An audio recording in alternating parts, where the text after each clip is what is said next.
Hello, everybody, and welcome to the Stormkeep. My name is Paul, and today I'm joined by some new faces. Do you guys want to introduce yourselves?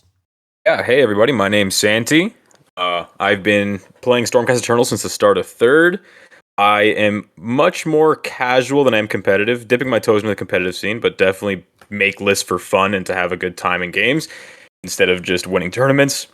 I'm also a huge lore head, and I hope to bring that to the Discord as much as I possibly can. Hello everybody, my name is Eduardo and I'm from Mexico, and I've been playing Stormcast since my main army since 2022, I believe, like 3 years, and I've been going more into the competitive part of the game. So I'll be happy to bounce some ideas with you guys about this awesome army. I'm Luis. I am a Stormcast enthusiast gamer. To me, it's really fun. I try to mix between casual and also competitive games. I love the lore. I love also painting. So I want only to share all this with all of you. I hope to have really good times with all of you. Right on. Well, welcome aboard, guys. I'm glad to have you here. Today we're going to be doing a Battletome re-review, so this is a good video to bring some new people on. What a re-review is, we haven't done one of these before, but I figured it was a fun idea to explore. We did a Battletome review for the Stormcast Eternals when the Battletome came out last year, and it's a very different book now because there was a supplement that had a bunch of old units that aren't legal anymore. We also had a very different rule set. We had very different battle plans, very different battle tactic system. The game has changed significantly in the last year, and now people are getting into Stormcast and they have no idea about any of that stuff that used to be. And I thought it was a good time to do a refresher, look at the book with fresh eyes, try to find some units that maybe we were overlooking for various reasons, either they were too expensive, or perhaps that role we didn't need that unit for that role. We had a different unit, but it's good to get a fresh look every now and then. I don't think we're going to be doing another one of these reviews. I think this is it for this edition. 2 Battletome reviews is enough. Before we start the video, I'd like to give a shout out to the sponsor of this episode, Mindtaker Minis, a community-focused shop in Vancouver, Washington. They provide space for local clubs and groups for wargaming and RPGs alike. They carry modeling supplies, terrain, dice, and have a sizable collection of 40k, Age of Sigmar, and Warhammer Fantasy in stock. In addition to reselling Warhammer, they will also buy your unused miniatures. If you've got a big pile of shame in the closet, you can turn it into cash or trade it in for store credit. Visit mindtaker.org and use code STORMKEEP5 to get 5% off your next online order. Thank you to Mindtaker Minis for sponsoring this episode, and now on to the show. Well, when we talk about armies on the Stormkeep, we like to go with an army identity first. We kind of work our way backwards from looking at all the rules and looking how the army plays, and then we kind of look at, does this fit the models? You know, what do the rules and the models? What is this army trying to do? How does it play? How does it feature in the lore? What I think Stormcast Eternals are. They are immortal warriors sent to the mortal realms to fight the forces of chaos, death, and destruction. They are a reclamation force. The mortal realms are basically controlled by everything except order. Most of the mortal realms are just either an undead or chaotic or destruction-based wasteland, and the Stormcast Eternals are the force that's going to retake those realms. Hopefully. Ideally. And the Stormcast Eternals themselves are like demigods. Each one has been forged by Sigmar. They arrive on the battlefield through holy lightning, and it creates a whole spectacle, which is really cool to think about. The idea that, you know, you're just chilling in your fort, and then all of a sudden there's a heavy thunderstorm, and then lightning starts raining down, and then these like golden gods walk out of the lightning, and they're already smashing your skull in before you have a chance to react. The Stormcast might be the good guys, but they're not always the nice guys. They are okay with purging entire cities because they've gotten a hint of the plague. They're okay with more ruthless tactics as required because chaos, death, and destruction are no joke. And if you don't take them seriously, you are risking further problems down the line. So they take a lawful good, but not lawful nice perspective. They've got big armor, big weapons, and of course that leads to having strong melee attacks and, surprisingly, very strong shooting attacks. You wouldn't think an army like this would be very good at shooting just from looking at all the art of them, but Stormcast have always been a very good shooting army. Yeah, what I have seen in what I like or I love from Stormcast is that we have everything. We are good in a good range of characteristics. As an army, we have units that run and charge. We have elite shooting units. We have good resilience units and also hammers and pretty good hammers. Dragons. So we have everything in our army. So this is one of the best skills. You have everything to build anything what you have in mind. So this is one of the most attractive things in the Stormcast universe, offering to the players. Mm-hmm. We can do everything. We can't do everything all at the same time. And we need to mix and match, which can be very complex. We can't win purely by shooting. We can't win purely by melee attacks. We have to mix and match them as appropriate. And to complement that, we also have, I would say, the best mobility in the game. We have reserve units. We have teleports. Some of our basic units can teleport across the battlefield. Our terrain teleports us. Our prayers teleport us. We can teleport in the enemy turn. We are just really hard to pin down. And we can be where we want to be when we want to be there. And then you combine that with some of the fastest units in the game, and you have a very, very hard-hitting, fast army that can engage on the terms that it wants. And we can hit the enemy so hard, they usually can't hit us back properly, if you do it right. There is a huge margin of error with Stormcast. When you don't do it right, you fall apart very quickly. Your armor save sounds good, but it doesn't last as long as you'd think it would in this game. Yeah, and this variety of playstyles are very good because they allow us to adapt to changes in the game very nicely, as we are going to be seeing in this review. Some units might go into a different direction depending on the context and of the battle plans, the games, and I think that it's a very nice thing about Stormcast. You will always find a different list that you can try, and it will do good or even very good. Well, that's a perfect segue to talk about the major changes that are happening this season. There are some rule changes as well as new battle plans. There's new battle tactic system. So we can just go over that briefly and kind of how, from a low resolution, 30,000 foot view, how does that affect Stormcast? So if you've been watching the Stormkeep, you've seen our live streams about these topics, about the General's Handbook and the June Battle Scroll. But let's give a quick summary here. So first up, all-out attack, the command ability that gives you +1 to hit rolls. It also gives you -1 to save rolls for the rest of the turn. So this can have a very significant impact on units like Stormdrake Guard or Tempestors or other units that have companion attacks that are significant, because when you use all-out attack in order to get your max accuracy, you are now easier for the enemy to hit. So what that means is you want to make sure you obliterate the enemy or you are exposing yourself to more damage. I find this very impactful on units like Stormdrake Guard. The way I use them is going to be quite different. Thing you have to think about, you can't just use all-out attack on a whim. If you aren't confident you can fully wipe out the unit you're in against, especially if you're against another big hammer like Vanguard, it might not be the best choice to use it in that moment. Yeah, the way that we have been using in previous seasons, using all-out attack and all-out defense has changed, especially with all-out attack, because in this time you need to see how many units are engaged and try to predict what is the best way to use all-out attack, because if you use it wrong, in a wrong manner, you will be knocked out.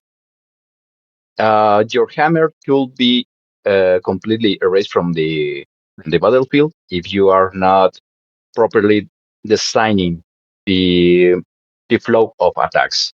So this is something really, really big in this season, and I like it. I have played, and really, you need to think, or you need to be not predictable in the way that you are using all-out attack. It also just means that there might be turns where you might not want to use all-out attack, and you don't have to have that command point saved at all times, like you usually did in past seasons and editions. Yeah, I think the timing is really more important than before. It's not just as easy as, I have a command point, I'm going to get +1 hit. It's not like that anymore. It's more nuanced. Picking the right moment to use all-out attack is, generally you're still going to use all-out attack, right? If you have 4 Stormdrake Guard charging, they're going to kill most things, so all-out attack is usually the right choice, but not always. And I think it's introducing a little bit more skill. Also, you have to be even more careful this time with counter charges, because maybe a unit which you wasn't that worried that it might countercharge you and hit you, now it could deal significant damage to you on the way back. So you have to be even more careful for that. Yeah. Especially with the change to all-out defense, which now only works against the attack that you're specifically reacting to. Previously, what you could do is charge in a unit like Karazai, tie down 3 enemy units, and use all-out defense, and you'd get +1 save against all of those attacks for the whole phase. But now, all-out defense is only against one specific attack. So if you charge into 3 units, you only have +1 save against one of them, potentially. I think this will also make Finest Hour a lot more useful. Because it'll give you that +1 to save throughout the entire battle round. Which kind of takes, for Stormcast at least, takes away some of that burden of only being able to get a +1 to save against one specific attack if you're surrounded. Yeah, and that is something really, really interesting, because we are acquainted to use Finest Hour with all-out attack to have the 86% of probability to make success an attack. So right now, we cannot use it in the same way that we used to do before. Right now, we need to think exactly how many units are engaged, which one is the unit that you will be selecting in order to receive the big hit, or the most aggressive hit. And now you will be losing that bonus of the 1 to save that Finest Hour is giving you. Right now is something different. I suppose that you are not forced to use it, but we won't have the same conditions that we have in the past. Mm-hmm. Another rule change is that Banish can be used anytime you use a prayer or spell ability, and that includes when you use Magical Intervention. So this is a nice change. It cleans up the rules for Banish, and it allows us to do something cool, such as casting the Everblaze Comet on our turn, doing the D3 Mortal Wounds from it, and then on the enemy turn, we can banish it, and then cast it again back on our turn again. So just in case your opponent doesn't want to kill the Comet, you can effectively kill it yourself. That's pretty neat. Not a huge thing, but a little thing. A big thing coming in this season is Obscuring Terrain has been revamped. Obscuring now blocks visibility entirely. It's a lot easier to use. You don't have to have units wholly on the terrain. You can just have every model within 1 inch. And there's a lot more of it. Almost the entire board is obscuring. And if it's not obscuring, it will become obscuring, because places of power can give obscuring to objectives and terrain. Now, the only downside here is it doesn't work for monster units or fly units. I suppose it didn't work for fly units before, but now monsters can't get access to it either, so I suppose that's good. That means Kragnos can't hide in the woods anymore. We can still shoot him. Oh, in a recent game, it does still work against war machines. So I played against a very Scryer-heavy Skaven list, and I was not able to shoot anything because he kept all his Doom Wheels, Warp Lightning Cannons in Obscuring Terrain until he was ready to shoot with them. Yeah, this is something that we need to be acquainted in the near future, because we'll be so heavy in your results. If you are not taking the advantage of the obscuring, and you are not playing with those skills, you will lose a big opportunity to reach the other side. Because in the past, we have been so free to use high range shooting units, and now we need to think how we need to spread all our units along the battlefield. The board presence, for sure, we will have it, but now these obscuring conditions spread along the terrain give us another situation that we haven't faced before. So this is something that we need to learn quickly, and also trying to adapt our game styles to these new conditions. So it's pretty interesting in my opinion. Yeah, at the end of last season, I was starting to bring lists with 600 points of shooting units, and I felt really good about those lists. But now with this much obscuring on the table, I feel like 600 is way too much to invest. I think the only way I would use more than 400 points of shooting is if I brought a hybrid unit like Tempestors, which have okay shooting and then okay melee, because I feel like if I'm playing against an army where I can shoot them, I'm going to do fine anyway. And then for armies that are hiding and cowering and obscuring, I can still root them out using Tempestor melee attacks. Yep, I agree. We will talk more about that when we talk about Tempestors, but yeah, It also That'd be good. makes heavy infantry lists a lot more viable. It helps us negate the downside of slow move on Stormcast infantry. If you can just keep them next to terrain, especially elite stuff, if you're going to take them in like small units of 3, it's a lot easier to keep them within 1 of obscuring, which can just completely defend you from shooting until you're ready to attack on your terms. Some other really big changes coming in this season are new battle tactics system. We have a full video planned on this. We will be talking about battle tactics throughout this whole re-review video, but we will also have another video coming up on the channel soon. I don't want to give a date because I always give dates and it always backfires. So at some point in the near future, you will have a battle tactics video from the Stormkeep. But the short version of it is you pick 2 battle tactics, they're part of your list, and each of them has 3 different goals you're trying to achieve. And these can be very tough, especially because these new battle plans we have some really crazy stuff going on. Depending on how crazy you get, there's like levels to craziness of the battle plans. You can play some ones that are very wacky.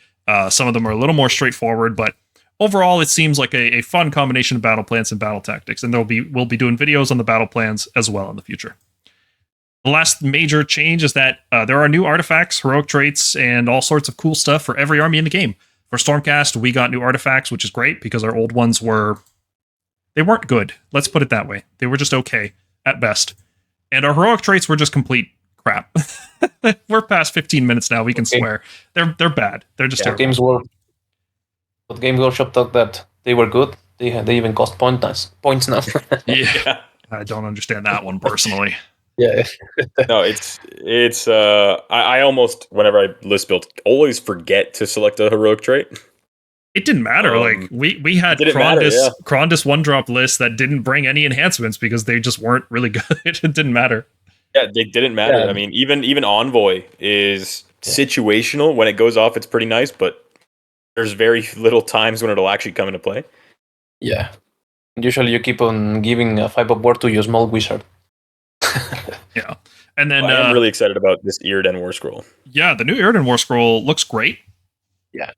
It might be a little bit overcosted for what it does, but it's a massive improvement over the old Iridan. It's actually a build-around unit. You pick Iridan and you're like, oh, okay, cool. There's a whole list built around this Warscroll now, which we usually don't have that with Stormcast. We're usually just picking stuff because we want to use it, because it's cool, and not because it has any particular combos or synergies. So it's really interesting to get a synergy piece in this army. It also will be a pretty big impact on the Army of Renown, which I enjoy using a lot. I enjoy using Armies of Renown. But I think even 10 points reduction, which will probably happen in September, will just make the new Iridan considerably better. All right, let's talk battle traits for Stormcast. Stormcast Eternals are an army that is all about hitting the enemy at the right time in the right location. You need to be simultaneously proactive and reactive, because when you drop down from reserve, you have to be more than 9 inches away from an enemy. And that means you probably won't make your charge, but if you get there first and you can hold out a position long enough, it's a really good play to move into that space. So it's, how do I want to put this? High skill to know when and where to drop. Like, it's a really high skill capability, Silence of the Storm. It's very hard to use properly. If you guys are interested in a full video about how to use the Silence of the Storm, let us know down in the comments, and if there's enough demand, we can make a full video about that. I do agree. It is it's kind of a trap for newer players, I think. You think that you can just drop units all over the board and it sounds really strong, but if you use it without much game knowledge, it can handicap you more than it helps you. Yeah, but if you know your army, you know your opponent's army, having access to reserves, especially for a slower 5-inch move units, reserves are a phenomenal ability, and especially because unlike other armies, our reserves are not limited to a board edge. They're not limited around a specific hero. It's just anywhere on the battlefield, just not within 9 inches of an enemy. Very 100%. strong. Yeah, I was just talking about more like, new player situation. Yeah, for sure. Where used incorrectly, because it can be you can just lose a unit in some situations. No, and it's really easy that you get excited and suddenly you have all your units in one turn. So you need to learn how to fall, the timing about your units, and also the conditions in the game. But this is something interesting and this is something fun. We all of us, we have lived the same situation, playing with the Science of the Storm, skills and also with your journey. So, but this is something really, really good, and I really see that this worth a shot to prepare probably something in the future, as Paul said. Our other two abilities are also very strong. I think Scions is definitely the strongest ability of all our battle traits here. But Finest Hour is very cool. It gives a unit that's on the battlefield. It can't be in reserve when you use this, but it gives that unit +1 to save and +1 to wound rolls. Now, in the last season, I usually just used this for +1 to wound rolls for combat attacks. I would give it to Questors just to boost their damage, but there'd still be occasions where I'm trying to strategically pin down multiple enemy units, or, I'm trying to kill one enemy unit and it's near another unit that I'm scared of. So I might, use Finest Hour to try to reduce the damage taken when that other enemy unit hits me back. And that might help me survive long enough so that I can use Beacon of Azir to translocate to safety. So Finest Hour is a good ability. I'm kind of glad it doesn't work on shooting attacks, because if it worked on shooting attacks, I would never use it on a melee unit ever again. Every turn it would be on a shooting unit. Absolutely. Yeah. Well, like I said before, I think Finest Hour has another interesting use case now, where if you plan it out correctly, you can completely negate the downside of an all-out attack and give you a more powerful turn compared to other armies. Yeah, it also lets you be on a 2+ save with every unit in the army, potentially. So if you have a unit of Stormstrike Palladors, they are now Shield Annihilators with a 2+ save. They can charge in and they can use all-out defense when they get hit, and now they're on a 1+ save, which means they're on a 2+ ignoring Rend 1, which is incredibly tough in this game. There's very little Rend 2, Rend 3, and Crit Mortals left in the game after the 4th edition, and having just any unit is now a 2+ save. You can even make a shooting unit become a 2+ save just to tie things down for a turn. It's not the worst strategy.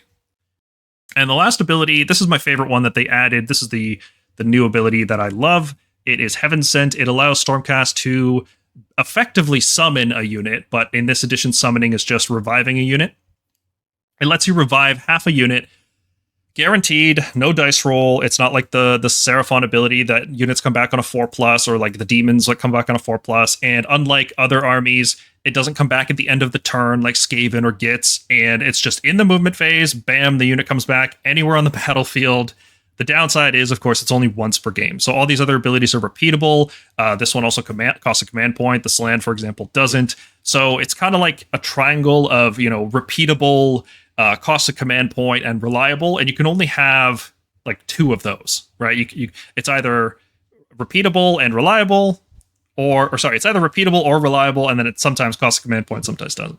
Regardless, Heaven Sent is a very strong ability. The fact that some units can't use it actually is a downside for those units. For example, Stormdrake Guard or the big dragons like Karazai and Krondys, these units not being able to be revived with Heaven Sent is a bad thing for those units. That's how good this ability is that you have to consider, this unit can be brought back with Heaven Sent, and that's a good thing. Yeah, which inversely makes units that can use it seem all the better.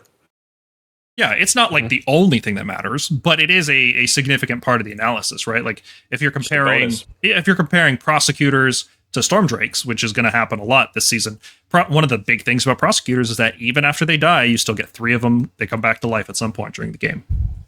Mm-hmm. Yep. And complain that they take our lightning explosion when we die. I'll take this any day of the week. This is much better. All right, let's move on to section 1 of our Battletome review. We use the Stormkeep ranking system, which we invented because we are cool and good at this game. Okay, I'll edit that out. Keep it in. Yes. If you're new to the channel, the Stormkeep ranking system, we do this on basically a 6-tier scale, with S tier being a unit that is basically in every single list. Arguably, the unit is too powerful because, especially when you have an army as deep as ours, when a unit is S tier, that means other things just suddenly don't get played because this unit is so good. So, for example, if Longstrikes are S tier, that means no other shooting unit is worth using in our army, and all of our list building has to go into the concept of building for Longstrikes, right? So it could be seen as a bad thing that a unit is in the S tier, but it is, it's very good, a very good unit, a very safe purchase. A tier units are just a little bit worse than that. They are very strong, they're efficient, they're versatile, they're impactful, they will be a popular choice for many lists. but they're not so good that you have to use them if you want to play competitively. They are shy of that ranking, so A tier is ideally where every unit ought to be, somewhere between A tier and B tier. If a unit is S tier, it might be a problem. If it's less than that, it might be not very exciting or not terribly useful. But B tier units are still good. A unit is strong or useful. It might not be as good as an A tier unit, but it is still worth using. It might just be a bit more situational, might be a bit harder to use, it might be a bit less efficient.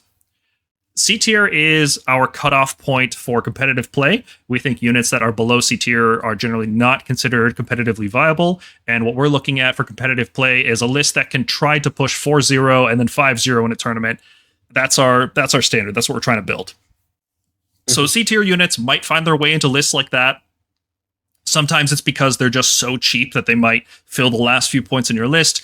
Sometimes they have a very strong effect, but it is incredibly situational. So something like what we used to have, the Knight Incantor, could unbind a spell once per game. That was very strong, but very situational.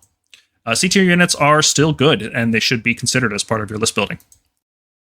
D tier units are flawed in some way. Either some other unit does it better, or they're just too expensive and they just can't find a spot in their lists. But D tier units are generally not considered viable for competitive play.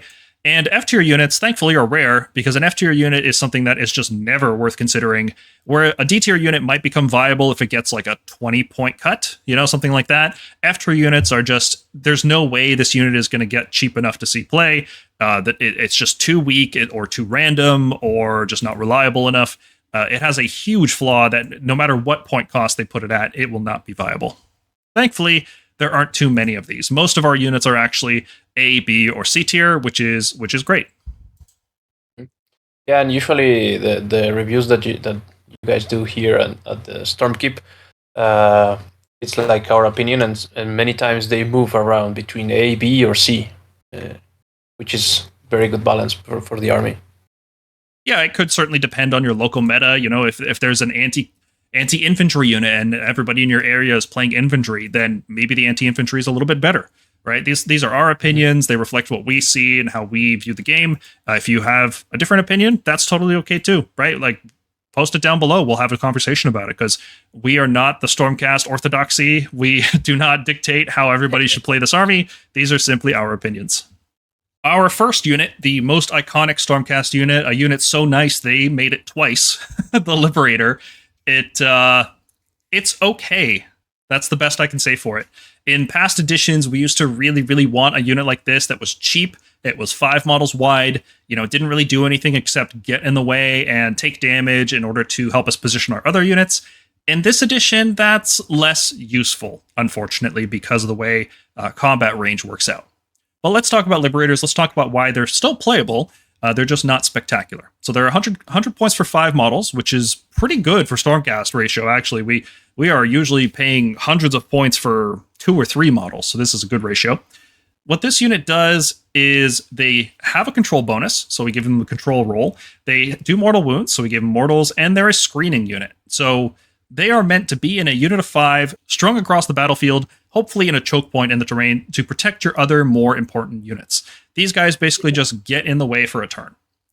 So they have a high model count for Stormcast standards, obviously, and they are pretty efficient in terms of health. They're 1 health for every 10 points you spend, and that's pretty good. If you bring a lot of these guys, you will have a lot of health in your list. In terms of melee damage output, their max damage is 13 across a squad of 5. It's a pretty standard accuracy profile here, 3s, rend 1. And blessed weapons, because they're infantry, is worth mentioning. It gives them +6 max damage. So 13 max damage, usually for 100 points with crit mortals. That's not bad. That's not bad. It's not good, but it's not bad either. And you'll see why 13 is not so impressive as we look at more elite units that can put out a lot more damage. The crit mortals do make them very efficient against 2+ save units or 3+ save units, which is cool. And these guys can be pretty useful if you're running a lot of warrior chamber units like Stormstrike Palladors. When the Liberators die, they can trigger the Stormstrike Palladors' ability to reroll charges and get strike first. And being a warrior chamber unit is cool because they get basically a free +1 hit buff from using Thunderhead Host subfaction, which we'll talk about later. The downside, though, is that they're slow. They're very slow. They're a 5-inch move. They're one of the slowest units in the game. There's no way to give them run and charge. There's no charge bonuses. They can't retreat and charge. They are a shield wall that gets dropped into play from reserves and then more or less stays in that area for the rest of the game. They might get to a flank to score a battle tactic or something, but they're basically just sticking around wherever you drop them. Their ability, Stalwart Defenders, that gives them a control bonus, is not very good. It only works on objectives that are wholly within your territory, and even then, it's only +3, which is, yeah, you're probably going to die before that +3 matters. Their damage on their own is not high enough, even when they get reinforced, and when they get reinforced, well, now you're suddenly in a very special range in this army, which is 200 points, and that's exactly how much a unit of Questor Soulsworn cost. And Questor Soulsworn are a very, very good unit, a very efficient and high power unit. So my take on Liberators ultimately is they have a niche, and it's not that useful of a niche, but it is useful enough. So I think they are like a C tier unit. I think maybe starting off the review with Liberators in terms of unit rankings is not the best way to go, but in terms of, this is the iconic Stormcast unit, so this is why we put it first. And unfortunately, it's playable, but it's not great. What do you guys think? Is C tier too low or too high? I think C tier is pretty fitting. I am interested to see how Stalwart Defenders will work in the new season. There are some battle plans where your opponent might want to go into your territory to get paired objectives. So it might be worth taking them, but you're right, just Questors do everything they do better.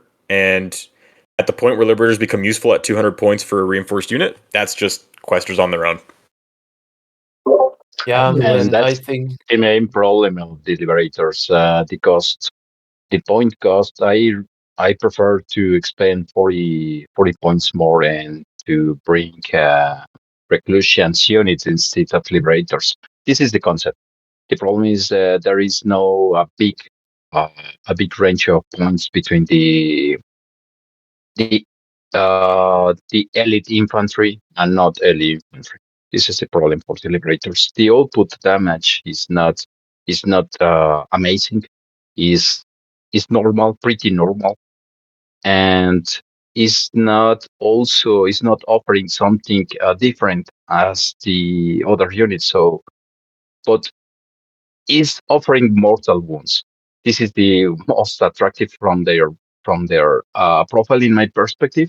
So, to me, I agree with the C, a C plus maybe, but it's still on C. For me, it's a D. C is honestly like pretty generous because the only thing that's holding them back is the access to +1 damage, like Vanquishers. The only thing that makes Vanquishers even remotely playable compared to, like, say, Questor Soulsworn is the conditional +1 damage. And if a Redeemer unit doesn't have that and is competing with the Questors at the 200 to sort of 190 to 220 point range, it's just dead in the water, in my opinion. I think that if you have 100 points available, you might bring them. So they're not bad, but I think C it's adequate. Yeah, I think what McGregor said is very on the money. They don't have a situational niche that elevates them over Questors, because Questors will get that control bonus and award when they're contesting their favorite objective. I think there might be some play with some kind of Liberator spam style, where you just bring like 10 units of Liberators and they're just all over the board. And once you have that many units, you kind of stop caring about combat activations. One of the things that makes Liberators bad compared to our other units is just combat activations. We pick a unit, then the opponent picks a unit, and if we have 2 units in combat, well, the opponent can hit the one that hasn't attacked yet. And that's usually such a bad thing that Stormcast usually don't run lots and lots of melee. We don't play like Iron Jaws or some other armies where we have 5 units in combat at a time. But Liberators are so cheap and they're so efficient that I think it might be viable to play them that way. Now, I don't want to play that army personally, but if you out there, listener, want to play that and let us know how it goes, I would be very keen on hearing how that goes, because I think there is potential here. It's just not something I ever want to experiment with. There is also the niche use of being one of the cheaper ways to feed the Stormstrike Pallador ability. You can just throw 5 Liberators into the middle of the board, let them die, even all out attack them to give them -1 to save, and then have buffed up Stormstrike Palladors for the rest of the game. Not a great niche, but it's a niche. Not a great niche to be in, but it's a niche. So Vanquishers up next. Vanquishers operate a similar role as a screen to Liberators, but they do situationally have a hammer role if they're into their desired target of infantry. They are only a little bit more expensive than Liberators, so they still have really good health per point. Their max damage is lower in most cases than Liberators if they're not into infantry, only 11. Same profile, 3/3s, rend 1. Less weapons increases it by 5. But against infantry models, their damage just doubles. Skyrockets, blessed weapons increases it by 10. Like, they can really chunk through high infantry blobs. It can do some good damage against other screens. Reinforced and given a lot of buffs is really, really solid damage. And the Warrior Chamber gives them the same benefit that Liberators have, where when they die, they do buff up those Stormstrike Palladors. They also benefit from the same bonus from Thunderhead Host as Liberators do. And they have a banner, unlike the other screen units we have, that gives them +1 control. They do face many of the same cons. They're just as slow as Liberators at 5 inches, which compared to other Stormcast units is dreadfully slow. And if you don't get them stuck into combat with infantry, they lose a lot of output. They go down to lower damage than Liberators and can't get themselves out of it. They're not the best target for Heaven Sent. Same buffs, they're very situational as a unit as a whole. And without getting the +1 attack buff from Blessed Weapons, they just don't have meaningful output when compared to other high output units. I think C tier is fairly good for them. If you're in a local meta that has a lot of infantry, they will seem considerably better, and to you, they might seem like an A tier or B tier unit. But in most tournament play, when there's a lot of cavalry being used, they don't gain a lot of their benefits. They still might get that +2 damage if they're going into a reinforced squad of Vanguard or Catacross Death Riders, but I think C-Tour is a good home for them. Yeah, I agree. They're very similar to Liberators, and only for 10 points more. You could swap them, maybe, if you're expecting to deal with more infantry, but honestly, you will most of the time choose to go and pay a little bit more to buy Questors or to buy another different unit. I think C fits them well. They are very. I see them as just Liberators plus. Mm-hmm. If you buff them up and you're facing their ideal targets, Vanquishers are very, very efficient.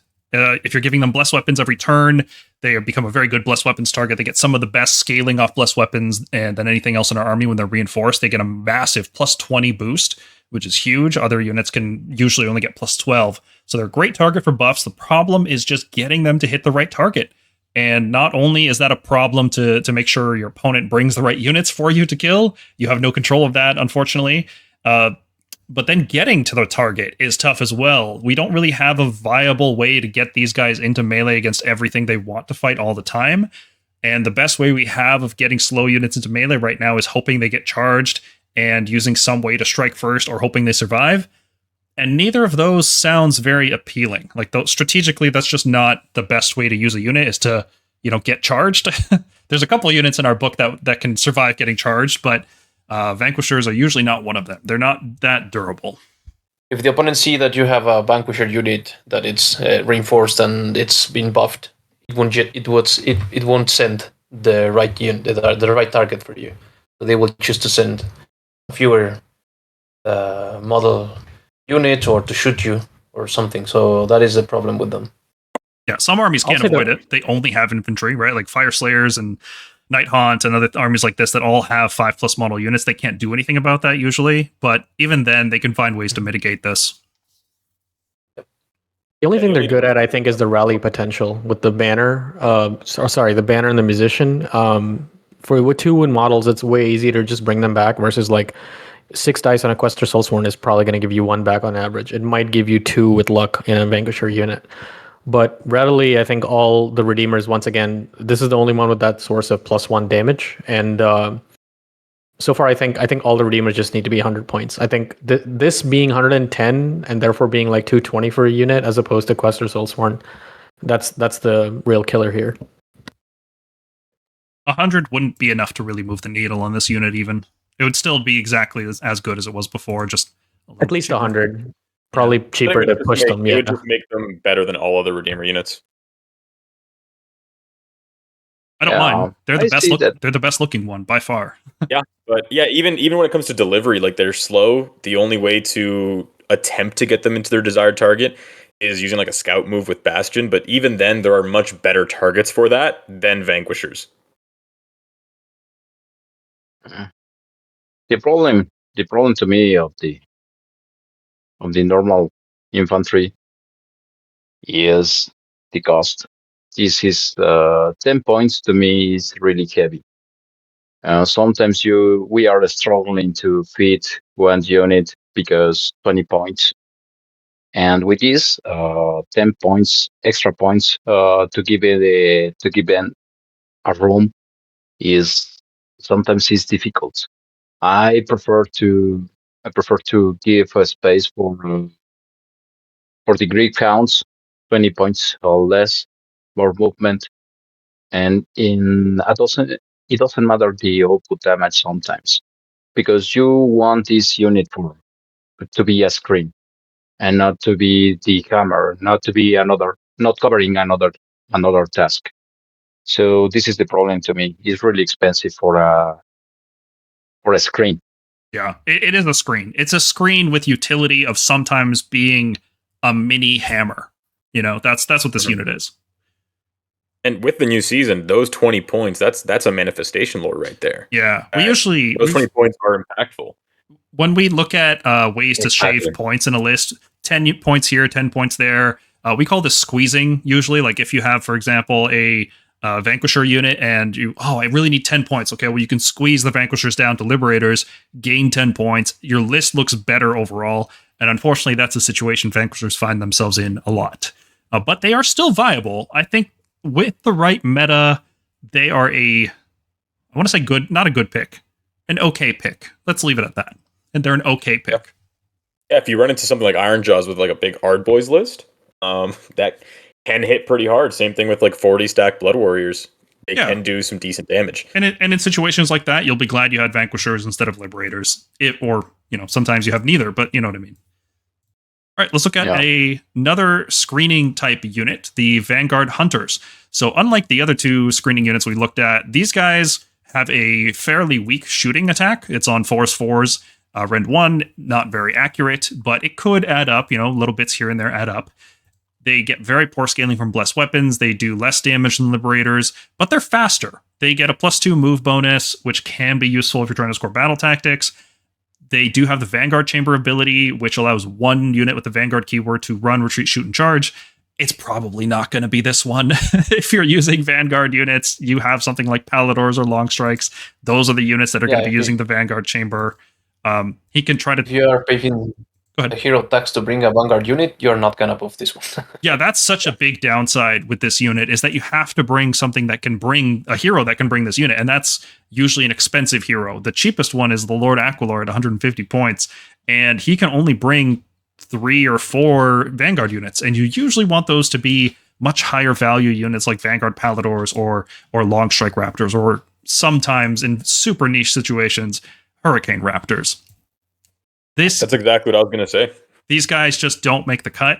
Their damage is not good. They're a screen that's slightly faster, but I don't know how valuable that's actually going to be in this season, because it's not like last season where we had to get into the middle of the board on turn 1 or get onto the flanks on turn 1. So having a slightly faster screen, I don't know how useful that's going to be, but I know Vanguard Hunters are not going to be good enough. They should be 100 points. Like, there's no reason for this unit to be 120.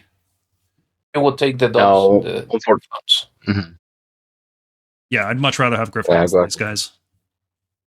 Yeah, the problem in this season is that everything leads to have multiple units, multiple small units. So in the moment that you are comparing 120 points against 100 points, makes the difference, because, as you have said, this is meaning to bring the portal, to bring another encasement, or another stuff that could be more usable in your list. So 20 points is a really, really heavy reason to don't include them, and they are not offering something different to your units or to your list. and this is the most complex situation of the Vanguard-Hunters. I don't see any special list where they should be fitting, and no, it's only an expensive screen to me. Like, honestly, I'd argue for F tier. I think it is really true. Like, if you're paying the tax to bring Vanguard units, you're going to bring Palladors, Longstrikes. You're not going to bring Vanguard-Hunters. For those extra 20 points over Liberators, they don't bring anything. A very weak shooting attack is about it. So the reason we're not putting them in F, and we'll talk about an F tier unit very soon, believe it. The reason these guys are not in F is because if they were cheap enough, they would be a reasonable replacement for Liberators in order to score battle tactics. Because like I said, that +2 move can actually be good. If you're using the scouting forces battle tactic, you want to be able to move. You can't keep units in reserve for scouting forces. They have to be on the table. So something like Vanguard-Hunters as a cheap scouting unit is actually not a bad niche. So that's the only thing keeping them out of F tier right now. Yeah, I agree. Mm-hmm. Speaking of F tier, Mergonk, why don't you tell us why Vindictors are F tier? Vindictors are F tier because they represent the worst of all the Redeemers, I guess, qualities. Their damage is extremely poor. You're paying 100 points for max 10 damage. They don't have any crit mortals. They don't have any ways to... There's no units they specialize against. What they have is anti-charge rend, -2, and a potential 4-up strike first. As you can imagine, even if the ideal conditions are met in every way, you roll that 4-up, you get that -2, you're doing max 10 damage. There is not a single unit in the game that is like going to charge into you and really care about that. Considering you are on 3s and 3s, it's not like you get more accurate. You will still have to spend command points to try to get to 2s and 3s. So it's just... This being at the same points as Liberators also means this cannot be used as like the cheapest screen in the game or anything. And it has all the weaknesses of, other Redeemer units, being that they're slow, reinforced. It doesn't make sense because you're competing with Questor Soulsworn. It's just, I don't know what the point of this unit is. Yeah, F tier. There's just no place for this unit. The only way this unit sees play is if it gets to 80 points, I guess. I don't think it can ever be 80 points. That's the problem. If this unit's 80 points, you're looking at a list where you can bring 20 units of Vindictors and have, how much health would that be? 200 health on a 3-up save, and that's still only 1,600 points. So to counter that, are there, I think, and I could be wrong about this, there are units in the game that are 170 or 180 points, but mandated 10 models on a 3-up save, right? That could happen. Yeah. Vindictors could do that. I think that's such a different unit compared to what we have now that effectively you're creating a new unit with that. Right. I'm saying, in the sense that if you're saying that they cannot be 80 for 5, I agree. Like, that unit cannot be allowed to exist for internal balance reasons in this book. I think if this unit were to go to that point, they need to just make the minimum size 10 and then make the points like 170 or something. Yeah. 160, 170. It needs a new war scroll or an entirely new identity. There's no reasonable point value for this war scroll that could ever happen. So that's why it's F tier. The base Redeemer profile is just too powerful to be 80 points. Like, even if they don't do anything, 2 wounds, 3-up save, 3s and 3s is just too strong. Like, Ard Boys are 180 points for 10, but they have that 4 to hit, which is brutal. As an Iron Jaws player, it is brutal sometimes, especially when you get hit with a -1 to hit debuff. So they're kind of balanced around that fact. It's sad. Yeah, I really like Vindictors. They're very cool looking models. I have a lot of them from 3rd edition, and it is really sad that they're not playable. They should stop creating more of these. I swear. I feel like every box set we get has one of these units, and they should stop. Just stop.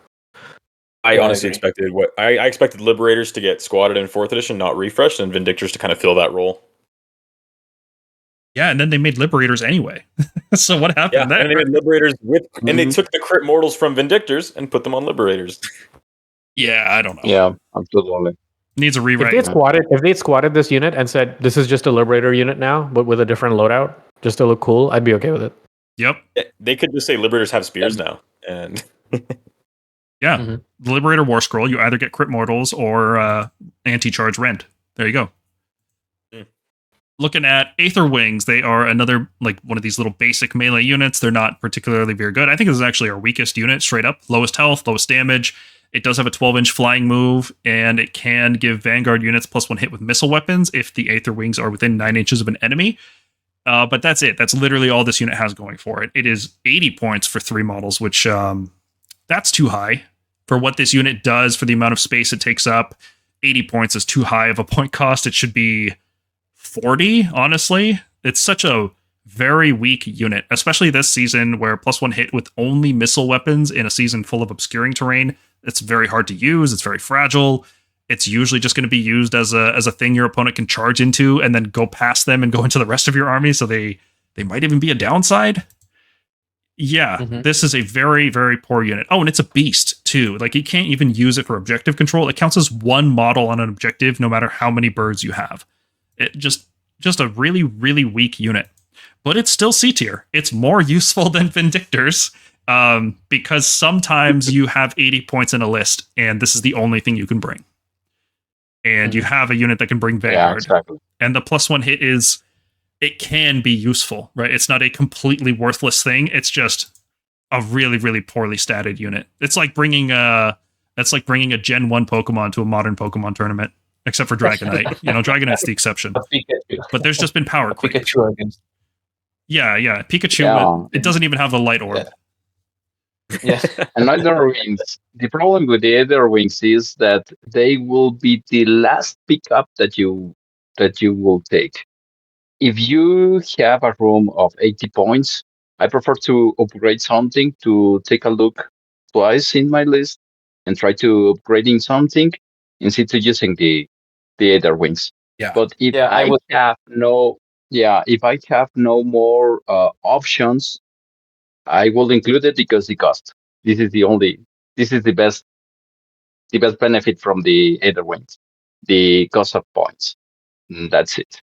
Although in some cases, I feel like it's just more worth it to get that extra command point battle round 1 in some situations. Yeah, or now with the cost of the enhancements and terrain piece, you can switch stuff to create the 100 points and bring another unit. Mm-hmm. Yeah, exactly. These guys are competing with enhancements. That's the point we've gotten to. That's how cheap. Exactly. They're competing with enhancements, faction terrain, and manifestations. With those 3, you can easily make up those 80 points. Despite all that, they still sometimes see competitive play because you just have the points, and that's the only thing you can buy. Exactly. And Gryph-hounds are pretty much there as well, except unlike Aetherwings, they're not bad bodies. They're 6 bodies on 40 mil bases, so they do take up a lot of space, and they do have a guaranteed 9-inch move. So you can very easily reach objectives in the center of the board with a unit you basically don't care about. They're disposable, they're cheap. They do have a lot of attacks, but they're not very good. 25 attacks on Force 4s without Rend it's not good. But you're not expecting your Gryph-hounds to be good. You're expecting them to be cheap, to move, and to die. So I think these guys look better than Aetherwings, and they're only 10 points more. Oh, is that not a good? It is not a good niche, though, at all. Like, both of these units are very close to D tier. There should probably be like a C- tier that we can put these units into. Yeah, I think they're a little bit better than the Aetherwings. Sometimes they even survive, and the ability that they have sometimes does something. I wish that it wasn't so complicated. That it was just like deal D3 mortal wounds to a unit that was set up 12 inches from this unit or something like that. But well, I swear to you, I will make a game happen where an enemy summons a manifestation, and now that Warning Cry can be used against enemy manifestations, I'm going to have 3 Night Judicators shoot that manifestation for D3 mortal wounds each, and it's going to do 3 mortal wounds, and one of them is going to get warded, and yeah. Please record that. It's such a weak ability. It doesn't really deter people from setting up or summoning, really. It's not going to matter. It's so complicated. There's a slight other use case. I mean, for 90 points and one of the highest speeds for a cheap unit, they can just tie something up for long enough for you to position better. You get 1 free battle round where something can't move. I have countercharged with Gryph-hounds before. That is a play I have made once. It was the right. It can work for 1 turn. For 1 turn, it'll work. It's not a great play. But they're still going to find their way into some list just because 90 points happen sometimes. Like, it's actually a toss-up between Gryph-hounds and Liberators. There's an argument to use the Liberators because they can be revived with Heaven Sent. They're Thunderhead host available. They can get that +1 hit. They're also triggering Stormstrike Palladors. But if you don't care about any of those things, then Gryph-hounds are probably a better unit just because you get more models and they're faster.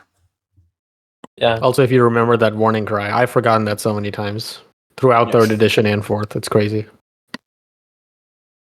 Remember in 2nd edition when it was just the most busted thing ever and nobody could put reserves against long strikes? Those were the days. Basically, yeah. But I mean, Aetherwings are more busted. That's why the only reason they didn't say play. Yeah. So the Shield Annihilators, they look a little bit better for me this season. They are 140 points for 3. They fill the role of Anvil Hammers, and they can do mortals when they land. They are a good unit. They can deal significant damage, especially if you buff them with if they are reinforced and with less weapons. They can be quite scary. And when they land, they can do the D3 mortals to 3 enemies. So that is a little bit of cheap damage that they can do. And yep, you can spam them to do this in many number of times. So it's a play that could work. And they also have a 2-up save all the time, which turns out to be better than a 5-up ward. And they can also receive the 5-up ward from Envoy of the Heavens. So they can be very tough if you manage to get all of these combos and synergies together. And the ability that I like the most here is that they can give Strike Blast to the enemy unit. So in this season you can put them in a cover place and try to charge them to do some damage, do the mortals, and if you fail, and if they want to charge at you, you can strike them first. And it's not like a very low damage. They can do significant damage. And they can protect other armored units if you use them like an anvil. So I've done this before to protect your shooting unit. If they want to charge them, they have to engage the Annihilators, and they could get hit back before they even try to hit you. And they can also get the +1 to hit from the Thunderhead host pretty easily. And the cons is that they are very slow. Once they land in the ground, they are going to stay there. They are not going to move around the board. Nothing. And the other thing is that the ability, it's a little bit of luck. So especially if you got 3, it's just a 42% chance to get this ability. And also if they get shot, they lose models and they reduce the effectiveness of this ability of being the Anvil and the Porcupine.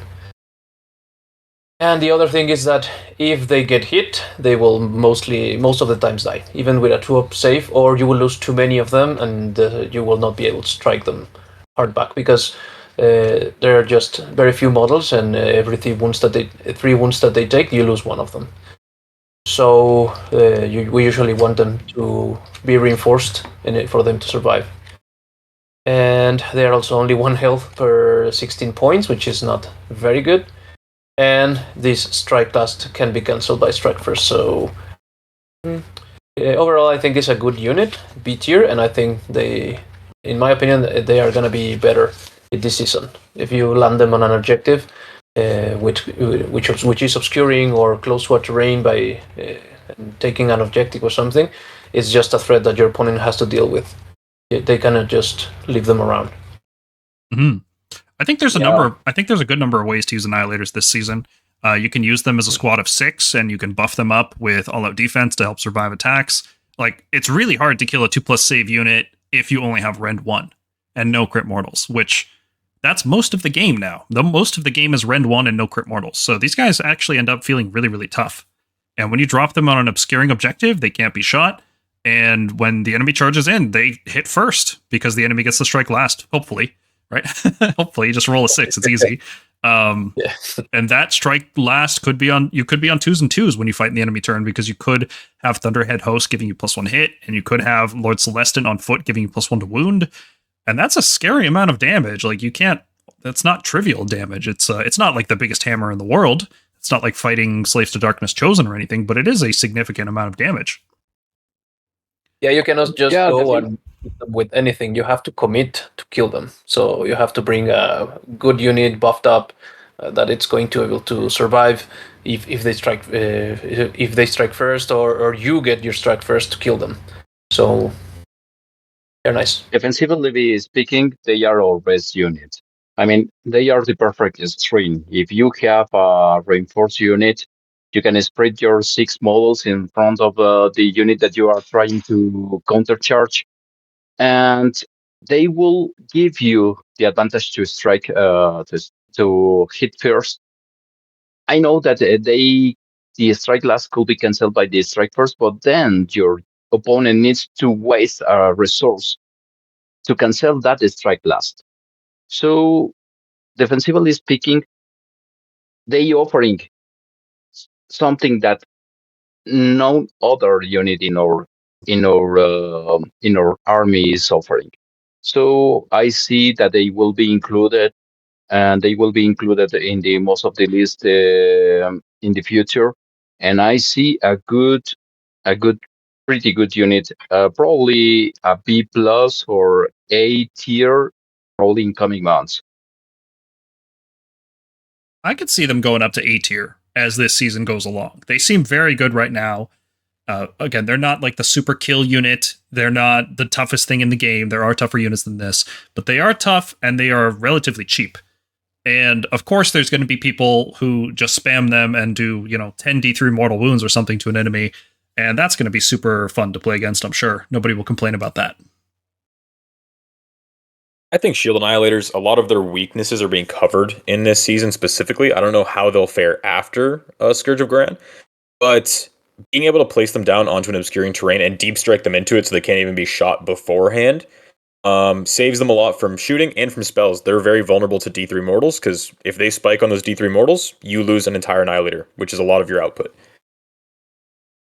I'll just have one counterpoint to all that. Yes, they're a very good unit. They already were pretty good. Like Paul and I were considering playing them in the last season. There's a lot of missions in this new one that are like obscenely far apart, and 6 objectives on the board. I think in this season that is their main weakness. Like, the Annihilators always have had this problem of they will be where you plop them down and not go much further. And I think that's still the problem they have, ultimately. I see them more as a midfield grabber rather than the flanks. I think if you bring Annihilators in your list, you have to bring something that is fast, that can go on a flank and then come back to the middle to help the Annihilators. Or alternatively, if you just run, 5 units of them, then you drop one on each flank and you're good. They're so cheap. Like, it's crazy that these guys started at 180 and they're down to 140 now. That's wild. I'm waiting for Grandhammers to go down further, boy. Me too. I'm waiting patiently. But I think their strike last ability is great in many situations, but not only can it be cancelled out by strike first, but because of the order of events, there are many units that get strike first on the charge. So when they're taking the charge, giving strike last in the charge phase, it just immediately gets cancelled out in the combat phase. We are going to use them like we're going to drop them in an objective and like threaten the opponent to go and take it with another threat in the other side of the board or something. So it will force them to take the wrong decision. And a hammer, an expensive hammer on your opponent's army attacking your Grandhammers, is that hammer not attacking the rest of your army? Yeah, it's perfect. Yeah, if they go and hit my Annihilators for 280 points with a 500 point unit, and then I'm going to charge them and kill them, go ahead. That's a great trade. Yeah, trading a 280 point unit for a position against the enemy's most important hammer, I will take that trade any day. And honestly, most of the time the Annihilators don't even die in that scenario. They get the enemy stuck in combat and they can't redeploy away. Mm-hmm. And if you land the charge, you can target something in their backlines or something. So they're pretty good. I'll gladly trade 280 points of Annihilators for 680 points of Vanguard. Yeah, any day of the week. Yeah, if you are taking all the conditions that we have in the game, and also their Warscroll, I think that they are the perfect anvil that we could use in the most of the games. All right, well, if that's a B tier unit, what about Annihilators with Grandhammers? They are very similar. At least they do seem similar. They look similar, but they play a very, very different role. Santi, you're very excited about these ones, so why don't you run us through Annihilators with Grandhammers? Hopefully my bias doesn't come through too much, but I probably will spend most of this segment trying to argue them up to A. Annihilators with Grandhammers are 100% the hammer of your army. If you take them, you're committing a lot of points, but you are getting a lot of damage out of it. 30 damage at 3s and 2s, Ren 2 damage 3 makes them really high output. Ren 2 is relatively rare now, as opposed to 3rd edition, and Blessed Weapons just adds on to that. 2 to wound also means that you don't have to use Finest Hour on them or a Lord Celestant. They are always going to be benefiting from that 2 up. Even a -1 to wound effect will not put them into a dire situation. They have the same blazing impact that Shield Annihilators have, so you can use them in the same niche, although for a few extra points. And they give Strike Last when they charge on an unmodified charge roll of 8+, which in my opinion is a little bit better if you can get it off, but it is much harder to get off because you have to charge them. And Annihilators, it goes into their cons. They are extremely slow at 4 inches. Like with Shield Annihilators, once they get into 1/4 of the board, that quarter of the board is your home for the rest of the game. They will not move out of it unless you translocate them. They have the same downside of being relatively fragile. 9 health for a normal unit, and 1 health per 21 points is pretty steep. They have poor control, since being only 3 models with control 1. They don't have any real ways to get extra dice for charge rolls like other armies can. They can, at most, with Gavriel, get 3d6 pick 2. And the Strike Last is only applied to 1 unit within 1 inch that you charge. And the delivery methods that you can use that make them slightly more reliable, like Guard of Steel Soul and the Lord Imperatant, is just adding more to the tax. You're already paying 190 points for 3, and then you're going to be bringing another 140, 170 points for the delivery method. And it's not even guaranteed. If it was a guaranteed delivery method, I would pay those points and use this unit, but it's not, unfortunately. Now, as someone who plays Armies of Renown a lot, since I do play more casual than I do competitive, I will say that in Heroes of the First Forged, Annihilators with Meteoric Grandhammers, when you get that one turn off where you can deep strike them 3 inches away, feel borderline unfair. Thankfully, it's balanced by being once per turn, but dropping 6 Annihilators 3 inches from your opponent's most important centerpiece, you can just see the joy drain from their face. It is an incredible feeling. Honestly, I take it. I don't want to guarantee. I was very happy with that 7-inch deep strike that we had last edition that people couldn't redeploy from, redeploy away from. If we got, I mean, outside of Bastion's thing, if we had something like a 6-inch deep strike, even now, I would still play it despite redeploy. Redeploy isn't as strong because a lot of people are clumping around scaring terrain to not get shot by our Night Judicators and Vanguard Raptors. So Annihilators with Grandhammers seem primed to take advantage of that. Now, if only their delivery wasn't, the Imperatant D3 for 110 points extra. I mean, that's the insane part. Yeah. If that was the only way to use Grandhammers, I don't think they would be a B tier unit. I think the way I personally like using them is with a Lord Celestant using Quicksilver Draft. I think that is the way to use them, because if you drop these guys onto a center objective with a Lord Celestant, make that objective obscured so you can't be hit by spells or shooting, and your opponent has to charge into you. That's the only way to deal with you, is to get into melee. And these guys, they just destroy everything in melee. They annihilate. 6 of these guys is 60 max damage on 2s and 2s with Ren 2. It's insane how powerful these guys are. Not much survives that combat. So that's a strategically very useful position to take. And I think that play style is what is the B tier in Annihilators. I think if you use the Lord Imperatant style, that's significantly worse. Yeah, the Grandhammers with Lord Celestant and Quicksilver Draught are just a better version of Shield Annihilators on their own. Because you're going to be striking first, which is more powerful than strike last, and you're doing considerable damage. Like 60 max damage is nothing to scoff at. I struggle to even think of a unit in the game without insane defensive buffs that can take that and not immediately die. Can I just say something? It's actually Quicksilver Draft. I don't know why it's spelt that way. That's how you say draft in the UK. I know it's over here. It's just DRAFT, but for some reason, the UK one has DRAUGHT. Yeah, when I read the GHT, I say draught. I've been saying it draught for 5 years. So. It's draft. Same.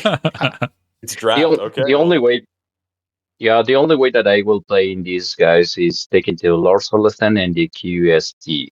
To be honest, I have used this combo last tournament, and the results that I have had using this combo is really impressive. And even if you are not getting Soulsful charge, if you are receiving a counter charge, or if you are being charged in the coming turn, you have resources to keep them alive.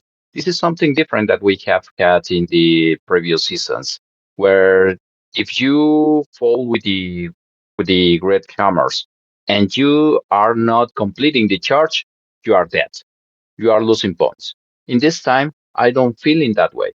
Obviously, if you are facing shootings, they can try to kill to your hero, but they need to invest resources in order to remove this disadvantage that you will have. If they know, your opponent knows in the moment that they are charging you, and you are activating the strike first, they are dead. So they need to invest resources. So this is the only way that I will playing, and probably with another tricks. But I see to the Grandhammers, even if we don't count now with Gabriel or another delivery mechanics, I see that they could be used in some list, then could be really interesting in casual and maybe also in the meta list. But when you make that charge, there's no greater feeling in the world. It can still happen. We don't rely on it, right? We're not going to count on a 9-inch charge happening, but they still happen sometimes, and it feels good. Happen. Yeah. And I will always say, I mean, it is by no means competitive. I think it struggles a lot in a lot of aspects, but Heroes of the First Forged is, if you're looking for a extremely fun way to play Stormcast that does differ a lot from the current meta, Heroes of the First Forged is a melee elite army where you don't have to depend on that 9-inch charge. Once per turn, you can give a 3-inch charge, which even without buffs, Annihilators don't need the buffs from Gardas or the +1 attack or the 5-up ward, because they don't need that ward if they kill what they run into. But this is more competitive focus, so I won't ramble on too much about that. Maybe I'll save that for some other time. But in the Lord Celestin, Quicksilver Draft, and Strike First combo, it can feel like A tier sometimes. I used it in my last game and got charged by 6 Vanguard and Abraxia, like Soggy Abraxia, and by the end of that combat phase, the Vanguard were completely dead. Abraxia had 3 wounds left. Yeah, it's pretty good. It's a good combo. If you're a melee only army and you can't have some way to gain strike first or give strike last, you're going to really struggle against this. I think what keeps them out of A tier, I'm pretty confident this keeps them out of A tier, is the 4-inch move. After they drop down, they just don't go anywhere else. And if your opponent ignores them, they just run away, then you've spent a lot of points doing nothing. So there's a high skill floor to using these guys. You have to know when to drop them, where to drop them. You have to know what your opponent can do to counter it and how you can play around that. And there's another unit that can use the Quicksilver Draft that we're going to talk about later, which doesn't have this limitation of being only a 4-inch move. It has a 10-inch move instead, which is much better. 4-inch move is very limiting to the power of this unit. Even if you're coming out of reserve, it's still a big limit. Right, and the problem is with Quicksilver Draft, it's a one-shot unit. You're forcing what is essentially the hammer unit into an anvil roll with the Quicksilver Draft, and once that Quicksilver Draft combo has been expended, it's not like they're not like Shield Annihilators or Reclusians, which have an anvil roll beyond a Quicksilver Draft application. So that's what's kind of holding them back comparatively. This is something that I need to think how are you investing your resources. Because with the recycling concept, I fall with the Greyhammers, not with the not using the Lord Celestin in the first stage, let's say, And then after to be translocated and to be put in a good position to be used and to treat to your opponents. Once you are being translocated and you fall with the Lord Celestant, your opponent usually is not expecting to receive this combo in a second phase or in a second wave of attack with the Grandhammers. So this is the way that trying to be unpredictable, because the most of them, they are thinking that you will be using in a first stage. But if they are moving, they are after to charge or after to be used for first time, and then to be translocated to a special position with the Lord Celestant, you will know in that moment that you need to invest a lot of resources in order to remove that. And if you are not removing them, you will be in troubles in the coming turns. So unfortunately, the 4 inches movement is heavy, but right now I feel more things to taking that unit and to have a good result. So to be honest, to me, they could be 8 years soon. This is my opinion. Also, if they do get reduced by even just 10 points, I think there's an argument for A tier or just like really high B. Yeah, we'll see how it develops. We'll see how much of a limitation that 4-inch move really is this season. The objectives are spread apart, so it will come down to the rest of your list in order to play objectives properly. We're not the army that can go all in on infantry. We still do need to bring some faster units. Yeah. So I guess they can take advantage of that obscuring pretty well, though. They can, for sure. Yeah, we'll see. We'll see. Mm-hmm. Yeah. Okay, Praetors. They had a really cool role last season where they were protecting our big dragon units, Krondys and Karazai, sometimes a Stardrake, because they have a 5-up ward and they give the hero they're protecting a 5-up ward. And in terms of damage output, they're exactly the same as Shield Annihilators. So we were talking about how Shield Annihilators do enough damage. Well, Praetors do the same amount of damage. So that's kind of cool.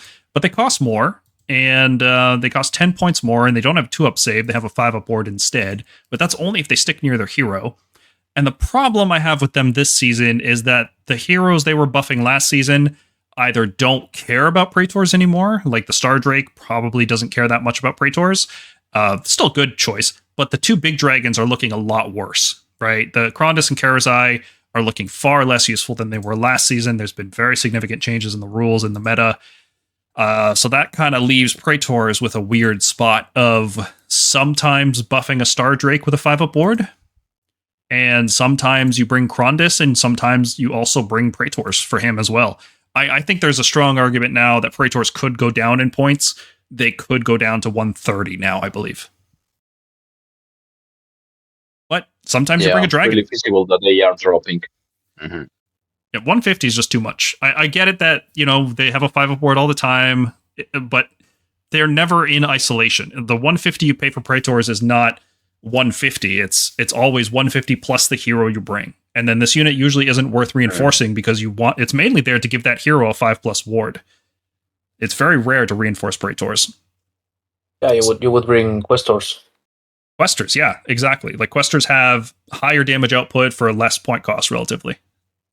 They can get their own 5-up ward. Yes, they can, yeah. So Praetors are... I don't want to call them D tier because Stardrake is very good this season, and giving Stardrake a 5-up ward is very good. So I don't think they're unplayably bad, but they don't feel great. Yeah. Maybe the only niche that they will be used is with the Lord Celestant and also Drakesworn Templar. This is the most, the biggest niche that I am seeing that to be included in the list. Yeah. I think there is one more way to use them. Now that the Lord Celestant on foot is very cheap and she does give a +1 to wound buff, maybe there's a world where we bring Praetors, a reinforced unit of Praetors, just because they are effectively the same as Reclusians, 3-up save, 5-up ward. They do basically the same damage, but without the crit mortals. And the Lord Celestin gives them +1 to wound. So, and with Thunderhead Host, they're on 2s, rend 1, max 38 damage for, that's like a 410 point combo. That's not and it has a 5-up ward all the time. So that's not the worst thing in the world. The problem is that if, how do you deliver this into melee? Do you use the strike first from the Quicksilver draft? And if you're doing that, why wouldn't you just use Shield Annihilators or Grandhammers instead? There's better heroes and units to use that. I don't know. I don't know if there's another use for them besides buffing big dragons. Yeah, good call. Yep. Yeah, I hope that they go down in points also as Krondis and Karazai this season, because they are not going to be taking much, I'm thinking. So if they go down in points, you might start thinking things like that. And even with Karazai, they don't give the bodyguard rule anymore, so they can't even give that -1 to attacks. Yeah. Well, we'll talk about Karazai, and when we talk about Karazai, you guys will understand why we're not so enthused about Praetors anymore. Questor Soulsworn. If you guys don't mind, I'm going to take this one because I freaking love this unit. I have been the Questor Soulsworn's biggest fan since they were introduced in 3rd edition. I remember loving the War Scroll, convincing everyone else to love it, and 4th edition comes around and it's still great, and it just keeps getting cheaper and cheaper, and I'm like, okay, it's close to, at this point cost, like if it gets any cheaper, it will be the best unit in the whole Stormcast army. Right? Like it's just so dang efficient. 200 points for 6 models, and those 6 models do 6 damage apiece max, and those 6 models have 3 health each. So we looked at Shield Annihilators, which had 6 models at 6 damage and 3 health, and that cost 280 to reinforce. These guys are just 200 points. They're so much cheaper than everything else, and they're not just a stat block like the Redeemer units we were talking about. They're not like Liberators or Vindictors. They do real damage, and they have abilities too, which is very cool. They can teleport themselves, and they can get a 5-up ward and +3 control on one objective in the battle somewhere. Even if you never get the ward, even if you never get the control bonus, this unit is just so efficiently costed for what it does that it is very quickly becoming one of the best units in our entire army. They scale reasonably well with blessed weapons. They just an efficient unit that teleports itself. You don't have to use the Stormreach portal on it. You don't have to use Translocate on it. They just go anytime they want. It's really cool. And it might seem like bringing multiples of this unit is inefficient because you can only quest mark one objective no matter how many units you bring. But it actually is the opposite. Each unit of Questor Soulsworn you bring gets better than the previous unit, because the first unit has to be on the table in order to use Ordained Quest and quest mark one of the objectives. The second unit can be in reserves, which is like basically teleporting it again. It's like you're giving it a teleport for free because it's coming out of reserves, and then it can still teleport itself later. So just incredibly efficient, max damage and health and everything for the cost. This is an easy A tier unit. This is the most efficient unit in the entire army. It's crazy how good these guys are. Agree. Totally agree. I think that you can fall with the Questors in the first or second turn.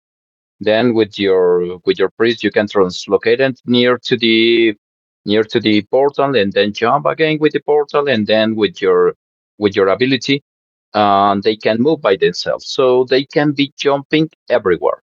So this mobility is really, really usable, and for sure, worth a shot because of 200 points.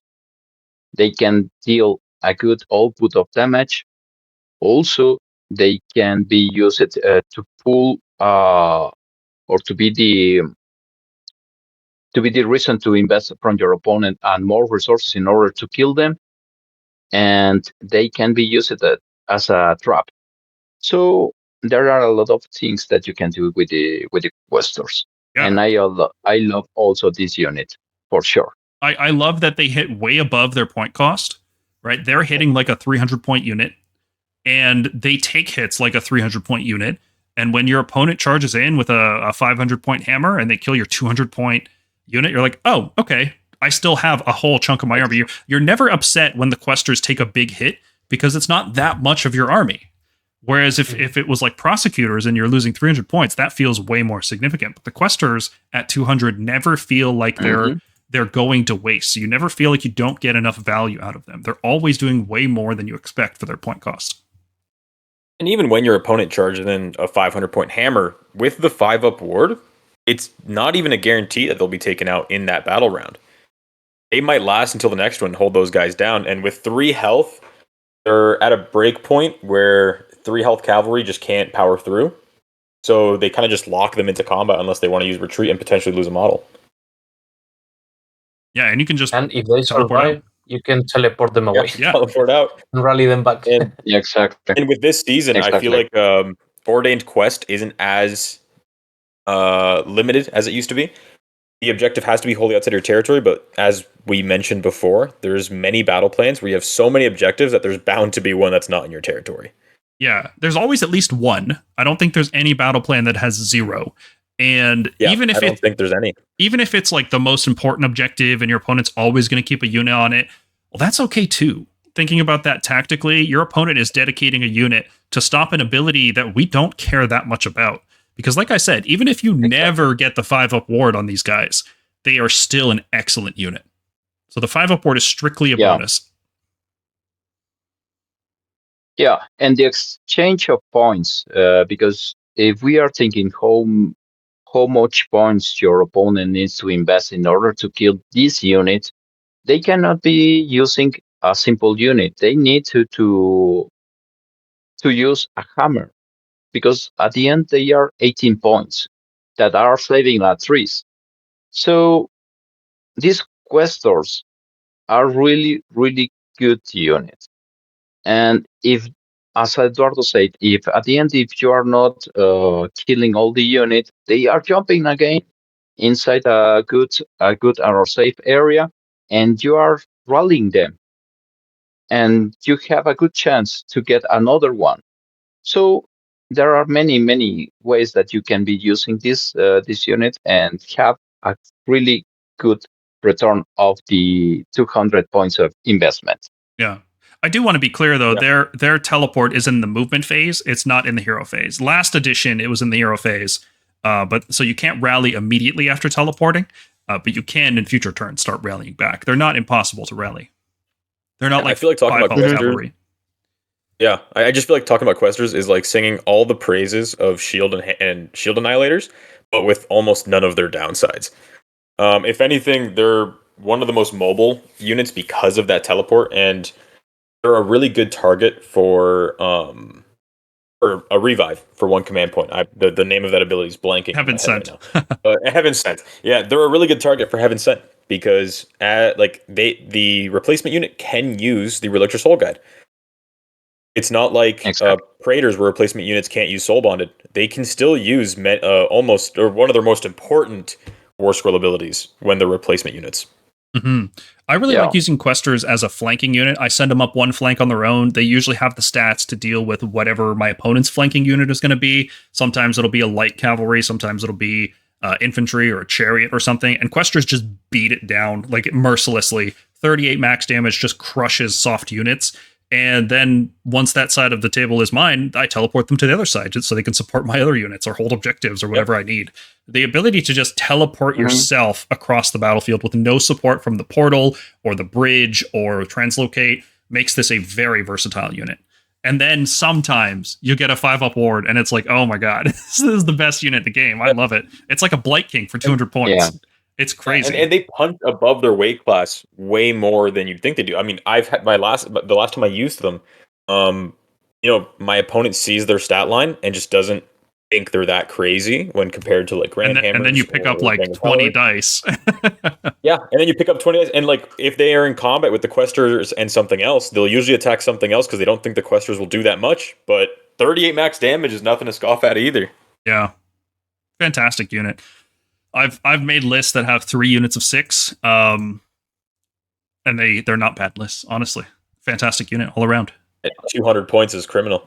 Yeah, but I'll take it. They're such a good unit that we kind of start comparing other units in the army to Questors. For example, Questors are 200 points. Reinforced Shield Annihilators are 280 points. So for 80 points, you're trading the teleport for a 2+ save and the Strike Last effect.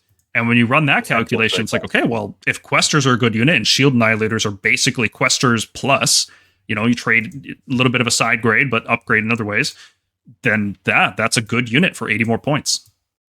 And because they have such a big weakness in their 5-inch move, they're not good chargers, right? They don't move up the board and charge stuff very well.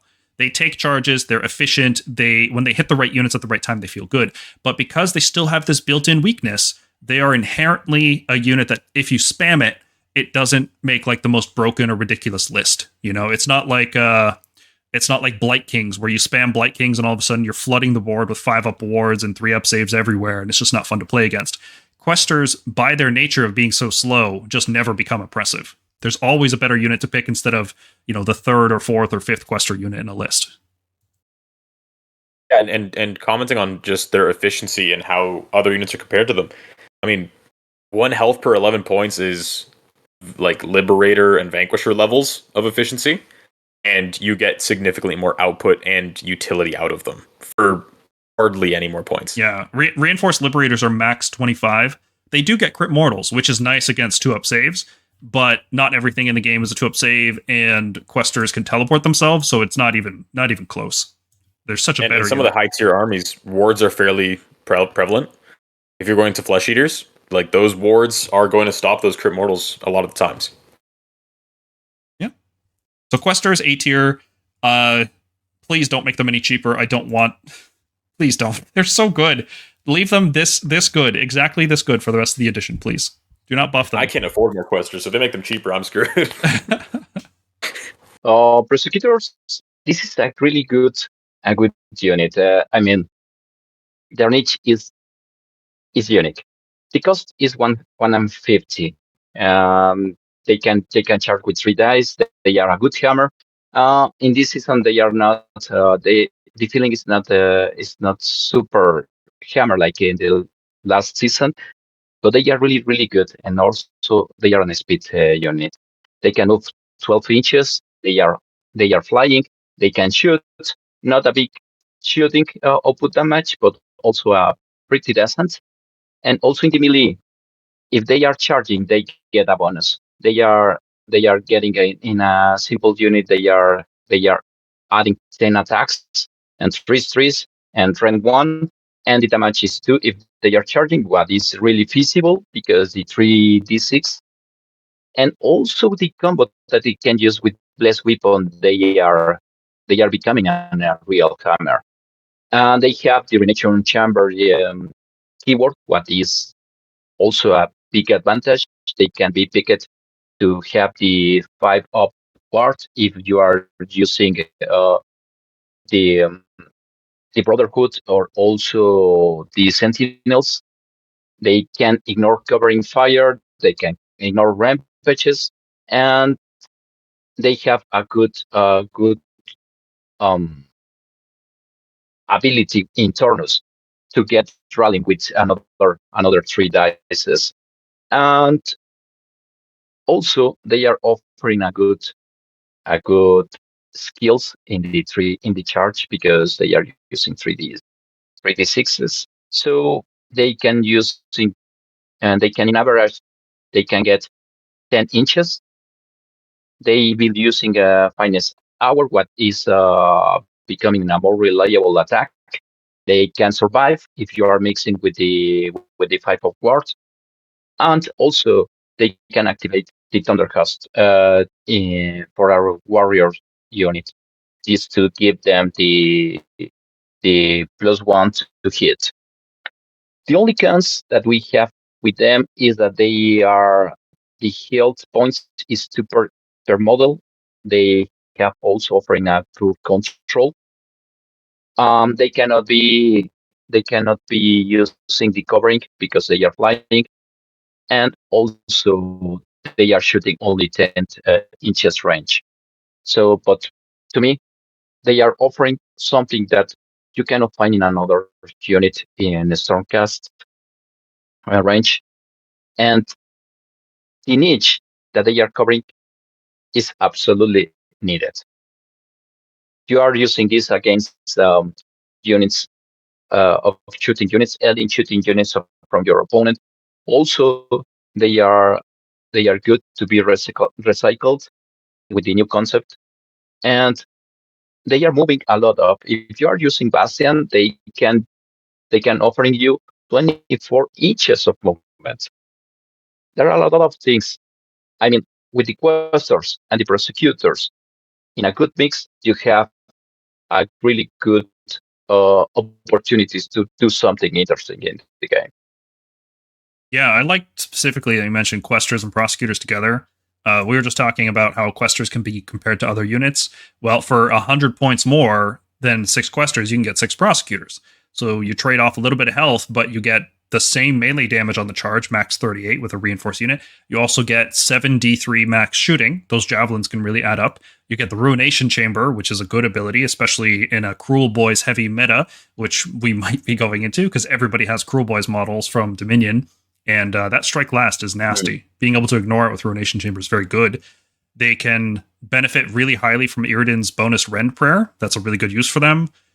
And then all of that with Blessed Weapons, tons of damage output, right? But what makes that useful is that they have the 3d6 charge. A lot of our other infantry struggles to get into the enemy when we want them to. So we're talking about shield annihilators and Grandhammers and talking about how they become an anvil. You know, we're giving enemies strike last when they charge into us. Grandhammers are using Quicksilver Draft when the enemy charges into us. Prosecutors are the unit that charges into them, right? We go anywhere on the table. We get that reliable 9-inch charge with a reroll. We flush out heroes in the back line or softer shooting units or just any unit hiding in obscuring. Right, we can just get in there when we need to with a flying 3d6 charge. It's really, really cool. The Prosecutors are, they're just a phenomenal unit all around. Yeah, they're a threat that opponents must consider all the time. You can always deep strike them in their backlines with probably a +1 to attack and +1 to rend or something. So they have to consider it with a 3d6 charge. And I've gotten my opponents a lot of time in a very bad position because these guys getting into the backlines and even tagging some unit and going into the other way around with the Palladors or something, shooting at them, and suddenly they don't have a unit. They don't have their hammer. And these Prosecutors are back there tagging their heroes for the next turn. So they are very good, very good. And if we are considering that the new Iridan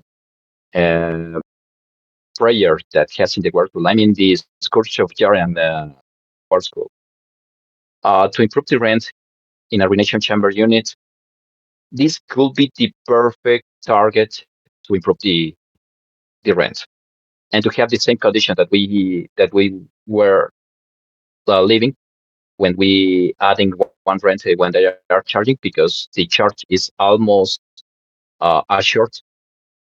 And now with Iridan, I see that they will be used with Iridan in a kind of combo like the Quicksilver Draft and also the Celestant and the Red Hammers. I see this a good combo. I don't know if this could be meta or not, but we have we are living a good resource to improve their damage. I think Prosecutors benefit from many things in the Stormcast range.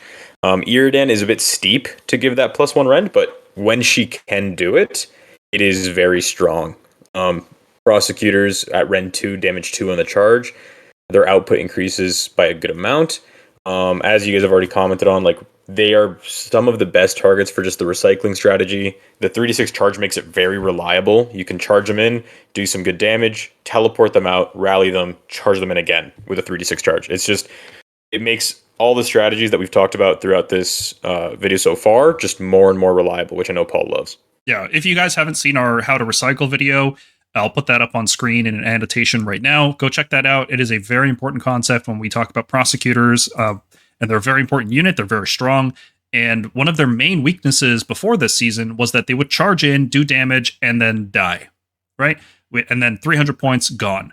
But now we have a way to save them and do it all over again a second time. So now we get 2 turns of flinging out a unit of reinforced Prosecutors.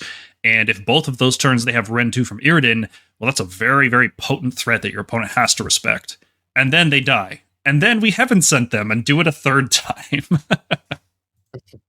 Yeah, Heaven Sent, they're a great target for it, and also, I mean, I can't believe we haven't talked about it. Like they score tactics really well in this season. With all the objectives being very spread apart, they can travel between them easily, and many battle tactics they get scout, their infantry, and they have a really fast move. Like they are just a great all rounder unit. A tier is perfect for them. I mean, an argument could be made for S, but I don't think they're that strong just yet. No, not quite, because there's units you could use instead of Prosecutors that compete for a similar role. I think Stormdrake Guard are competing with Prosecutors. I think Palladors with Javelins are competing with Prosecutors for this similar role of very fast threat that is, reasonably tanky. Prosecutors are obviously not durable at all. They're very fragile. Even if you give them a 5-up ward, they still die to any kind of concentrated fire, and they can never benefit from obscuring, so it's not like you can hide them from that fire. So they have this anti-spam mechanic built in because they're so fragile.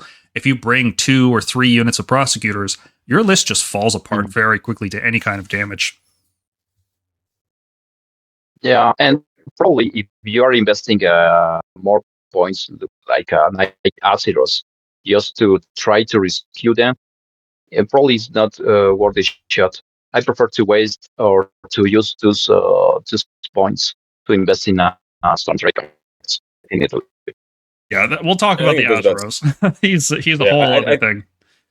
I think it goes without saying, but they should not be used to shoot. Their shooting is a bonus that will help you sometimes, maybe get some chip damage before a charge, but 6 shots at D3 damage is swingy at best. 7 shots. You forgot about the champion. 7 shots, like champion. 7 shots at D3 damage is swingy. And something, and they also don't receive buffs amazingly well because of just the low volume.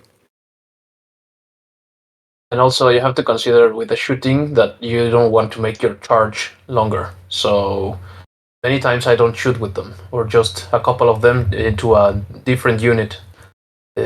So because they can remove models and make your charge harder. So it's something that you have to be mindful. Yeah, although of all units to potentially add an inch to their charge, they suffer the least because of the 3d6 charge. Yep. Yeah, but if you are deep striking them, 1 more inch could be it lowers the odds. It makes a big difference. But deep striking, like I've experienced it deep striking Grandhammers, and then those D3 mortals kill a unit, and they make my charge 1 inch longer. And a 10-inch charge is, I gamble in Age of Sigmar, but 10 inches is too much for me to gamble. Yep. B tier. Okay. Let's talk about Reclusians. They are the other Ruination unit. There should be a third Ruination unit from everything we've seen in the lore. It might be coming out soon. In the tome, it shows that they have a Justicar. Yeah, so there should be a shooting unit in the Ruination Chamber. We just don't know what it is.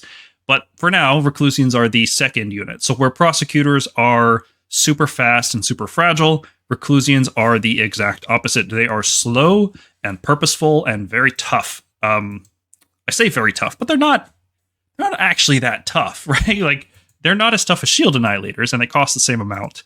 But what they get instead is crit mortals. You'll notice they have the exact same damage profile we've been looking at for a little while here.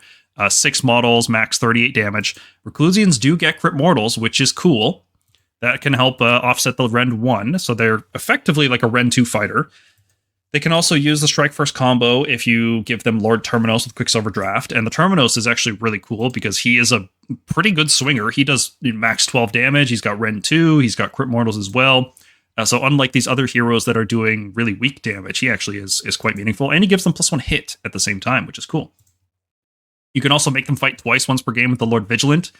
We can also use this on Prosecutors. We didn't mention that at all, but we'll talk about that with the Lord Vigilant later. He combos very well with Prosecutors and Iridan and Blessed Weapons and all these things, and it makes a really fun list. But Reclusians, their main feature, I would say, is having 18 health instead of 12 like the Prosecutors, so they get more value from the 5-up ward that you can give them with Sentinels of the Bleak Citadel subfaction, and effective health is a multiplier. Wards are an effective health boost, so it's a 50% boost off your base health. So Prosecutors have 12 health, a 50% boost on that takes them up to effectively 18, whereas Reclusians have 18 base health, so a 50% multiplier takes them up to effectively 27 health. So they get +9, while Prosecutors only get +6. So they get more value from wards.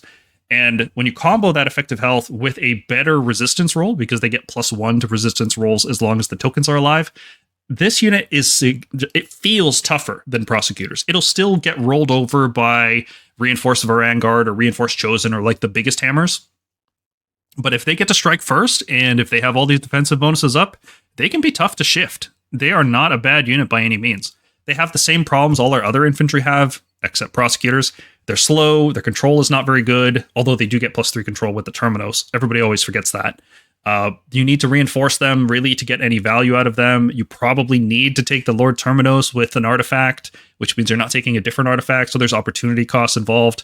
And I think for sure, when you're playing Reclusians, you have to take the battle formation. If you don't take Sentinels of the Bleak Citadel, you should not take Reclusians. You should just take Shield Annihilators instead.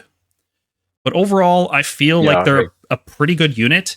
This is now the second unit we've talked about that can use the Quicksilver Draft combo really well, the other one being Grandhammers. While Grandhammers are more fragile, this unit is tougher, but Grandhammers will definitely do more damage than Reclusians will. So you've kind of got this trade-off. You know, you've got a tougher unit or a punchier unit, both kind of accomplishing the same thing. It's a better anvil because it can avoid a lot of the stuff that would normally kill Grandhammers, things like spells, and especially rampages. Rampages are getting absolutely insane these days, from anywhere from -1 to save to D3 mortal wounds to doing, taking a target unit, doing some Tokyo Drift thing around it. Being able to ignore all that on a 3-up is just amazing. A 3-up with a reroll if Iridan is nearby. True.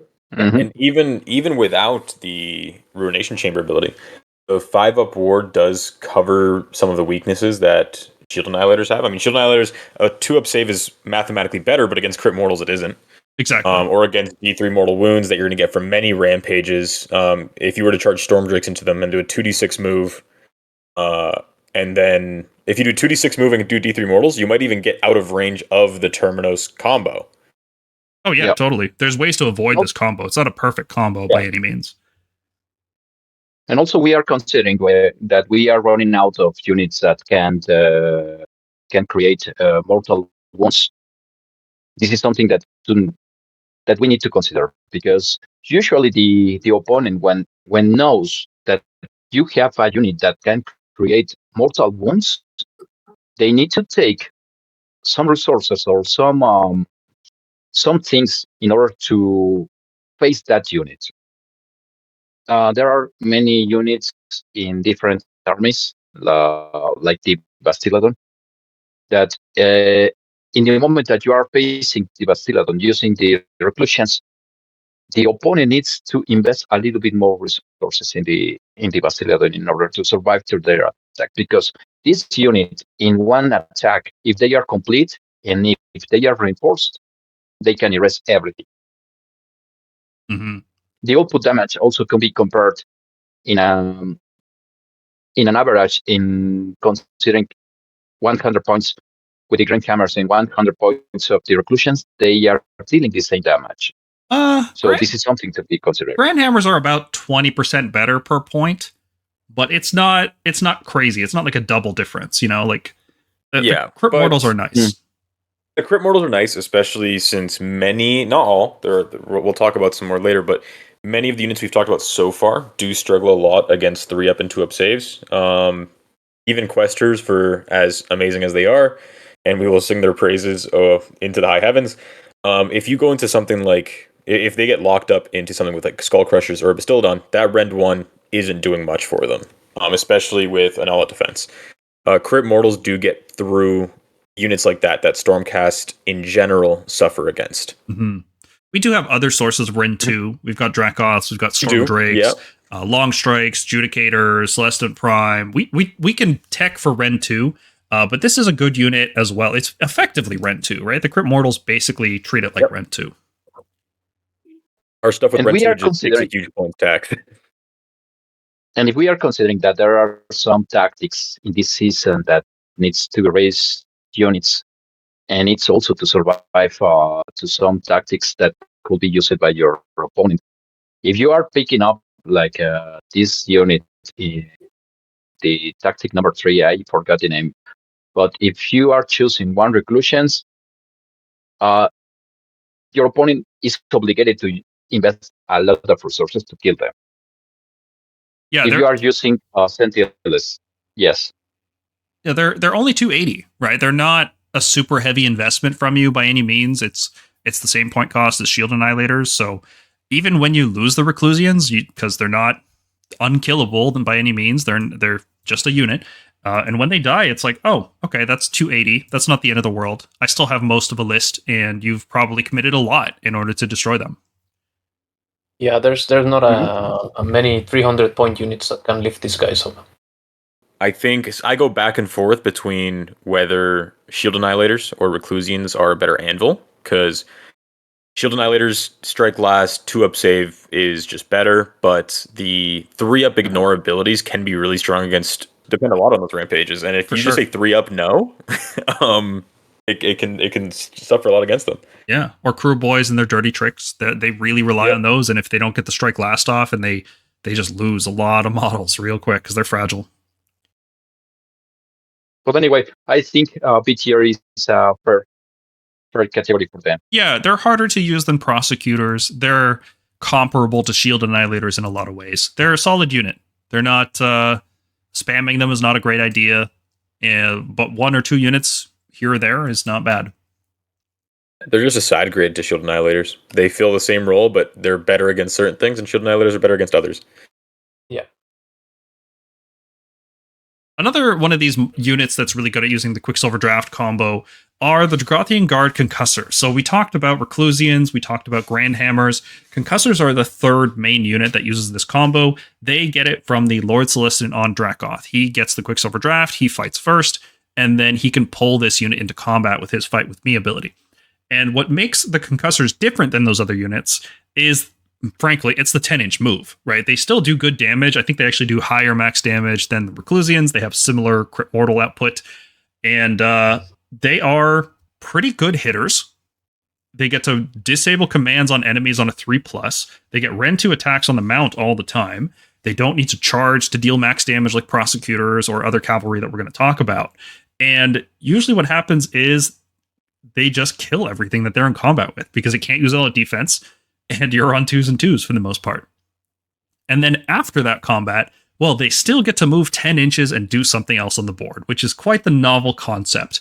Now, you do pay quite a premium for that. These guys are 210 for 2 models as opposed to 140 for 3, like the other Reclusians that we looked at. So they're quite a lot more expensive. But the 10-inch move, it can't be overstated just how good that is, because your opponent can't just ignore this unit like they can with Grandhammers. We talked about, the best strategy against Grandhammers is to just walk around them. You can't walk around Concussors. They will catch you. They're fast enough to catch you. So that's great, but they're still not a perfect unit. They still have trouble with control. They still have poor health costs. They're only 10 health for 2 models, but for 210 points, that is not good. We have way better options for that. Even a reinforced unit is only 20 health on a 3+ save. But this season, I think we can offset that because of obscuring terrain. One of the things I always had trouble with Concussors was against enemy shooting and magic. Like playing against Croak, using Concussors was one of the worst things you could do because they would just D through Mortal Wound off every single turn multiple times, and it was just brutal. But now with obscuring terrain, Croak can't see you, so he can't cast spells on you. So Seraphon have to charge in to deal with you, and when they charge in, they can't use commands, they get hit back really hard, and they have to overcommit, which is not what Seraphon want to be doing. So I think Concussors, of the 3 units that use the Quicksilver Draft combo that we've talked about, Grandhammers, Reclusians, and now Concussors, I think Concussors are the best one. And they're obviously the most expensive, but they're also just strategically the most useful one because they're not stuck in one place after they come down. And they always have that utility of shutting off commands, which even when they're not using the Quicksilver Draft combo, they're still contributing damage to other units. So good unit, has some serious downsides with low health, but overall I think it's like a B+. I was pretty close to putting these guys in A tier, but once we see some of the other A tier cavalry, it'll make sense why these guys are just a slight notch below. There is the possibility of strike first from the battle formation, where you can potentially save that Quicksilver draw till later if you really need strike first in a pinch. Yeah, and I think, the first thing is that they should be 6 wound each. But besides that, it's not going to happen. We have to move past that. They're going to be 5 health for the rest of the edition. It's fine. Get over it. We'll be okay. Yeah, okay. And they could be a little bit lower in points. I think we might see that. And they could get better. when they drop a little bit more points. But they're a good unit, yes.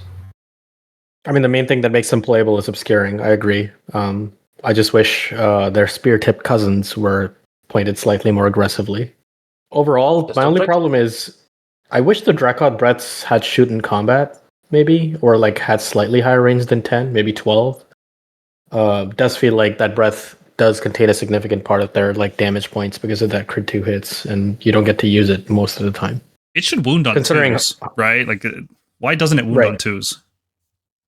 Yeah, it's a drug. Yeah, Or it should be like Stormdrake where it hits on 2s, wounds on 3s, something like that. I'm okay with it. The only weakness is like you might actually have problems with. I know they're basically like mounted Reclusians because of the crit mortals, but they are -1 Ren 2 damage, and there isn't. I don't think anything in the game that really buffs their Ren, unlike Iridan with Prosecutors and Reclusians. So you just make sure to have considerations of like -2 Ren in your army when you're going up against other armored factions, because this unit is pretty good, but there is a chance if you're not rolling any 6s that day or that game, that -1 Ren can fall flat. Well, the shooting and the mounts are both Rend 2. True. But, 4s and 2s, like, are we really all out attacking? Yes, going into a 4-up with this thing? absolutely. Okay. I hate Yeah, I 4s. think it's 4s are worth the it. worst. Yeah. Yeah. I mean, what I'll say that it'll apply to all the Dracothian Guard units, only have to say it once, is that losing one model lowers your output a lot more than it would for other units. Losing one Vanguard Pallador isn't as big of a deal as losing one Concussor. Yeah, they are an unforgiving unit. They won't be a mainstay. They will not be as popular as Vanguard Palladors because they're tougher to use and their strengths are not as obvious. Like, it's so obvious to see what Vanguard Palladors do. That's so good. They just go so fast and they shoot multiple times and they split it across different phases. Whereas what Concussors do is more tactical and strategic. They lock down a portion of the board. They kind of create this forward castle that your opponent has to charge through because you've got shooting behind you that's constantly peppering the enemy. But when they charge into you, they have to charge multiple units to survive all that and do any meaningful damage. So it's a massive overcommitment. And if they're not prepared to do that, like if they don't have the speed to do that, then you just own that part of the board. And that is a really good feeling as a Stormcast player, to just own a huge section of the board. They probably, when they falls from 6 to 5 healthy points, they lost a lot of things. Also, and probably to June 1st, we had to the Dracolins, and now since we have no more sacrosanct chambers, probably they could be used also a little bit more, but I don't see too much. I don't know. Probably I am so pessimist with this unit, but yeah, but I prefer to wait a little bit more. To me, it's fine with B tier, and let's see how they are included in another list. Okay, give them a try. I think you'll be pleasantly surprised with how useful they are. They do feel good, especially with obscuring terrain. Yeah. The Grandhammers, Okay. Shield Annihilators, and Reclusians, it takes a dedicated hammer to take them out. So they take resources from your opponent. Yes, and it's pretty good, I gotta say. Unlike Desolators, Desolators are cheaper than Concussors, but they seem pretty much worse in every way. Instead of getting the crit mortal wounds, they have anti-infantry, which is not nearly as good, I would say. They do get slightly higher max damage if they're fighting units that have 10 or more models, and that does seem very good, right? Because you'll think about your games, you're like, oh, there's lots of units with 10 or more models. The problem is that even when there are units like that, you don't always have your Desolators fighting them. And Concussors just do the same damage no matter what they're fighting. So they're good into every matchup. And they're only 20 points more. This Desolators are not that much stronger than Concussors to justify not spending the extra points for them.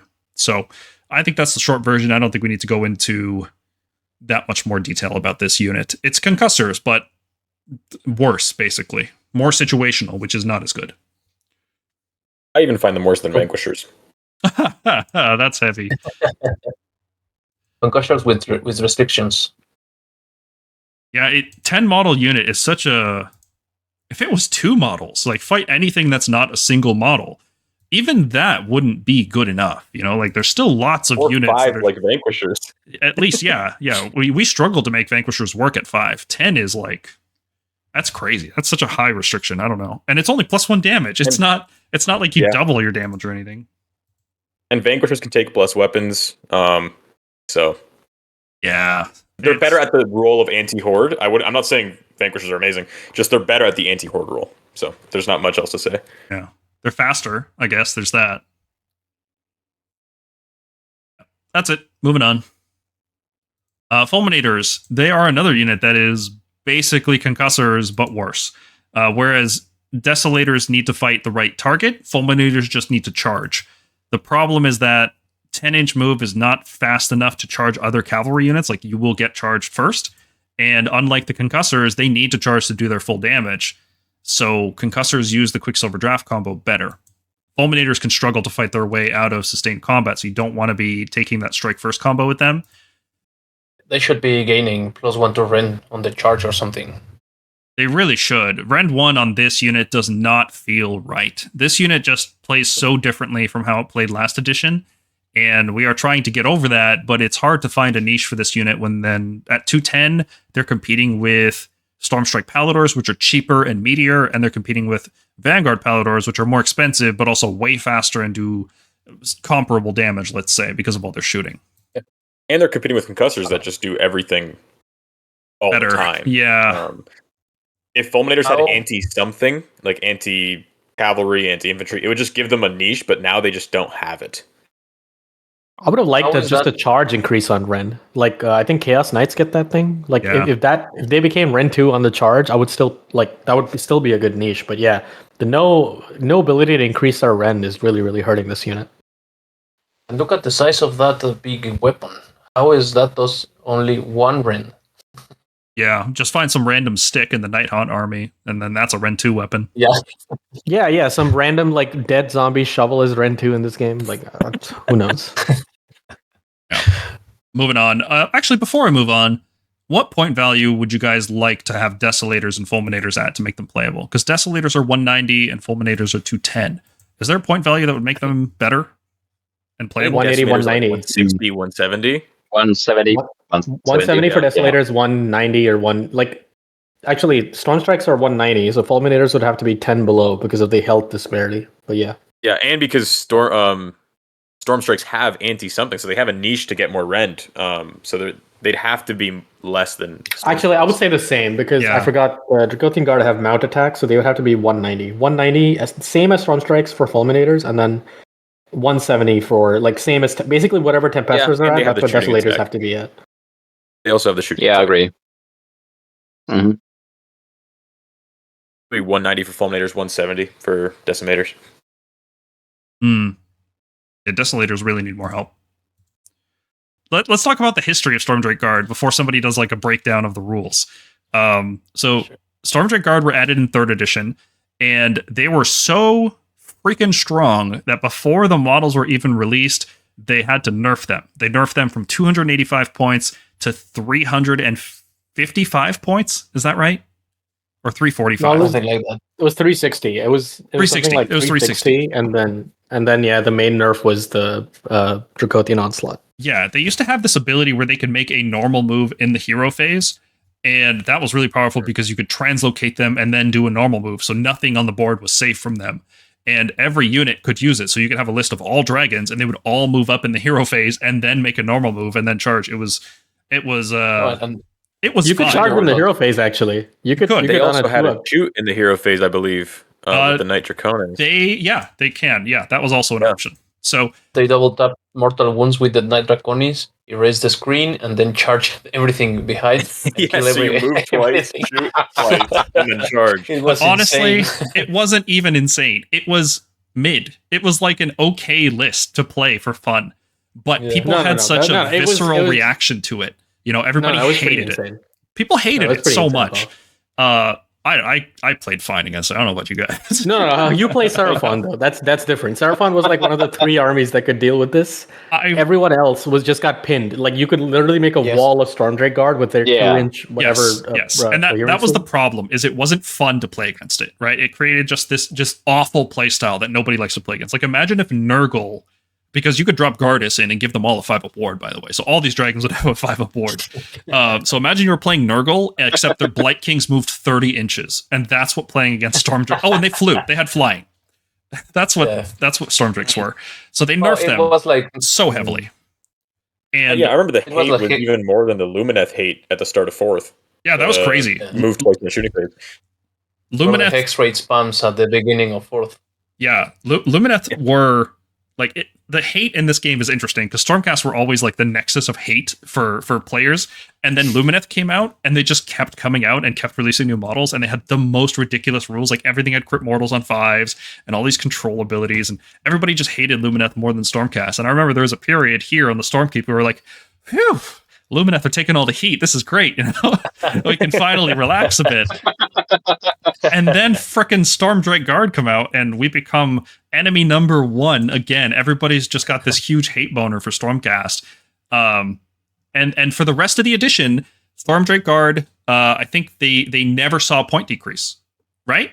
Like they stayed at 360 for the rest. 350. They were afraid of that unit throughout all of 3rd. Yeah, and then in 4th was when they finally had the courage to be like, hey, can we sort of just make this unit playable again? Yeah, so they started this edition out at 340. And over a few battle scrolls, they've gone down 10 points and gone down 10 points. And I think when the faction... They were 360. They were 360. Oh, yeah, they were. They were 360 this edition. That's right. They were 720 for a reinforced unit. And I was like, what? That's ridiculous. That's way too much because they removed almost everything that makes Stormdrakes special or unique, except for their flying and their 12-inch move. But we have faster units than this with the Vanguard Palladors, so they're kind of just flying Fulminators. And Fulminators aren't good, so how good is a flying Fulminator when it costs 720 points? And the answer was, it was mid. Like, it was fine, not really good. It was just okay. And I think that's completely changed this season. I think this season, they are one of our best units. I think they're up there with Javelin Palladors for how good they are. So with that context, who wants to take the slide to talk about their rules? Talk about why they're so good. I want to take that one. I'll talk about them. Okay. Yeah, I want these ones because these are the models that got me into actually playing the game. Because I started painting, and when I saw that this army had dragons, I couldn't wait. And I was so broke at the moment, so I bought a pair of these guys, and I finally finished them, painting them up.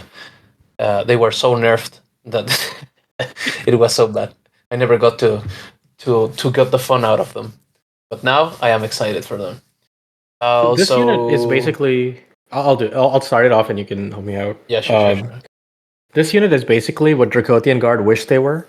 It's like, the Dracothian Guard she tells you not to worry about. It's got a great shooting attack. It does have shooting combat, which is amazing because it means no matter what, they always get their max damage. They're not just hampered by being in combat. 12-inch flying monster. Amazing abilities to have.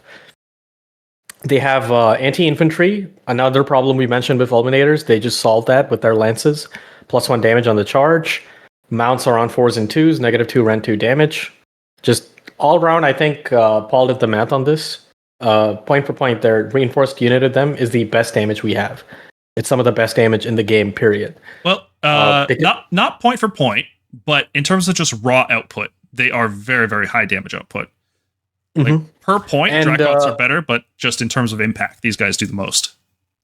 One of the main things about them, they have these weird combat tricks. I mean, once again, I'm going to plug in our recycling video. It's what makes them good because I think we should take all lances this time because recycling makes that weapon choice pretty playable. But their rampage is really interesting because on a 3-up, it allows you to move 2d6, do d3 mortal wounds to something, and you don't have to end it in combat. And this basically lets you avoid so many of these like rampages and combat tricks that people do in the combat phase that require you to be in combat with a target enemy unit, and Stormdrake Guard just say no. That alone acts like it's almost like a 3-up Reclusian ignore ability. So as far as cavalry goes, it's excellent. They do get a buff from the Knight Draconis, but we'll get to the Knight Draconis and what makes them worth it or not worth it. But their output is actually really, really good. Cons wise, I think the main problem for them is they can't use the Stormkeep portal. They cannot use Heaven Sent because they are monsters. They are not infantry or cavalry. And you're ultimately just taking 18 health for 310 points. And that may seem like it is quite a lot, especially considering a 3-up save. There's a lot of stuff that'll just cut them down, and you are not getting those models back anyway once you lose them. You are not rallying back a 9 health Stormdrake Guard like we used to back in 3rd edition. You are not going to Heaven Sent them. There is one really niche battle plan that returns models to them, but that's up to the TO's mercy whether they even put that in. And most importantly, in a magic heavy or shooting heavy meta, they still suffer the same weakness that they had before, which is they just have their armor save, no wards, and now they can't even benefit from cover or obscuring terrain. And they are almost always taxed with a priest, because if you don't recycle them, somebody's going to recycle. By recycle, we mean translocate them back in the opponent's turn. They will almost always get tied up, either in melee or by magic, or they will just get shot to bits. So it's an extremely good anvil/hammer unit that needs to be played really, really well. While it's great to have Unga Bunga fun with dragons, this is a unit that requires a lot of precision. I think their main problem is still points. I think the problem with that is you're putting a huge footprint for 620 points. And there's things in the game that can do really, really well with a lower footprint. Things like a Lord Celestin on Stardrake or even Karazai, despite his flaws this season.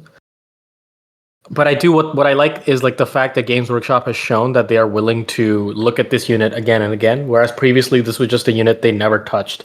Once they nerfed it, they never touched it again for 2 years. We are seeing continual decreases, and I think 290 and 300 is a very, very sweet spot for them. But I agree, they are really, really expensive, and given that large footprint, I would almost rather use something else.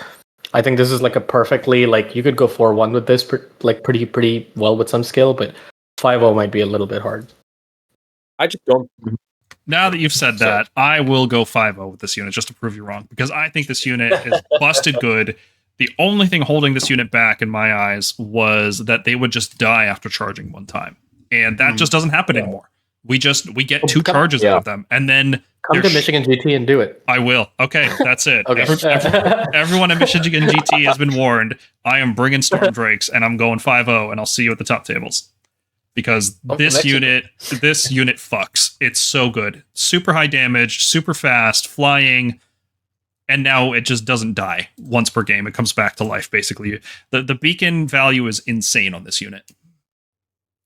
Yeah, it's actually, you know what? I keep forgetting this. I don't think about this, but I really should when we think about cavalry.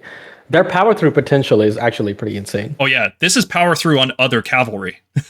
Yes, some monsters even. There's some monsters in the game you could power through, or not monsters. Sorry, heroes. I mean, cavalry heroes. Yeah, many foot heroes.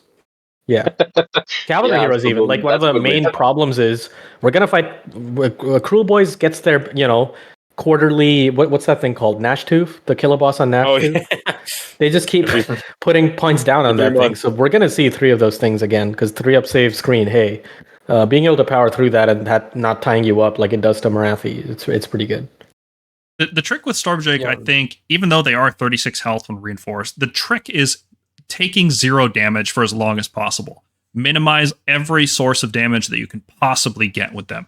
Summon a bridge in the way to block charges, or summon the palisade to block shooting, deploy out of threat ranges, make sure you pick your first couple turns carefully, make sure you have your priest available with Beacon of Vizier to teleport them away. If you can go 3 turns without losing a Stormdrake, you're going to win the game. There's nothing left on the board after turn 4, in turn 4 and 5, even I would say 3, 4, 5. If you go 2 turns without losing Stormdrakes, you're in such a good position to win the game. It's so hard to take these guys down once you get 2 turns of charging off with them.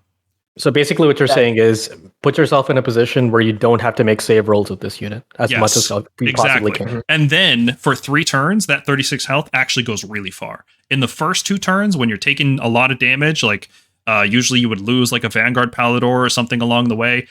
Just avoid those scenarios, right? You got to play this unit as like a super fragile glass cannon, because if you do, you'll have all 4 alive, and then there's nothing left that can contest them. They just run the game at that point. Yeah, so the idea is like you send them in, you translocate them away with the beacon, then maybe next turn you get to charge with them and power through away, and then next turn, if they have still something left, you charge again, and if you can do that, there's nothing left. Yeah, and sometimes you get lucky. Sometimes your priest survives because of legendary tenacity, and then you chance on your turn to get some points, and then you translocate them away in the next turn as well on a 2+. You know, there's like I'm assuming you get 1 round of recycling, but what if you get 2? What if you get a 2 rounds of recycling and a power through, and you have this 620 point big swinging hammer that's just crushing one side of the board until it gets around to the other side? Yeah, Do you think taking them mandates the extremist chamber?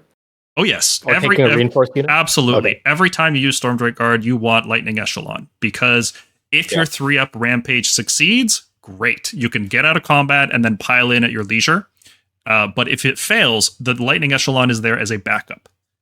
And that is a very useful thing to have, because you guys know me. I hate dice rolls. I hate relying on a single 3+. I basically treat the Lightning Echelon as a re-rollable 3+.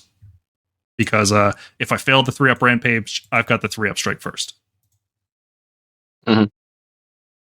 Yeah. They have a skill to play them as well, because many people just go and throw them up in front. They are 12 inches. Yes, they are fast, but they are not that fast like to alpha strike somebody. So you also have to take in mind the screening and that stuff, and they have a very big footprint, like Magong was saying. So you have to be careful with that as well. But I think that they could be very good. I still want to try them out, and I think they could be A. Yes, I could agree with that, but I'll have to test them. Mm-hmm. Yeah. The only thing that I hate is that Game Workshop reduced the coherency between each model, because 3 inches was good, 2 inches between models is really hard. You need to take out the model from the base just to position your bases. But after that, it's a pain.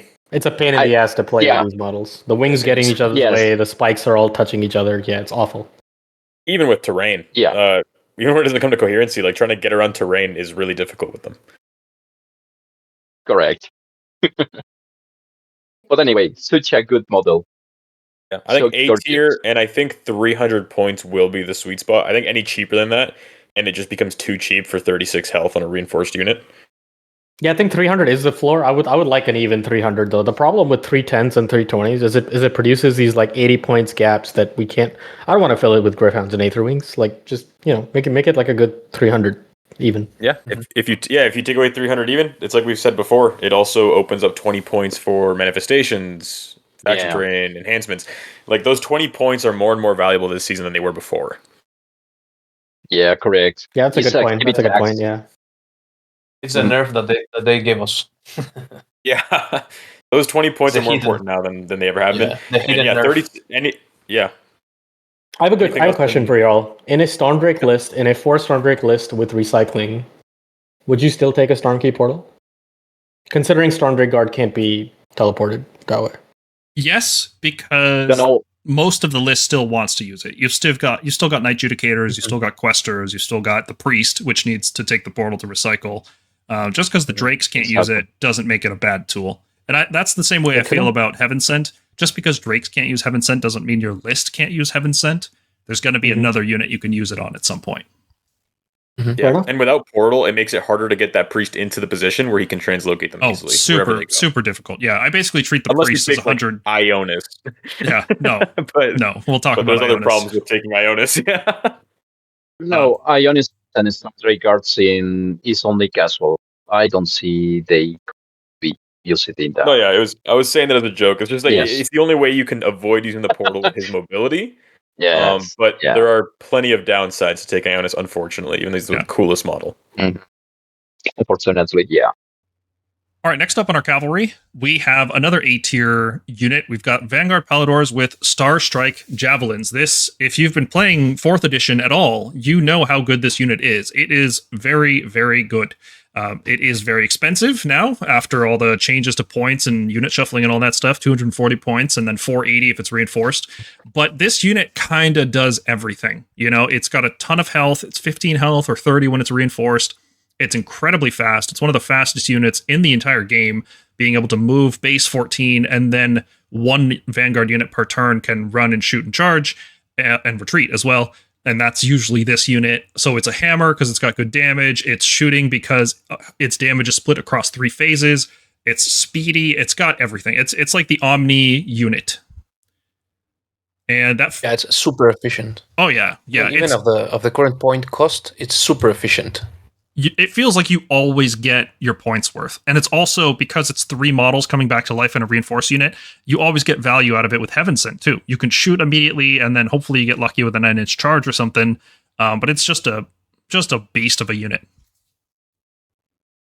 And it synergizes amazingly with the Vigilors, because if the opponent wants to really defend from this unit, they have to all-out defense in the shooting phase, all-out defense in the charge phase, and then all-out defense in the combat phase. And you will be with +1 to hit in all the 3 phases, and they are very good, very, very, very good. Yeah, and their damage is excellent, even though everything they do is rend 1. As long as they're not hitting, shield annihilators, they will do a lot of damage because they just pump out a lot of damage. And their damage is split across multiple phases because they have a shooting attack, and then when they charge you, they get to shoot another time. And then in melee, their melee attacks are basically like another round of shooting. So they are just hitting you relentlessly, and this damage can be focused on a single unit, or it can be split across multiple units, which makes it very, very valuable. Yep, it's super tactical. You can shoot the hero behind, and then charge the unit in front of you and shoot another unit which is beside it, and you can do a lot of stuff with them. Mm-hmm. Now this, and then power through a wave 14 inches, which is a lot. Yeah, 14-inch power through is a lot, especially now with obscuring terrain in the mix. You can charge, kill something, and then power through, get tied up in combat with something else, and then move back with power through into obscuring terrain so you can't be shot, and the enemy has to charge you. It's very strong. Yeah, the javelins can cover anything that you need, and also, as you have shared, this unit can fit in every single list. In my perspective, this is our best cavalry unit that we have currently, and besides the output damage, the board presence that this unit is giving you is awesome. I think there's no comparison between these Vanguard Palladors with javelins with any other unit that we have in Stormcast. I think there's very few contenders. I think Stormdrake Guard, like we talked about, are very good. I think they are about as good as this because the beacon can recycle the Stormdrake Guard and preserve them. Javelins don't need the beacon, which is even a plus for them. You can pair them with like a Quicksilver Draft combo. You can bring like a Lord Terminos with 6 Reclusians, or you could bring a Lord Celestant with 6 Grandhammer Annihilators, and then you don't need the beacon in that list. So that's definitely a plus. If you bring Stormdrakes, I feel like you need to bring the beacon to recycle them.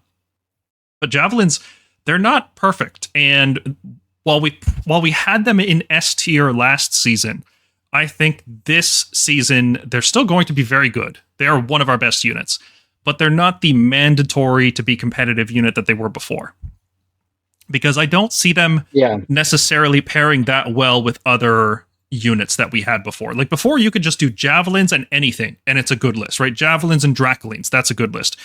Javelins and Stormstrike Palladors, that's a good list. Javelins and Annihilators, that was a good list. It's just Javelins and more Javelins, and that was a good list, and continues to be a good list for the record. Javelins and Raptors. Yeah, for sure. This season, I think they look a little bit worse because obscuring really takes a big dent out of them. It is, you can shoot when you charge because you're going to be in melee with an enemy, and you will still get the melee attacks, but it's effectively cutting out about a third of this unit's output if your opponent just hides in obscuring. And javelins losing a third of their damage is not the end of the world. But the real issue is you need a hard-hitting melee unit to get units out of that obscuring. And javelins don't do that, right? They don't hit hard in melee like Grandhammers or like Stormdrake Guard. So if you run a list with javelins as your primary melee hammer, enemies can just hide in obscuring, and you're going to do little damage to them. Yeah, correct. Yeah. But also, I suppose this is the effect of the obscuring is not so strong like in another units, because this unit can move 20 if you are paying 1 command point, and this can go 20 inches away and then can charge. So at the end, this unit is also adding some conditions to the game that any other unit, even the Stormdrake Guards, cannot do. So if we consider it in a 2 dice roll, 7 average in the rolling, we could have around 27 inches covering with this as a threatening area. Yeah, the threat range is unmatched by anything else in the game. I think these are the fastest unit in the game, just in terms of pure speed. Now, in any other army, this would be an S tier unit for sure. But in a Stormcast army, I think we have some competition from units like Prosecutors, who don't have a 30-inch threat range, but they effectively have an infinite threat range because they just drop anywhere on the table, and the 3D charge is reliable enough to get them into melee. So javelins kind of compete with Prosecutors in lists. When you want a really fast unit, you have a choice between javelins that can go 20 inches and then charge, or you can have Prosecutors that just go anywhere and fly, and have also a really good heaven sent because they get the 3d6 charge as well. Mm-hmm. Yeah, you can also take advantage with this unit. You can take advantage of the obscuring. So that gives you another plus from another units like the fly keyword units. So this can hide. This can be hidden in the obscuring, and then you can throw them 20 inches, and they can try to cover this angle that you cannot get unless you are translocated something, setting up with any skill, and then you could have even up to 3 inches just to charge to the other unit. So I know there is not the same condition that we have currently in this season like in the past seasons, but I feel even with the new conditions in the game, I feel this unit is really, really strong. One of our best units. Absolutely, yeah. Definitely. Yeah. There's going to be some hard checks for it. It's going to have to overcome the obscuring problem, so the rest of your list is going to have to do significant melee damage. It's also a pretty inefficient unit because it's so expensive. You have to play with it carefully. You can't just throw it away. It also has some issues scaling with combat buffs. So, for example, right now we're trying to use blessed weapons in many lists so that we can pump up our infantry so we can get our damage numbers up, because some armies are starting to run these really big blocks of just tanky models, right? Like reinforced brick units are going to be a thing this season because you can park them in the middle and then they can kind of just anchor your whole army while the rest play the flanks.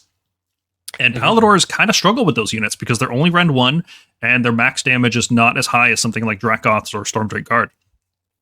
And so like they're a fantastic unit. Like if you use these, you're still going to have a great time. Your opponent might not have a great time because they're so threatening from 20 inches away and then a 3-inch, like so much movement. It's fantastic. Excellent unit. Yeah, my opponents hate when I bring them and Prosecutors with blessed weapons. Oh, yeah. Those two together is like nothing is safe. Wherever you want to hit, you will hit. Yeah, and something else with shooting. I don't know, some raptors or something. Yeah. So they are in so much threat from everywhere. So they have always a hard time hiding from all of this. But as you said, in this edition, I believe that melee armies will go back up. And having more screens and more units will diminish the efficiency of this type of units on this type of playstyle. a little bit. It might still be competitive, but in some matches you will find it harder. For example, I used to play against Fire Slayers, and they have this artifact that you cannot shoot them for one turn, and it's really hard with this type of lists. Yeah, any unit that you are facing and can count with a debuff to your attacks. Doesn't matter what kind of debuff will become in a problem for the Palladors. That's true. The threat range is insane. I've used similar techs with other armies. Like, you can do similar things with Flesh Eaters, but you need to get a lot of rolls off, and not having to get all those rolls off with Javs, just that reliability is unmatched. Yeah. So why are we ranking Vanguard Palladors with axes in a significantly lower? We're giving them C tier, even though they have most of the same stuff that Javelin Palladors have going for them. Why would you guys... we all agreed on these rankings ahead of time. There might be some individual disagreement, but like as a team, we're agreeing these are C tier. Why do we think axes are so much worse than javelins? For me, it's the spreading of the damage that javelins have. Javelins spread their damage out between the shooting phase, the charge phase, and the combat phase, giving your opponent much less time to react with defense buffs like all-out defense. If you all-out defense against Rend 1 axes, even though they have that damage through on the charge, it just becomes infinitely less reliable, especially going into something like Chosen or Vanguard, that it sounds on paper like it should do a lot of damage, but in reality it doesn't. Not nearly as much as Javelin Palladors. Rend 1 is the thing that puts them down. Yeah. For me. Yeah, besides Pallador with axe can deal like an 8 to 10 damage in a unit that is defending with a 2+. And the Palladors also can offer 13 to 14. So in each attack, considering both of them, they are charging. So even also, if we are considering the cost that is also huge. I mean, for a unit, for an army that 10 points is really heavy. To compete with the same Palladors, but with access and offering 5 or 6 output damage is huge. To me, it's really, really simple that they can deal more damage even for the kind of cavalry that is competing with them directly. Yeah. So, okay. What if we pivoted this unit instead of running it, like instead of comparing it to javelins and having these two units reinforced running together, like running forward as a brick? What if we split this unit into, 3-man unit or a 2x3, right? We have them running on the flanks. For me, I'm going to say that still doesn't seem very appealing because this unit is 250 points for that role. And that is a kind of role I would much rather have Questor Soulsworn doing at 200 points, doing max 38 damage instead of max 29 with companion attacks, which don't benefit from Thunderhead Host or from Vigilors. So buffing this unit is tough. It's not... It's fast, but when you're playing the flanks, you don't need that much speed, right? The speed is nice, but it's not the most important thing about a flanking unit. The whole point of playing on the flanks is you can contest them and then teleport to another side of the board or something with Questors. Like the move is nice, but it's not worth the point cost. I think I'd rather for that role use Stormstrike Palladors because they are significantly cheaper at only 190 for 3. Same defensive profile, similar enough speed. I was about to say Stormstrike Palladors just fill that flanking MSU role a lot better. And you only lose out 2 inches of movement instead of 10, or instead of losing 4 on the Dracoths. Yep, and also if they go down in points, I see a place for them because they could go in and maybe even as MSU and hit something and stay in combat and pin something because with the -1 to wound, they will not hit you hard back enough. And you could do something like that. But at this point cost, they are not that efficient because they are not going to erase the thing that they hit. The Rend 1. Yeah, you guys mentioned Rend 1 as well. That is a big deal because like what we were saying with the Javelins, they're not the highest damage output, and because a lot of their damage happens in shooting, what you want is a melee unit that can deal with Chosen or Vanguard or these 3-up safe Stormcast units that are going to be hiding and obscuring. And Shock Handaxes don't do that because they're only Rend 1. Mm-hmm. Yeah, but I disagree a little bit more with in comparison with the Questors, because in the Questors you are still facing that charge of 9 inches, and with Palladors, if you are located in the proper place, they can offer you a charge of 3 inches. So yeah, in both units you can count with a Rend 1, but since we have many units now becoming in Legends, including the shooting units that are volume shooting, considering that you are repeating and you are charging and you are repeating the shooting profile, I consider there are not too much options that we could count right now to offering this kind of volume in the shooting. Yeah, so I think there's two kinds of flanking units. There's the tough and slow kind, which get onto an objective, and then they just stay on that objective for the rest of the game. We've seen these be somewhat successful throughout the past, but usually what you want with a flanking unit is the ability to have something else, right? Because if you're just a slow unit and you only sit on one objective, let's say your opponent never needs to contest that objective until they need to charge it, and then they fight first and then you die, right? Having a fast unit on the flanks, that's the second type of unit. Having a fast unit like Stormstrike Palladors or Vanguard Palladors with Handaxes, that kind of unit is more strategically useful because while it's sitting on that objective, it's threatening nearby objectives. Because instead of just sitting on this and being, move 5 inches and then, okay, well, I'm not going to make that charge, moving 12 or 14 and then being able to charge is a lot better.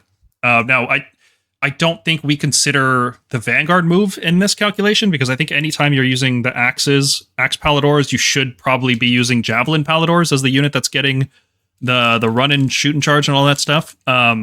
It could come up, but I think it's just going to be rarer than using it on the Javelins. And when you have Javelins and Shock Handaxes, well, that's already 1,000 points of your army right there in 2 and 3 units. That's so too much. It's too much. It's too many points.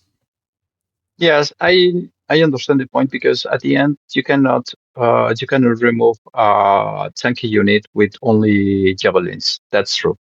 You need the supports of something else. And so they can't grind like a Questor unit can grind. They can't take the same amount of hits. They can't do the same amount of damage off the charge. And if you want a faster flanking unit, I think Stormstrike Palladors are actually better just because they are so much cheaper. 80 points is 60 points is a big deal in Stormcast armies. We can do a lot with 60 points. Yep. Yeah, as I've said in like plenty of the things before, 60 points is manifestations, faction terrain, enhancements. So I don't think that the difference between Stormstrikes and Vanguard Palladors with Shock Handaxes is big enough to take that over enhancements. Yeah. And to me, the last point that is difficult to play with javelins is that there are not too much units that you can take hands in order to follow their speed and to be supporting.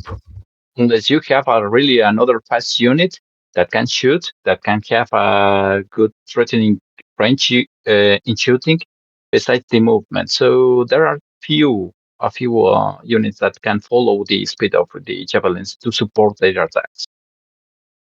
Yeah, and usually with these units, what you want to do is go, hit, and then power through back. And their ability is to give -1 to wound to the unit that they just hit. So if you power through away, it's useless.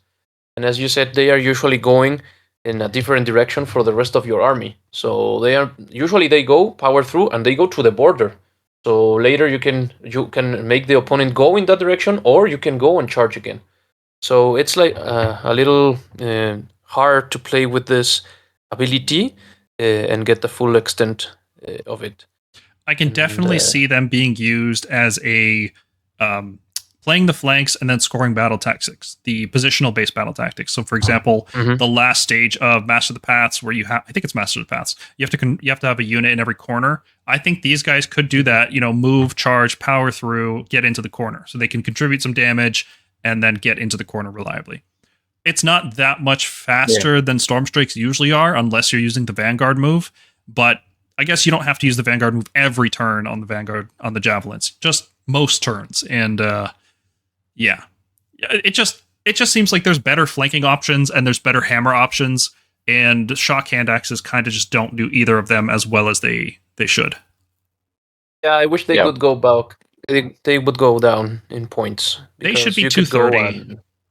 Yeah, something like that. Even less, maybe. You bring just 3. They're suffering the sins of the Javis. Which is weird, because Javelins aren't suffering the sins of Javelins.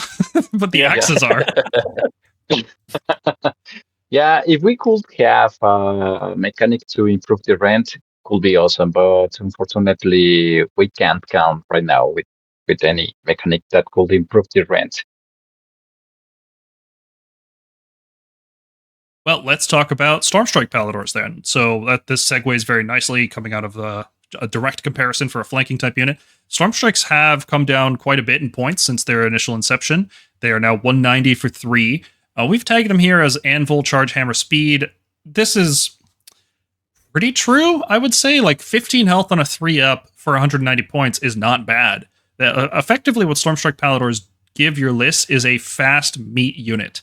So picture Questor Soulsworn with slightly less health and with, I would say, a third less damage. And that's but with a 12-inch move. And that's what Stormstrike Palladors are. They're faster, right? Then they're just health and damage on they don't really do anything more exciting. They can get strike first if you've lost a warrior chamber unit. But by the time that happens, these guys are usually in combat and they don't have the ability to retreat and charge or anything. So unless you're a crazy person like me and you want to run a list that has 12 of them so that, one unit can die to give the rest strike first on the charge. And that could be scary because strike first is the kind of thing where once you get enough units that strike first, you can just obliterate a huge chunk of the enemy army in one turn and they can't really respond.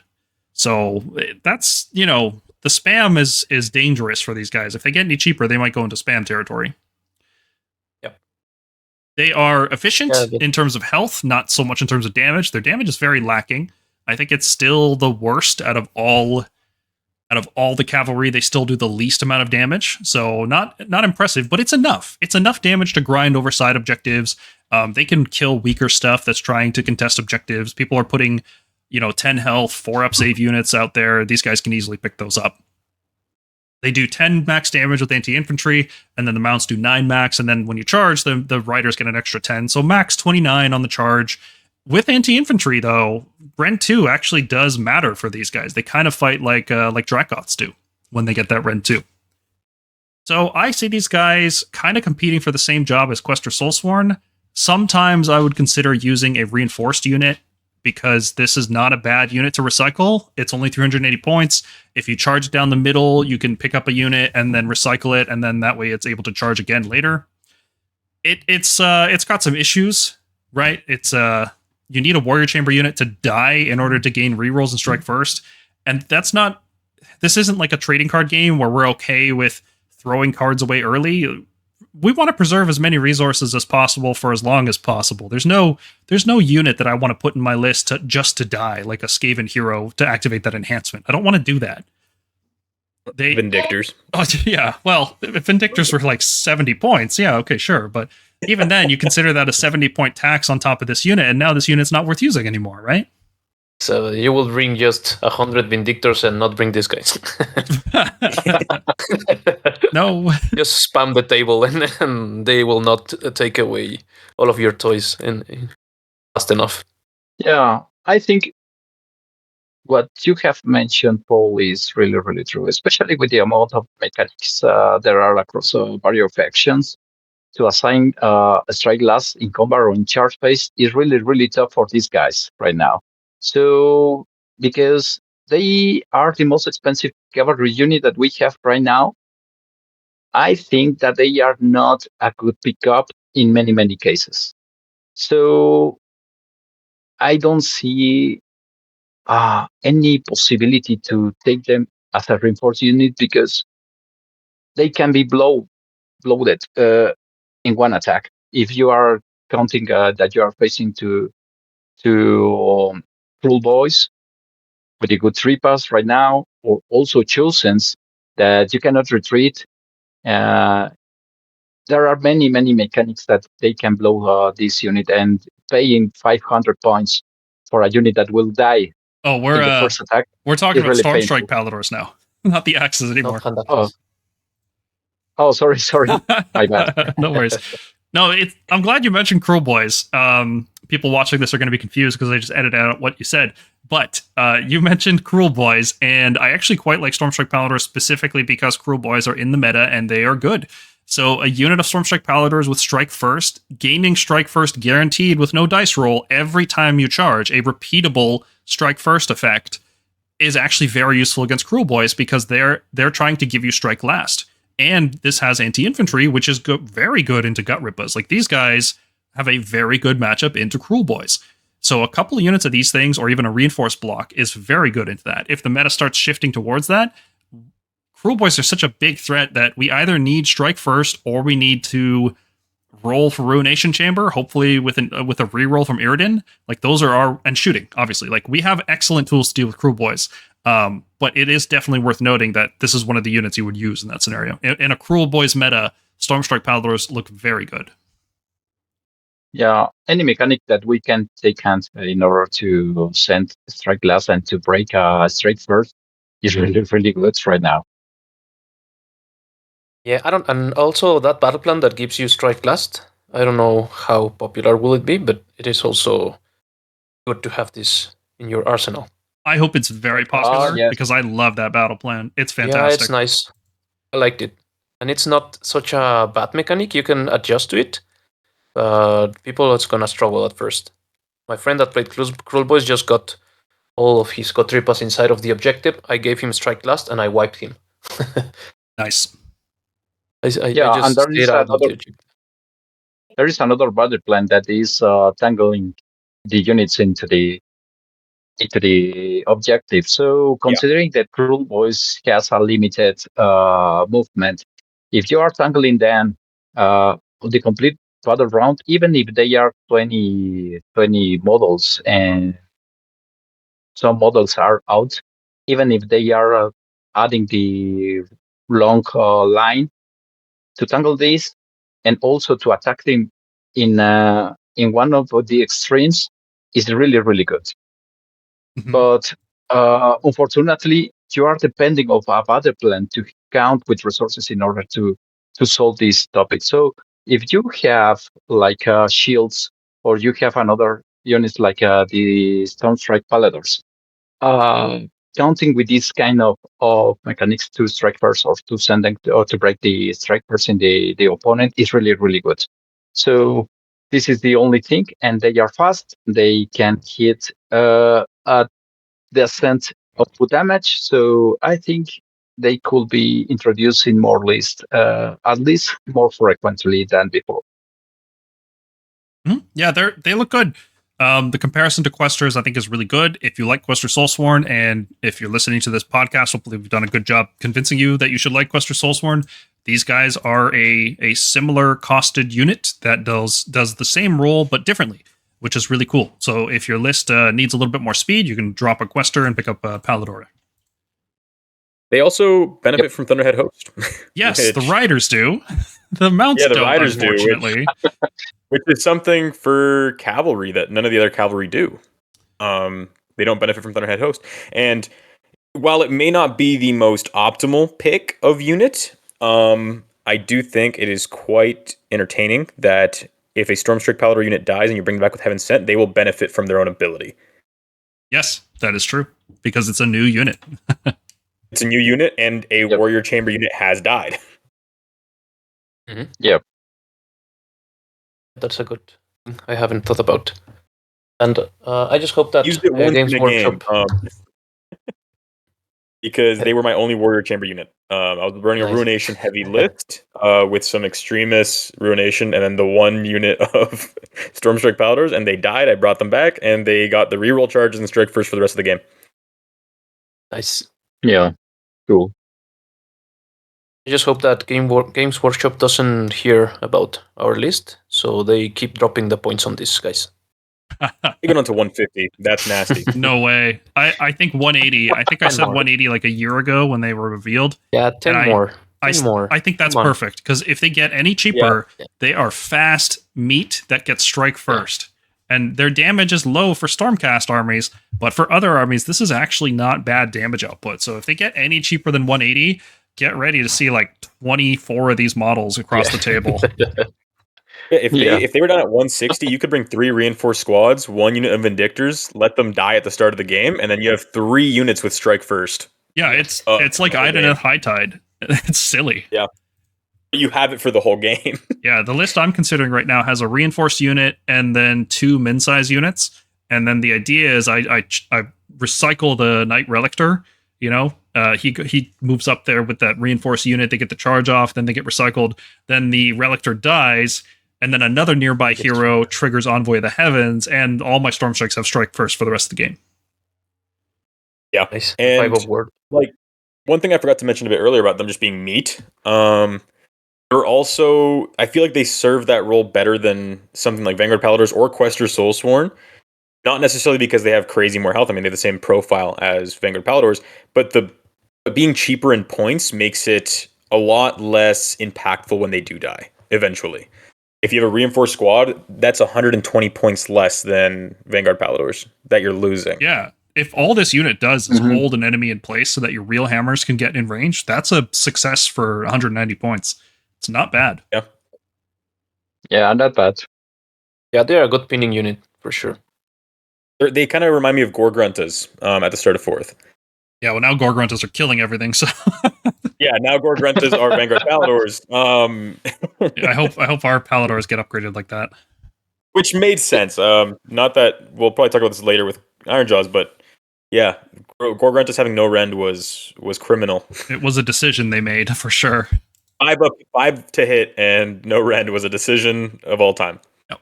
One of them. Oh yeah, Iron Jaws. One of them. I hate Iron Jaws, especially when they are triggering and they have the damage 5 off. It's awful. Those Gruntas at damage 5 are scary, as even for Stormcast. Like it's kind of terrifying what they can do, assuming they hit the 4 up to hit.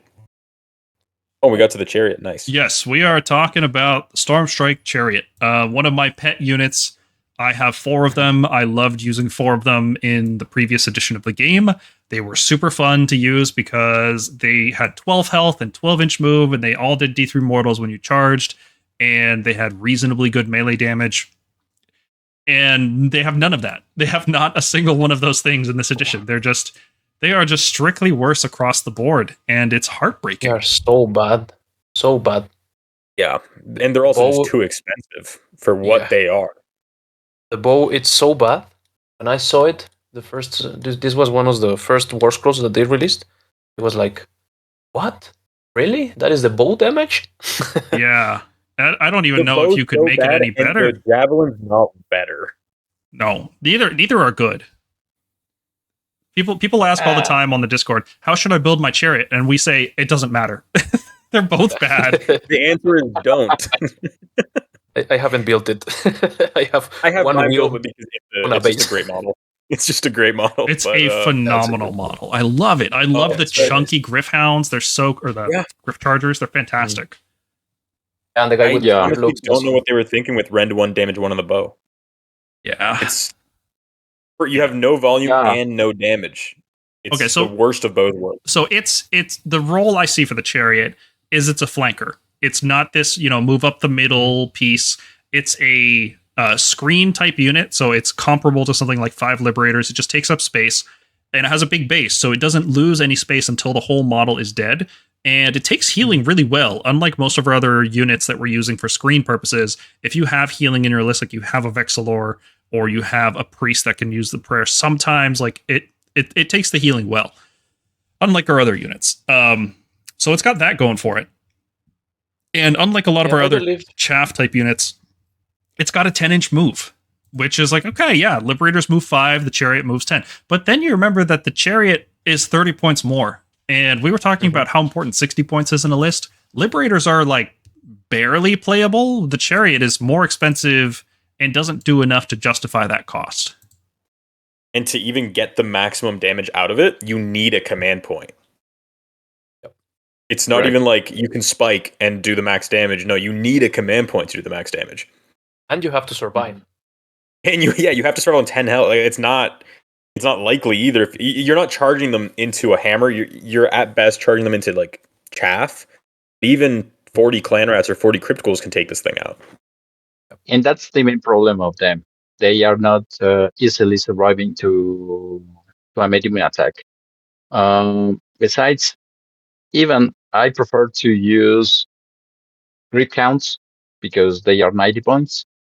They also won't survive to the first attack, but it's cheaper than that. Yeah, the 40 points you would save going to Gryph-hounds is pretty significant. And even if they do survive, they're not going to survive on much to be able to do the same thing the next turn. They have no way to retreat and Yeah. charge. They have to charge Yep. to do anything, and you have to spend command points on power through. So I've had 2 games. I've actually tried Chariots. I don't just talk trash about one of my favorite units. I tried to make it work. Okay, the first game I used them. It charged in and it did 3 mortal wounds on the charge. Awesome. And then I got through the combat phase. I didn't die.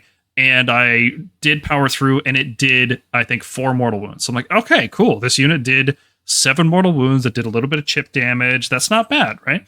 And but then I realized that because I had to use power through my Chariot, my other cavalry unit was stuck in combat. And I was like, oh, okay. So to make this thing work, I have to not use other cavalry, which is like, that's crazy for Stormcast. We have to use cavalry. Yep. And then Exactly, and it's the kind of unit that you only spend 1 command point to rally them. So you prefer to rolling on another unit that is essentially for your list instead of the Chariot, Yeah. unfortunately. the second game I used it, I even it charged, did 0 mortal wounds, died in combat before it could power through. So just a thoroughly unimpressive unit. I think it needs to be like 110, 120 points, because then it could be competing with Liberators. But even this season, it's definitely not going to see play, because the one use I could see for it is a fast, disposable scouting unit. But it's not infantry or cavalry, so it can't gain the scouts ability. So you can't even use it for battle tactics. Like, it's so bad. Yeah, it's bad. I even had a game against an opponent using the Chariot against I was playing Flesh Eater Courts, and he killed 12 Crypt Ghouls in the combat phase after powering through and everything, and in the next hero phase and movement phase I brought back 12 and then So- killed the Chariot. That sounds like a lot, but remember, ghouls have no save against this unit. It's not. Yeah, they have no save. I Yeah. just did decent on wards. I decent on wards. He did bad on his attack, and then I brought them all back and immediately killed it in the combat phase the next turn. Yeah, it's not tough enough. It's not fast enough. It doesn't do enough damage, and the only unique thing it has going for it just use a different unit. Like Questor Soulsworn, just do this role so much better. And yeah, it's tough. Stormstrike Palladors do this Yeah, leagues better as well. yeah. Also, it can't be heaven sent. So when you do lose it, it's gone forever. You're not getting another unit back later. Like if chariots could be reinforced, that would actually be a cool unit. That would be a really cool unit that we could run. If they came in squads of 2 instead of 1, that would be neat. It'd Yeah, that cost would be me, nice. But yeah. Cool. They would also look really cool, just Yeah. having 2 chariots running around together. The problem that I see also is the size of the base. It's kind of difficult to place empty in order to move freely to attack to a special unit. So because sometimes you can count with a gap that you can put some models in order to hit to the behind unit. So, but in this case, is quite limited also to infiltrate to this unit in another through the layers of screens and Yeah. other stuff. So it is not flying, so that is making difficult to locate it properly. At least if it was flying, you could do cool things like charge a unit and then power through and jump over the unit to, get somewhere else. But all you can do with power through with this unit is just move backwards 10 inches. Yep. Or if it had if it 10 had a plus rule D6, where it could pass through models as if it had fly. Yeah, like other which would chariots in make the sense game for do. a chariot. Yeah.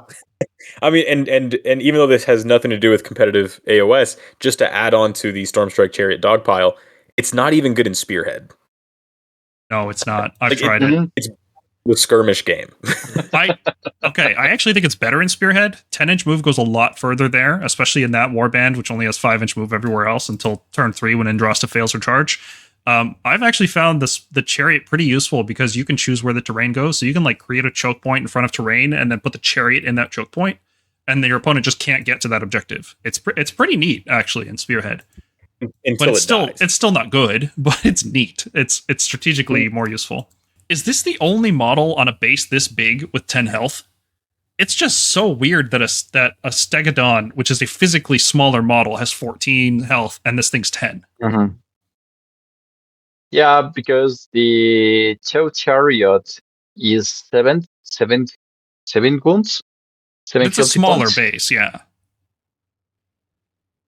And is not the size yeah. base as the I base? think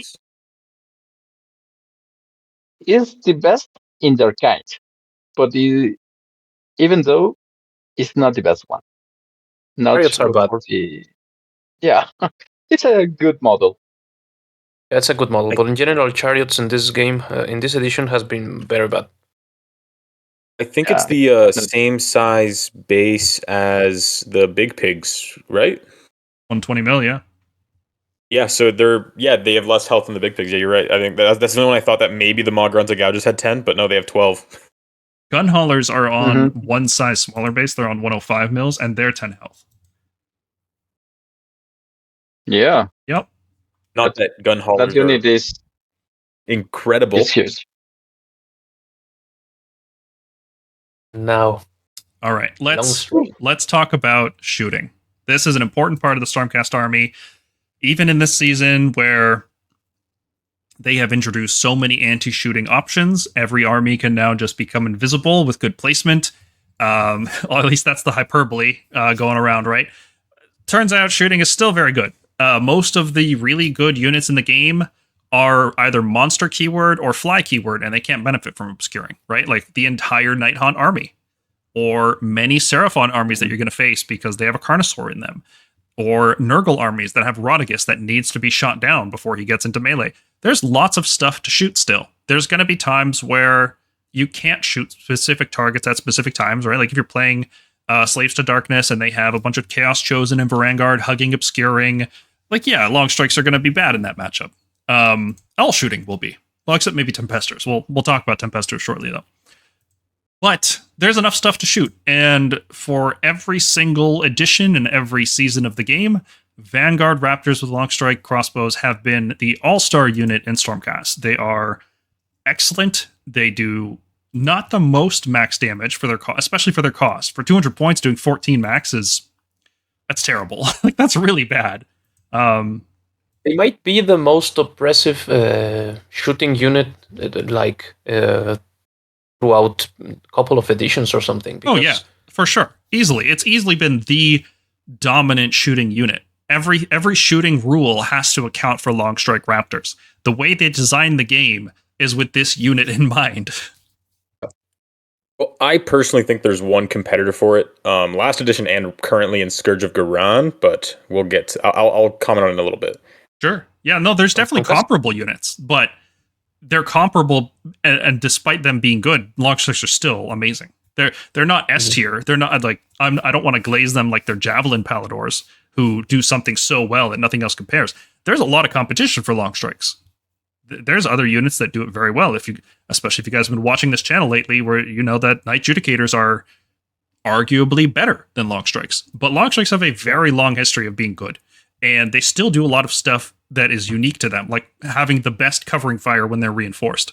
That is really, really powerful. A max 26 on, it would be on 4s, 3s, at Rend 2 with crit auto wound to help offset the -1 hit. Like, they're strong, and they can give the Thunderhead host units +1 hit, which is great. They can potentially retreat and then shoot and charge, although I guess that goes into the downsides of this unit. Taking D3 mortal wounds is really, really awful. It feels really bad to retreat with this unit. I think that they are finally in a point where they have the highest points that they can have before we start not bringing them. They are still good. 3 of these feel very good right now because the way that all of defense has changed. They are a menace. People will spend their all of defense on these guys, and you can shoot with everything else. And essentially, they are giving +1 rend to our other shooting units, and they can go to rend 3. So they are still a threat for sure. But as you said, they are not S anymore. We are not bringing them in every list, and we can substitute them with the Night Judicator, which fills a very similar role. Yeah, unfortunately, we cannot use in the same condition that were using in previous seasons and previous editions, the Vanguard-Raptors. And it's a shame because currently one of the things that I am regretting in this season is that we have a lack of good shooting units in Napoleon. And considering that these guys, if they are really fragile, if you are hiding them in the obscuring terrains, you will reduce to the half the shooting, and that is terrible for them. So if they are gaining targets, you will lose them. Oh yeah, they die. If anything gets in melee and they die, they're just gone. Yeah, and that's the problem with these guys. Right now, I don't feel they are even E tier, unfortunately, in my perspective. They could be B tier because they are competing with, as you have mentioned, with the Night Judicator. And Night Judicator is offering a much better resistance. It's more resilient than these guys. For sure. So, unfortunately, well, there's pros and cons, but in my perspective, they even can drop to B tier, unfortunately. I think what keeps them at a B tier in my mind, because the Night Judicator does feel really good. It feels good to make the swap. Your list construction gets better. Where Longstrike still shine is the Night Judicator does give you more drops, and that maybe you don't want more drops. Maybe you want to go low drops so that you can either go first or go second. Like, you get the choice of it. Personally, I'm fine with playing more drops, but maybe that's not the strategy you want to take with your game. Maybe you want to keep your drops low, and Longstrikes do that a lot better. The anti-hero does matter. There's a lot of hero monsters in the game, like Rodriguez I mentioned, Carnosaurs that don't have the ethereal trait because they're trying to be greedy. Croak is a hero. He's not a monster or anything. He's just a hero, so you can get an extra rend against him. There's a lot of good targets for that anti-hero. It does matter. I would definitely run them unreinforced. I would run 2 units. That way your opponent can only yell out defense against one of them. But it's definitely a problem to spend 400 points on pure shooting if your opponent can just hide in obscuring terrain, because you've spent 400 points for a screen, basically, right? Like an objective holder that doesn't contribute anything. We could spend 100 points for that if we could just bring 2 units of Liberators for 200 points instead of this. So they're risky in list construction right now. If they could have the shooting combat, I will keep them in A tier. But unfortunately, if they are being pinned, they cannot shoot to the unit that are pinning them. Yeah, they'd have to retreat and take D3 mortals, which might, kill 1.5 of them. It could wipe half the unit to retreat. And yeah, correct. The other ways you want to get them out of combat, translocate, the Forbidden Power Bridge. These are tools better used for other units usually. So they're really risky. And also, I think that you are going to bring, if you have the points, you can bring 1 unit of these guys, not reinforced. As you said, there's some always they are going to find something to shoot every game. because you cannot hide all of your army behind obscuring. So they will still be doing their work, but if you cannot afford the points for these guys, you will be filling your list better with the Knight Judicators. That 10-point drop on him, as we are going to discuss later, has had a huge impact on this unit for sure. But they are still good. Yeah, I think what keeps it out of B tier is being able to use Vanguard Wing and also being able to activate Thunderhead Host. Vanguard Wing is like a sneaky good ability with how much we need mobility this season. Having a shooting unit that teleports itself on a 3-up every turn is actually pretty good. And our other sub-factions aren't that good, so you could just get rid of them, and it doesn't really matter. Or you could go Thunderhead Host, and let's say you have Questor Soulsworn contesting an objective, and then a unit of Longstrikes pretty far behind them. You don't want to be anywhere near the front line. But let's say giving supporting fire. And then while those Questors are fighting, the Longstrikes are in a way contributing to melee combat. That's not something that Knight Judicators can do. They're a hero unit. They can't activate the Thunderhead Host. Yeah. I think that we will need to live a little bit more experiences with them. But yeah, A tier or B plus tier could be good for them. Yeah. Oh, at the end of the day, I am glad that they're no longer as strong as they were.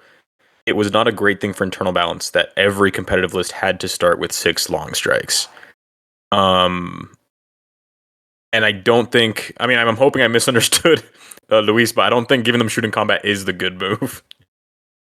I'd rather see them get a little bit cheaper. If they're going to buff them in any way, maybe bring them down to 180 like they were before. I'm really liking because they could be. Oh, sorry, what were you saying, Luis? No, it's because probably if they could count with the shooting combat, they could be 240 as before. So right now 200 is not bad, but I have not the complete glad feeling with them right now in this season. I do think it's really cool how we're seeing with long strikes being brought down a little bit. We're getting the chance to look at other units like Tempestors and Knight Judicator that previously didn't have play, and getting to take some of our models out of our pile of shame and give them a nice place on the table. Well, that is a perfect segue for talking about the Knight Judicator, right? let's get into that. The Knight Judicator. When it came out, it was 160 points at the start of this edition. Nothing else has changed about it. Everything else has changed around it. Its point cost, the way we use regiments, the units we're bringing to lists, and this one really surprised us in how useful it had become. Because if you look at it point for point, it is the same damage output as long strikes, but instead of having to bring a Vanguard unit, you just don't bring a Vanguard unit. You just don't have to, right? So it effectively saves you 150 points minimum if you don't want to bring Vanguard units in your list. Like, let's say you're building some kind of dragon list, but you still want to bring a shooting unit. Well, instead of having to bring expensive Vanguard units, a Vanguard hero to bring Vanguard chamber units, you just bring the Knight Judicators. And yeah, it gives you more drops, but hey, maybe you're okay with more drops this season because you want to go for that reroll once per game. It's only 9 max damage, but you're not bringing just one of these guys. You're bringing 2 or sometimes 3 of them. So we're looking at, max 18 or max 27, all on usually 2s, 3s, Rend 2, because these guys can get Vigil or support, or they can give themselves the Gryph-hounds to give themselves +1/+1. So just good damage output. And then you have all the other utility that this unit brings. It's a hero, so it can activate the places of power. It can take enhancements, so it could take Mirror Shield, for example, and not be shot outside of 9. But it's also just a hero, so it can just use guarded hero. So it's a shooting unit that can't really be shot back, which is very useful. One of the weaknesses of Stormcast has always been other shooting armies. We do quite well into melee if you position right and play everything right. But against shooting, that's always been our problem, especially teleport shooting, the stuff that gets outside of 12 inches and shoots at us. That's not an issue with the Knight Judicator. He can't be shot unless you get really close, and then you can also redeploy too. So it's not that bad. He has a lot of advantages now. He's only 130 points. So what I have been finding is that I just put him on the board and I put him on front. If they want to go and risk their big unit to go and kill this guy, go ahead. I'm just losing 130 points. And then I'm going to charge you, and then I'm going to kill you. So it's a very good advantage. And also, the drop things that you were talking, it's very important because having more drops this season feels better because I think that the aggressive turn 1, it's going down. And so the first prio, it's not so important, and I rather have the reroll on a later turn to deny a double turn or to take a double turn if I am going to erase my opponent. And also, it's very easy to go underdog in this season for more than 11 points because you can just on purpose not score your tactics and go below 11 points, knowing that in the next turn you are going to be able to score them. And you could also take a double, taking even having your battle tactics and doing everything in the second turn. So this guy helps a lot with that, and I think that is the thing that boosts him a lot. And also, as he is a single unit, they can only all out defense one of these guys. So if you bring 3, essentially the other 2 are rent free. So if they decide to all out defense on one of these guys. One thing that sticks out to me is that it's a good shooting unit that can be benefited by guarded hero. Because as much as obscuring terrain, everyone's glazing it and saying it's going to change the game. If you put a shooting unit in obscuring terrain, its range gets halved, which means that long strikes and obscuring, trying to keep them safe, go down to 9 inches of range. The Night Judicator doesn't have this problem. You can keep them safe with guarded hero and still get your full range. Yeah, also if we compare the cost of 2 Night Judicators, that they are 60 points over a simple unit of long strikes, you have a slightly better output damage for 2 heroes. And also considering all the benefits that you have already mentioned, I suppose that it's not bad. It's not bad at all. Counting with 2 of them, you can also have more units in the regiments, and considering that you can even you can have a good match if you're counting with Bastion, then moving them and turning on some places in turning on to obscuring. I suppose that is something that we need. And if you lose 130, it's not so painful. So I think there are many advantages that we have right now, as Eduardo mentioned. It's the kind of unit you can stick in the middle of the board, try to do 9 damage, and bait charges onto it. And if it dies, well, it's not the end of the world. Like you guys said, it's 130 points. But maybe it's also going to trigger Envoy of the Heavens, and maybe it's also going to trigger Stormstrike Palladors strike first. Mm-hmm. And to speak to the versatility and like adaptability, they don't necessarily have to mean more drops if you don't want them to. Night Judicators can be taken into regiments with many heroes. So if you really are worried about more drops, you can just fit them into a regiment with like Bastion or Karazai or Soggy Iridan and avoid that more drops problem. Yeah, correct. That's true. I also like the granularity of their points. Like I like that we have 2 different shooting units that are point for point, basically the same. So if your list needs, for example, 400 points, you can bring 2 long strikes or 3 judicators. But let's say your list needs, 280 points. Well, you can bring long strikes, or you can bring 2 judicators. But what if your list needs about 300 points? Well, what if you brought 3 long strikes and 1 judicator? Right? Like you can mess with the numbers to get just the right amount of shooting output that you want based on your list needs. Yeah, it's like if you could add a single long strike to the unit for a third of the cost. So it would be awesome. You can bring as many long strikes as you could. So this guy plays with that, and that's very good. Yeah, correct. And using places of power, he can also unbind. So there's that utility. No other shooting unit in our army can unbind. Yeah, correct. All right, you guys ready to talk about Tempestors? I think you're going to talk about Tempestors plenty. I'm going to talk about them. I just did a video for the channel about them. Kind of just recorded that one solo because I'm quite excited about them. I actually think they might be better than the B tier we're giving them here, but I don't want to put them in the same tier as Judicators or Long Strikes. For most players, I think that's not the correct ranking. I think most people are going to struggle to use this unit to its full potential. But I think if you're a very good player, this feels like an A tier unit because it just does a little bit of everything all at the same time. And when the points are right on a unit like that, it can feel very, very good. You need a shooting unit? Okay, you got it. Here it is in your list at that time. You need a melee unit at the right time? Bam, there you go.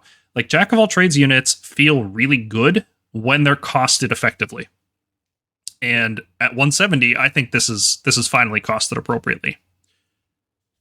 So what Tempestors do, for people who haven't played them yet this edition, people who didn't play them last edition, they're a Dracothian Guard unit, but they're not really a Dracothian Guard unit. The other Dracothian Guard are trying to get into melee. The Concussors are trying to do a strike first combo with the Lord Celestin on Dracoth.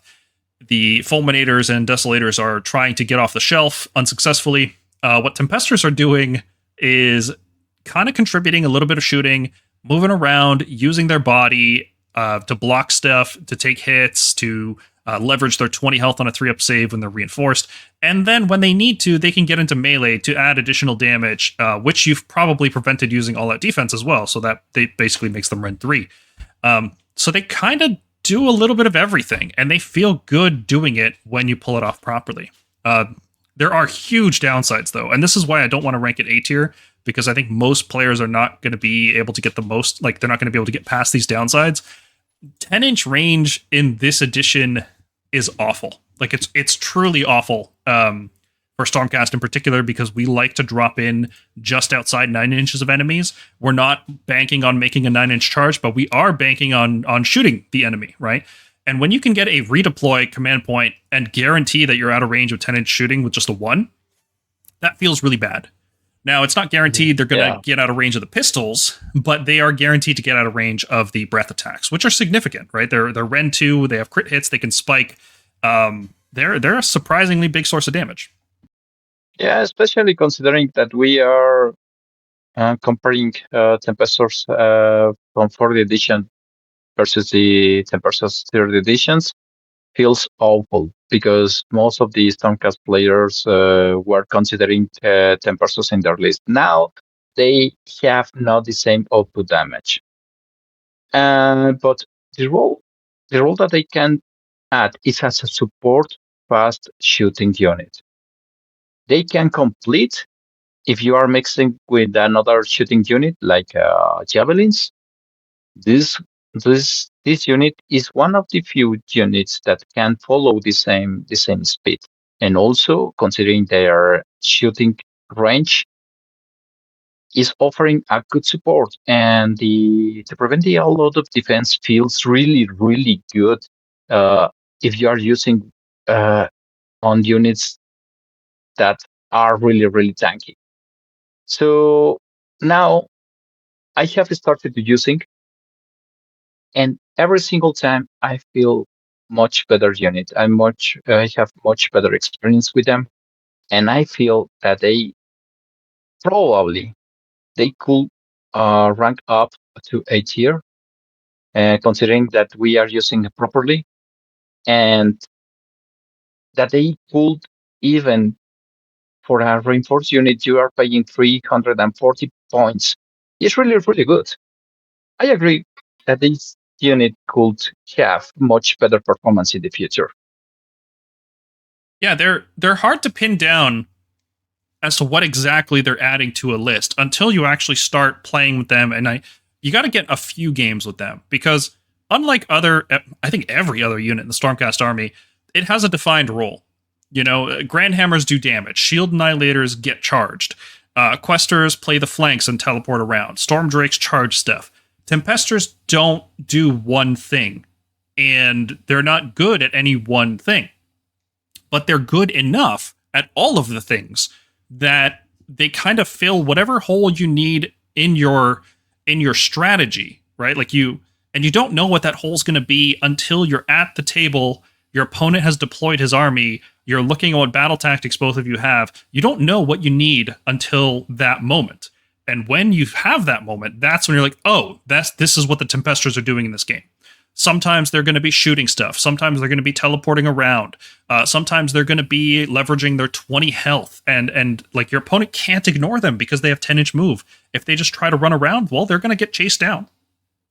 And 20 health really goes a long way on a unit like this. And none of that is obvious until you get them on the table. And I'm also just going to put this out there. We rank them very low in our initial review of this unit. And the reason for that was because it was a categorization difference. They were so expensive at 210 that they couldn't be compared to our shooting units. The long strikes, remember, were 170. They flipped, basically. Like, long strikes are now 200, and these guys are 170. Knight Judicators were 160. We had Judicators with bows who were doing a lot for 140. We had a lot of other choices, and these guys were so expensive that they just couldn't be compared to shooting units. But they could be compared to other cavalry, and they kind of functioned like Vanguard Palladors with javelins, right? They do a little bit of shooting, and then they charge in, and they fight you. And yeah, okay, like that's like a hybrid unit. But at this point cost, they're not playing like a hybrid unit. At this point cost, they're now playing like a shooting unit that happens to have a 10-inch move. It happens to have 10 health instead of 6 like most of our other ones. It happens to have good melee attacks instead of trash melee attacks. So when you recategorize it in that way and think about it, where it falls in list construction is it's taking the room of long strikes in your list. And then one of your side hammers, like one of your flanking units and long strikes combined to form the Tempestors, who can do both roles, arguably better than both of those units could. Yeah. Speaking defensively, 20 healthy points is good. And offensively, the output damage that they can afford, or they can add, to your attack is really, really good. Because if you are combining attacks from these guys and another medium hammer, say, you could have a good experience. Probably you could remove one unit that is annoying for your movement or annoying for your interest in the game. So it's one really, really good complete unit. If we are considering all the stuffs, all the things that you have said, Paul, I think is very complete unit. Yeah, it does a little bit of this, a little bit of that, and as you said, you need some skill to play them. And I also think that they could still go down another 10 or 20 points. Maybe 20 is too much. But I'm worried that if they get any cheaper, we would start running 2 reinforced units. Because they are not that bad, because they are quite 10 efficient. inches, they are efficient, but 10 inches is not that much. The shooting, it's 10-inch range, so there's a lot of counterplay for them. So I wouldn't be that worried about that. Maybe if they go down 20, maybe. But for only 10, I think they will be good. And they are good. You have to play them carefully. They are not like a full send unit. You have to keep them threatening the opponent to bring them in, and take the precise moment to take them into the battle. But if they are good. If they drop 20 points, I think, please correct me, I'm saying any stupidity, but if they are dropping to 20 points, they can compete even in a reinforced unit with the Stormdrake Guards. If Tempestors drop 20 points down to 150, they become one of the most efficient units in the entire book. I think they're more efficient than Questors at that point value. I'd have to double check it, but that's crazy. Like I don't think they can get any cheaper than this. No, me neither. 10 more. Okay, so I've got a couple miscellaneous notes here. I'm just going to rattle them off. So the all-out defense ability, it does require rolling a 2+, but any number of Tempestors can use that ability. It's not once per battle army. Once per turn army. So if you have 2 or 3 units of Dracothian Guard and all of them manage to do damage to an enemy with the crossbows, you can roll the 2+ on each unit. So what you can do is shoot with 1 unit, see if you deny all-out defense. If you don't deny it, let's say you roll a 1, or you miss with your crossbows, shoot with the next unit. Now this unit gets to roll a 2+, and then if that fails, you could have a 3rd unit. And all of these units could also be activating the Thunderhead Host, because this is actually one of the better units to do that. It's fast, it wants to be on the front line anyway, So I have these guys with Questors all the time. And I know people are going to ask, so I'll get your guys' opinion first. From your experience so far with this unit, would you run them reinforced or would you run them as squads of 2? Well, I've been forced. One at a time. I've been seeing arguments for both, in not only in this unit but in another type of units, because covering fire gets less efficient if you split your shooting units. But with the change in all-out defense, they get more efficient if you split them. So I don't know. They could work in both ways. You will have to see what other unit are you bringing. For example, if you are bringing Night Judicators with them, I might run them reinforced. So Correct. They are for sure going to all-out defense these guys, but the Night Judicators are going to go and do significant damage. So it depends. That is my take on this. Yeah, because if you are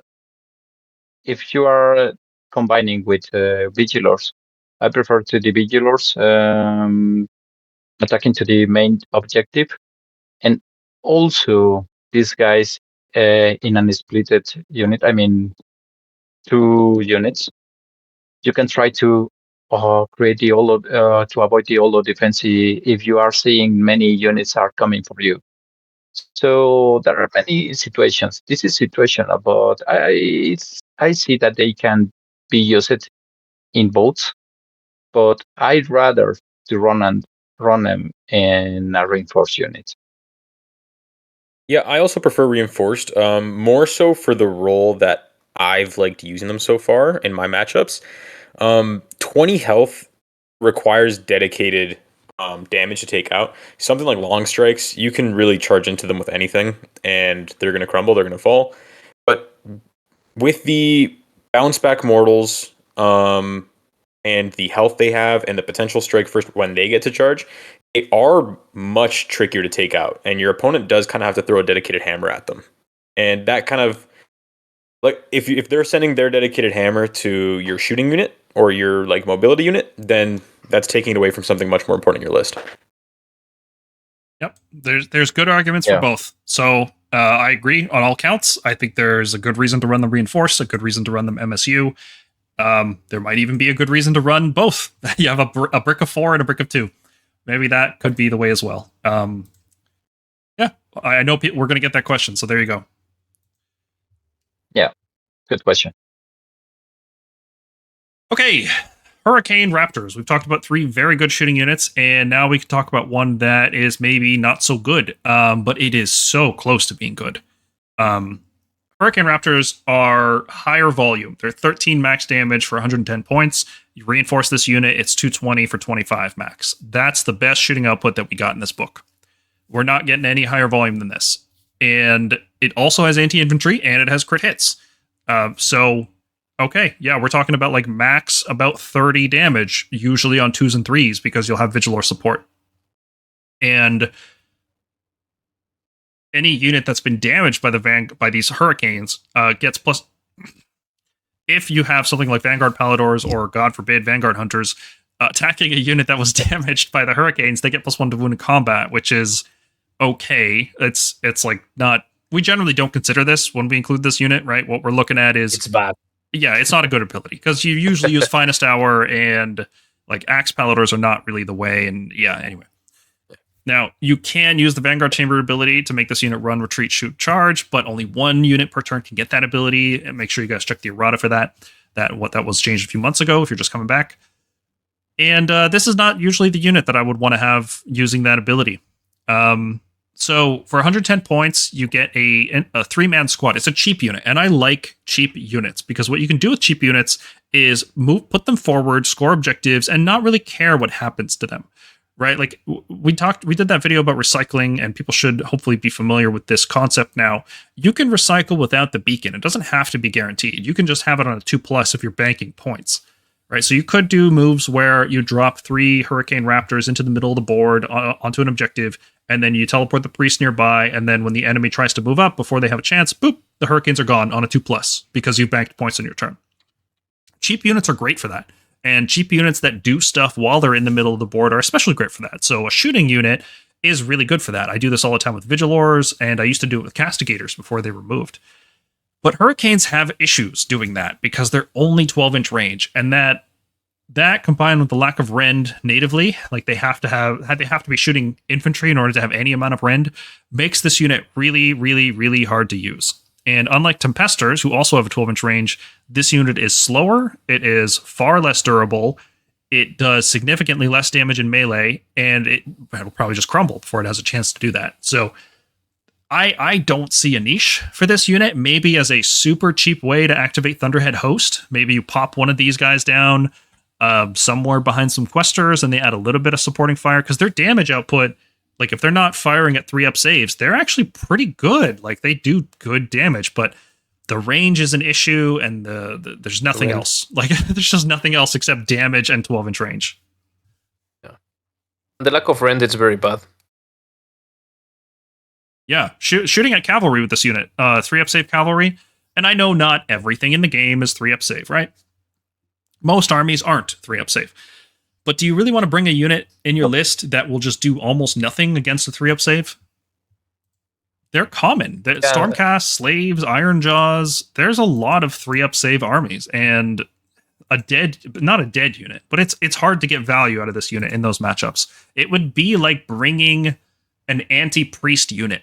Like, sure, it's really good if not anti-priest as in like you get bonus ramp, but I'm saying like bringing the Lord Veritant if they only reduce chanting, right? Like that's just, why would I bring this? It's useless in so many matchups. Right? Most armies don't have priests, and that's kind of how Hurricanes feel. Is like when you hit that bad matchup, they're so bad that you'd rather have 5 Liberators. Yeah, and the problem also is that if they keep on reducing their points, the only thing that they are going to achieve is the spam of this unit. And that is not a good niche. No. So I hope that they really redesign the Warscroll for these guys. If the Vanguard buff was like, maybe these guys could tread on the Vigilor thing. You know, they could give your shooting units +1 hit instead of +1 wound in combat. That way, you could bring Hurricanes instead of Vigilors. They could be like a side grade if you're attacking into Vanguard. That would be an easy way to make them viable. I think something I would potentially change is, well, first of all, just giving them native rend. I don't know why they don't, but maybe it would be too strong, but giving them +1 to wound in combat for not just Vanguard, it could kind of, maybe it'd be too powerful, but it could be a nice combo to have with Vigilors. Just get a +1 to hit and a +1 wound on one unit. Maybe it's a once per turn army ability. Yeah, I could see that. Yeah, correct. Give them a +1 to wound against everything, and then jack up the points to like 150. Yeah, and make it once per turn army if it's going to be too powerful, like having just a bunch of +1 to wound and +1 to hit going around. Mm-hmm. We're at the point where we're starting to discuss what needs to change with this unit on its rules. Yes. And that, to me, that's like an F tier unit. Yeah, that means that it's not. Yeah, but this could become playable if it was cheaper. If it was 90, this would be a much more usable unit. 110 is just a really awkward value right now. Yeah, absolutely. F tier is not so far off the reality right now. It's not F. I can see a point if you have 110 points in your list that you bring these guys. You could. As you said, you just send them forward, you take an objective. If they kill them, it's okay with me. If they redeploy away from my 12-inch shooting stuff, it's okay. I make them spend a CP. So it's not F, but it's actually D. So it's like very limited. I don't know, Tokayo, but in my opinion, 100 points, in this case, 10 points over the 100. And we are struggling sometimes to find a room for good units. So to steal 100 points room from another unit, even reinforced, I prefer to have another unit, even and screen reinforced, instead to carry on these guys into my list. Yeah, the best change would just 15-inch range. That would be enough to make them good, because then I can get over the lack of rend. I can get over so many things. It's the range on this unit that's killing it. Yep. Yes, and it's so fragile. So that's the problem. Even as a screen, they could die easily. Yeah. So, and the output damage doesn't, it's the cost benefit. I don't see it really, really good right now. Yeah. It's not worth it. The juice is not worth the squeeze. Yeah. Vigilors are 140 points for 5. And they serve different roles. The most important one, it's the buff. They give +1 to hit to all Stormcast units if they manage to deal the damage to a unit. And for this, they have been increasing their points. They can also be used as a screen. And they synergize very well with most of the other units, particularly with the Javelins Palladors, because they will receive the +1 to hit in every phase. So they will have +1 to hit in the shooting phase, in the charge phase, and then in the combat phase. And they don't have many attacks. They have only 11 attacks at 3/3s, rend 1, damage 1. But the interesting thing is that you can split the attacks and you can select more than one unit. And if you manage to hit both units with this unit, you will get the +1 to hit to fight against both, also in the combat phase. So they are a great ability. They are a great unit that synergizes very well with most of the other Stormcast army. I would say that they don't synergize that well with the monsters, in particular with the Stormdrake Guard or those kind of companion attacks, because they don't benefit from this. And from the cons, they don't have that much damage for their cost. They have been increasing their points, so now they feel like a little tax. But they are still playable. Not every list will take them as before, but they are still very good. They can fail, and this happens in many games. You roll not very good in the shooting, or they save very well, and they can fail their ability. So I think that they are a good unit. It has went down a bit in the ranking system from the Stormkeep, but they are still pretty decent, and they do a very good job. How you feel about this? I think that one thing that really needs to be taken across, especially for people who are new, like just starting Age of Sigmar this season, Vigilors will not be your damaging unit. Eduardo already went over it a bit, but for their points, they do less than stellar damage. If you were just using them for that, they're basically a screen that can shoot. But the +1 to hit, if you combine that with Thunderhead Host, you could potentially go an entire turn without the need for all-out attack at all. And that becomes more valuable this season because of the downside that all-out attack has now with the -1 to save. So I think that if there was an argument for one of our shooting units being S, it would be them, but not for their shooting, just for their buff. Honestly, they could probably take away most of their damage and it wouldn't really matter that much. Another thing to note is they are not a good melee unit either. Some people might see us counting their melee profile here. Oh, 11 max damage. It's not good. Trust me. It sounds better than it is. Just because they have melee attacks doesn't mean you should be using melee attacks. Vigilors have always been a really confusing unit for a lot of people because they're not a damage output unit, even though they look like they should be doing damage. They have a mix of melee and shootings. They hit like Liberators without the crit mortals. So there's just the units, it's not obvious what it's supposed to do. So if you're new, what this unit is supposed to do is buff other units. And when they're not buffing other units, they are standing in the way of enemy charges and dying. Like, that's the point of this unit. It's a buffing screen. Yeah. It's not... Tempestors alone, with just their shooting, will do more shooting damage than Vigilors. And Tempestors are not supposed to be a good shooting unit. Like, we don't consider them... We consider them a good unit because of all the stuff they bring on top of their shooting, not just because of their shooting. And Vigilors are just weaker than Tempestors in doing the thing they're supposed to do. And what I'm really excited to use them as is as a screen for the Night Judicator.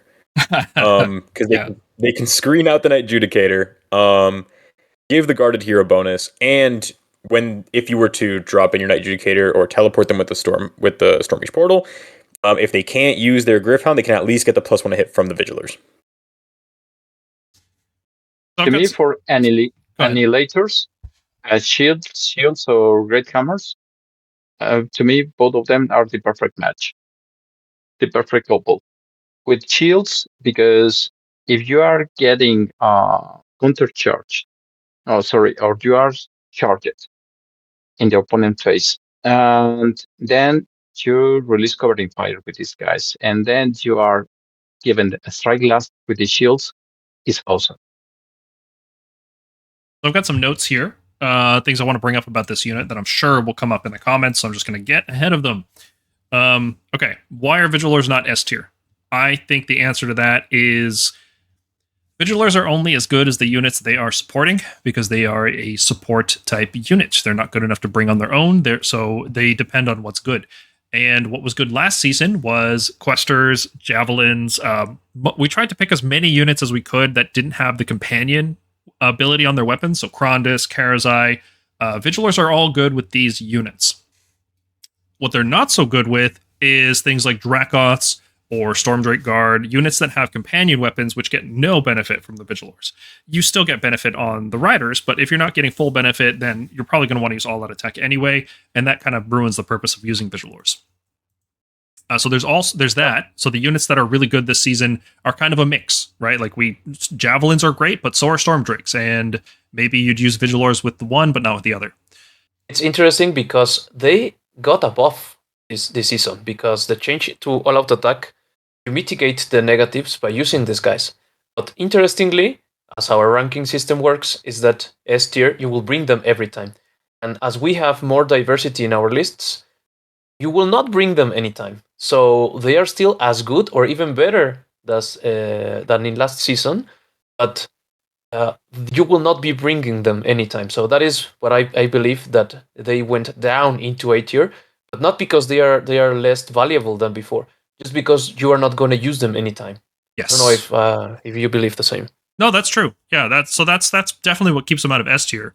And the other problem is that a lot of the units we will be using this season, such as Questors, Annihilators with Grandhammers, Reclusians, all of these units have ways to get +1 hit that don't require Vigilors. And they can also get that +1 hit during the enemy turn, which is very important because Vigilors only work on your turn. So you could potentially build a list that has Night Judicators giving themselves +1 hit with the Hounds. You could have all-out attack on a block of 4 Tempestors. You could have Thunderhead Host giving Annihilators and Questors +1 hit, and you just have no use for the Vigilors. You can totally build lists without these guys and still be hitting on 2s with pretty much everything. Well, slight correction. The Vigil's ability does work in the enemy's turn if you covering fire. If you covering fire, but you're not going to covering fire.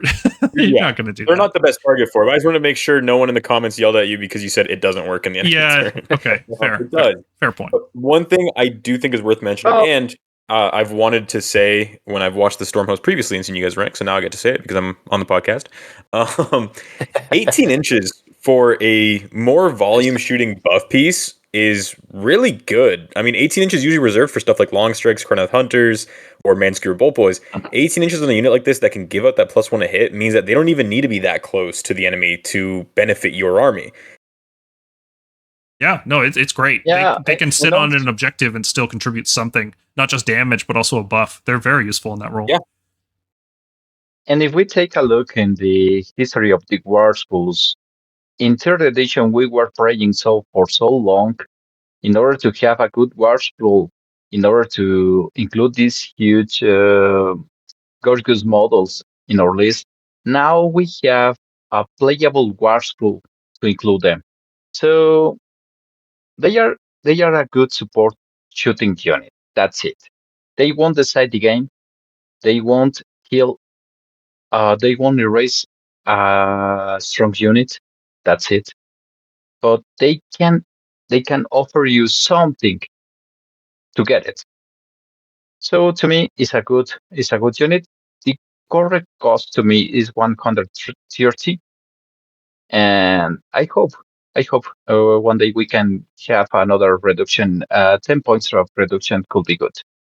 Yeah, I hope they go back down to 130 as well. They felt really, really good at 130, and nerfing them to 140 has made other units what they do doesn't change. at 130 or 140. They do the exact same thing. But what happens is now units that relied on their buff, like Javelin Palladors and Prosecutors, these units start to look worse because now their Vigilors are paying a 10-point tax. So nerfing Vigilors doesn't really nerf Vigilors. It actually just nerfs Prosecutors and Javelins and other various. It's very strange to me. It's very strange to me because I don't like they didn't get nerfed because of their ability. I mean, they are not a 140-point unit. It's really just because of how often they were taken. I don't even think they were that impactful. Like they're an A-tier unit for sure, but they're not a game-winning unit. Yeah, it's the fault of the Vanguard chamber units. Yeah, they got hit with the Javelin tax, and the Javelins didn't. Oh god, another Javelins unit. were S. Another unit that got hit hard because of how good Javelins are. Yeah, The sins of Javelins. Were S, so, yeah. The sins of Javelin are felt by all. They are all paying for the sins of Javelins. Yeah. Well, Krondas got nerfed because of Javelins. Like, that's for sure. Yeah, right? Everyone's paying 10 points, so the Javelins don't have to pay those 10 points. The Javelins, we're portraying them as like this annoying cousin that always gets their way, and then, their parents come and defend them the whole time. Correct. Yeah. So we're talking priests now. So we're going to talk about priests and then wizards and then heroes and then non-unique heroes. And when it comes to priests, this is the best one. The Knight Relictor has just dominated this entire edition for Stormcast. He is so good because he is just a priest keyword that does something besides chanting, which is awesome. It's not a high bar. It really is not a high bar to be a good priest unit. Having the priest keyword is good, but then doing something besides chanting makes them extra good. And what this guy does is very, very good because he can pick an enemy unit, not a visible enemy unit. So it doesn't matter if they're an obscuring or not. You can still use this ability. And on a 2+, that unit has -1 to wards for the whole turn. The way Stormcast approach combat is by focusing fire. We want to delete key threats at key times and then use our mobility and strike first tools in order to mitigate incoming damage. And the focus fire fits perfectly with this guy's ability to reduce wards, because wards will screw up your focus fire. Stormcast don't do the giga huge damage that Daughters of Cain do. It's not like we can just massively overkill. Like, we need to do the right amount of damage at the right time. And reducing the enemy wards will help us achieve that more accurately. And that's all he does. He prays and he reduces wards.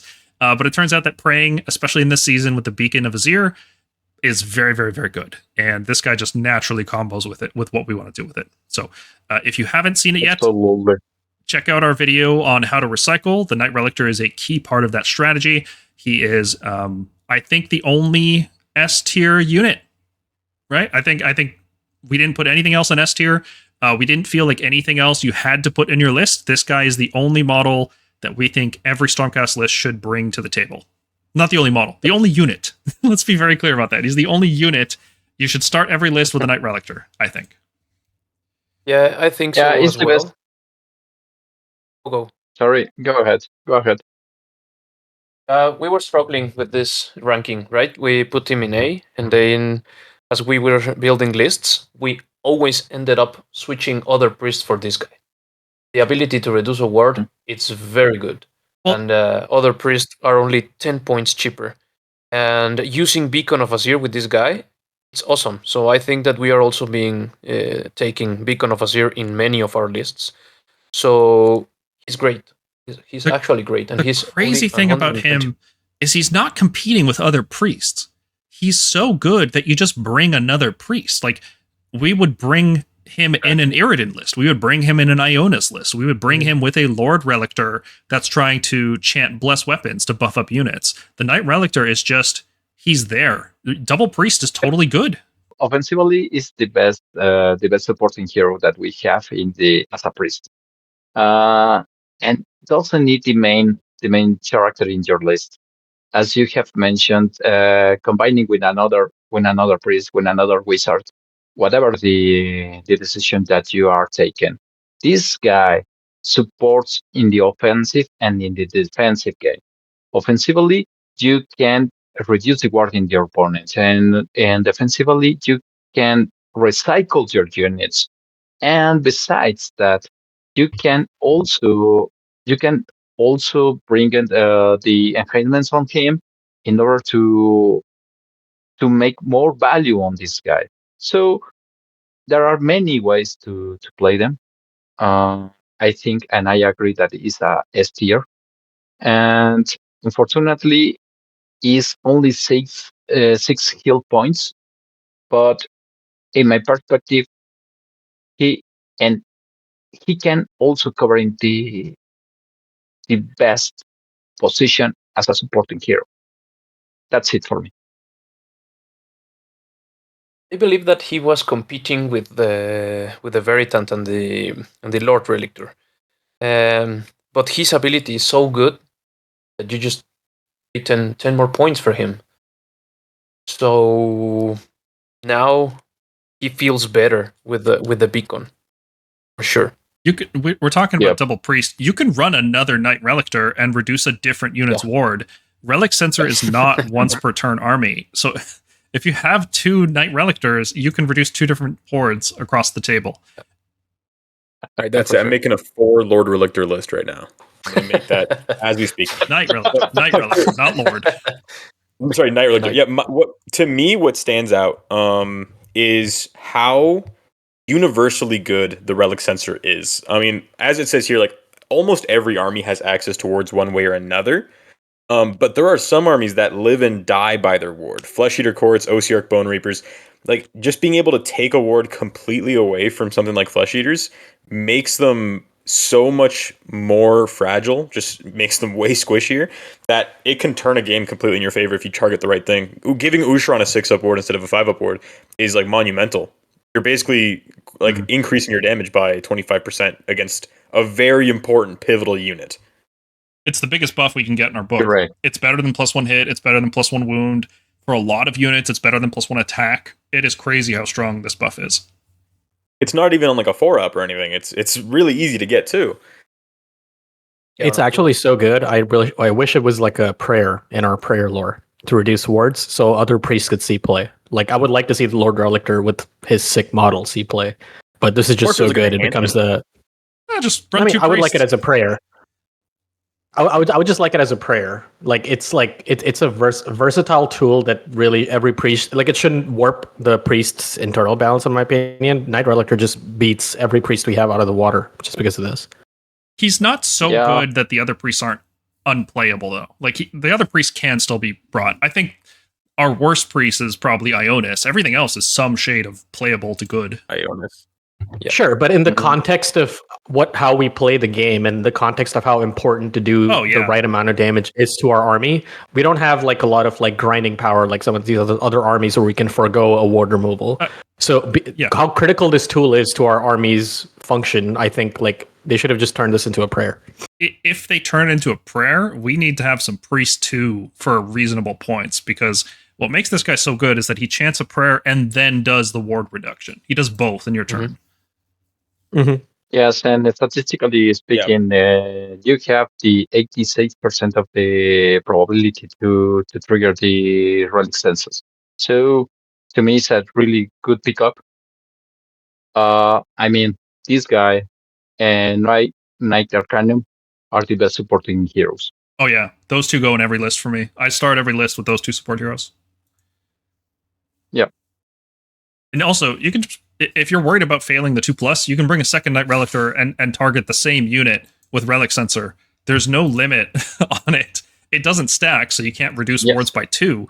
But if you want a failsafe, if you want like a not a guarantee, but a second dice roll, there's no downside to bringing 2 Knight Relictors. Now you are mentioning it's not totally crazy to play with a 3 priest.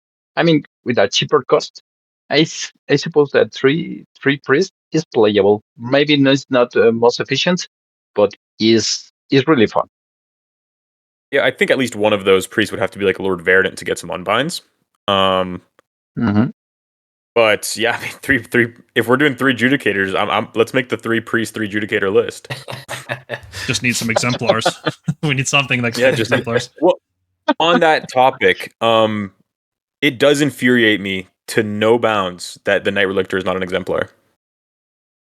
This season, it feels like he could be, because drops basically don't matter anymore.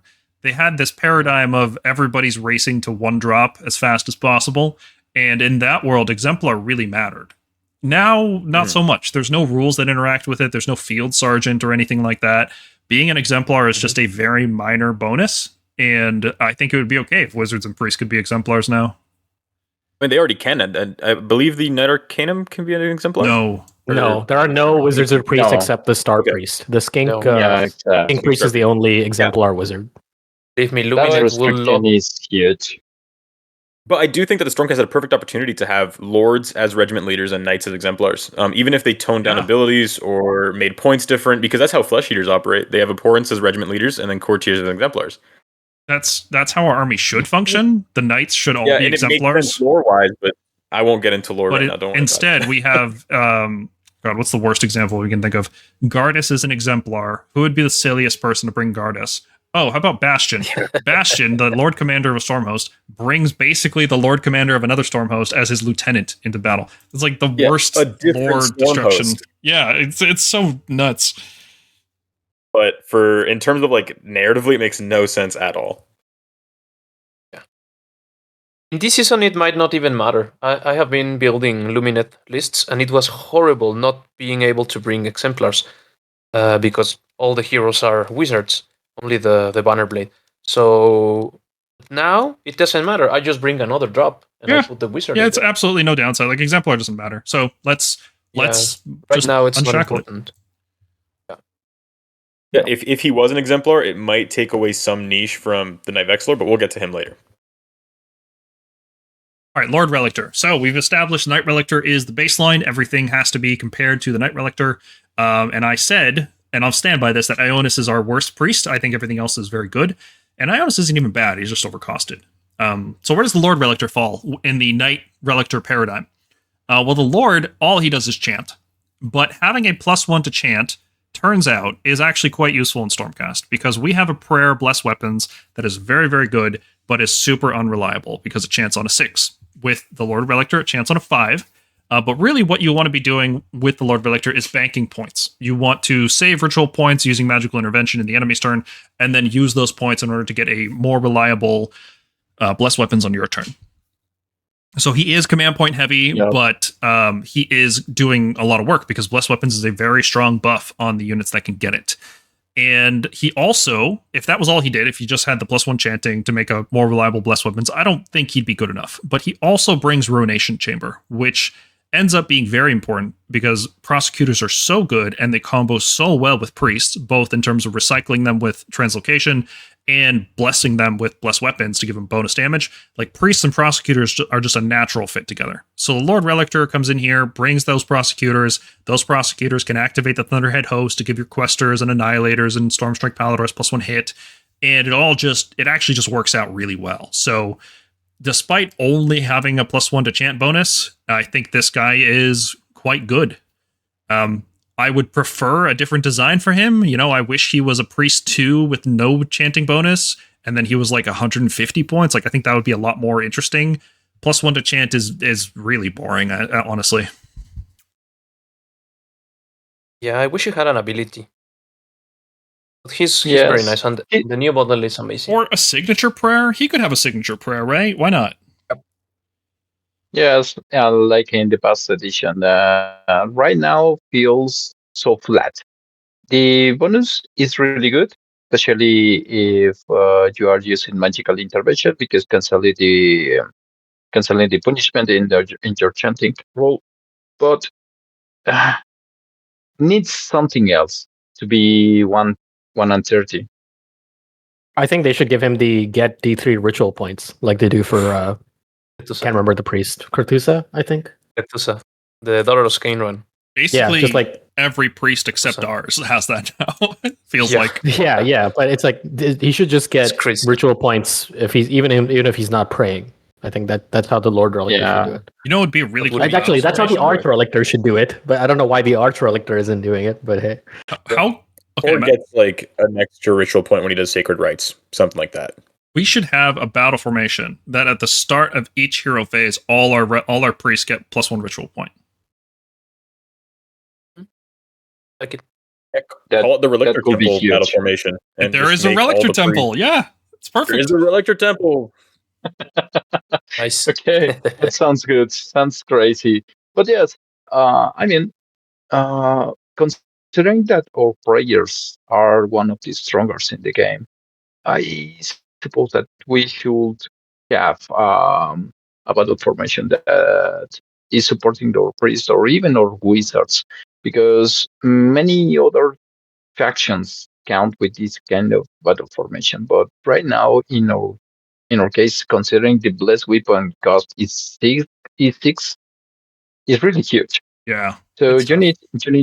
need two hero faces in order to collect the minimum. And considering that you are not rolling one. Yep. Just don't roll ones. The game is so easy. Yes. Bad at this game then. Unless you're playing Well, destruction, at just least- don't roll 3s. So yeah, overall, I think he's B tier. He is a priest that just chants, but that is a specifically good enough niche for Stormcast. One last thing Awesome, I'm going to thank say. One last thing I'm going to say about the Lord Relictor. I wish he was 10 or 20 points cheaper. I think the Knight Relictor is perfect at 120. I wish the Lord was 110. Because the Lord Veritant is 110. So we've proven that Lords can be cheaper than Knights. There's no logic guiding any of this. So let's bring on the insanity. Saddens me a little bit. Yeah. It makes me a bit sad. Lords should be better than Knights. This shouldn't be controversial. So the Lord Veritant is playable, C tier. We're given competitive viability to Lord Veritant. We think it is a sometimes usable unit. If you're running a double priest setup, this could be the second priest. It also brings ruination like the Lord Relictor does. So if you want to bring some prosecutors, you've got an easy in here. The 20 points you save over a Lord Relictor, and honestly, sometimes the 10 points you save over a Knight Relictor gives the Lord Veritant a place in your list, because we're really scraping for points these days. Sometimes you're at 2,010 points and you didn't bring a spell lore that costs anything, but you want to bring the portal, and then you have to ask yourself, is Relictor better than portal plus Veritant? And I don't think so. I don't think so. Portal's very good. So sometimes those 10 points matter. And then once the Veritant's on the table, it's still doing stuff. She's unbinding, she's giving minuses to casting and to chanting, which is very interesting. And when you combo that effect with the new heroic trait Intense Piety, which gives another -1 to chanting and casting, well, yeah, okay, -2 chanting. How does Zenestra feel about that? Not too good, I hope. So Lord Veritant is situationally useful and has the Ruination Chamber, so it could eat Covering Fires and ignore them. Monstrous Rampages can try to ignore them. Like it could be the only Ruination Chamber unit in your army, potentially, and there's just that ability is available. So, very situational. Not a common choice in list building by any means. We always start with the Knight Relictor, and if we need 10 points, we squeeze down. But that's the niche. We need a priest.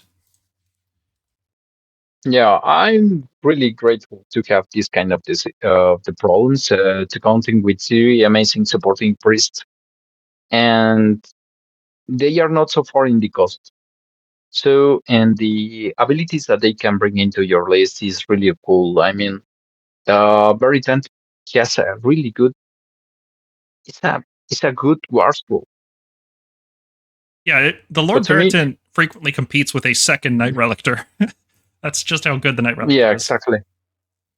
exactly. But if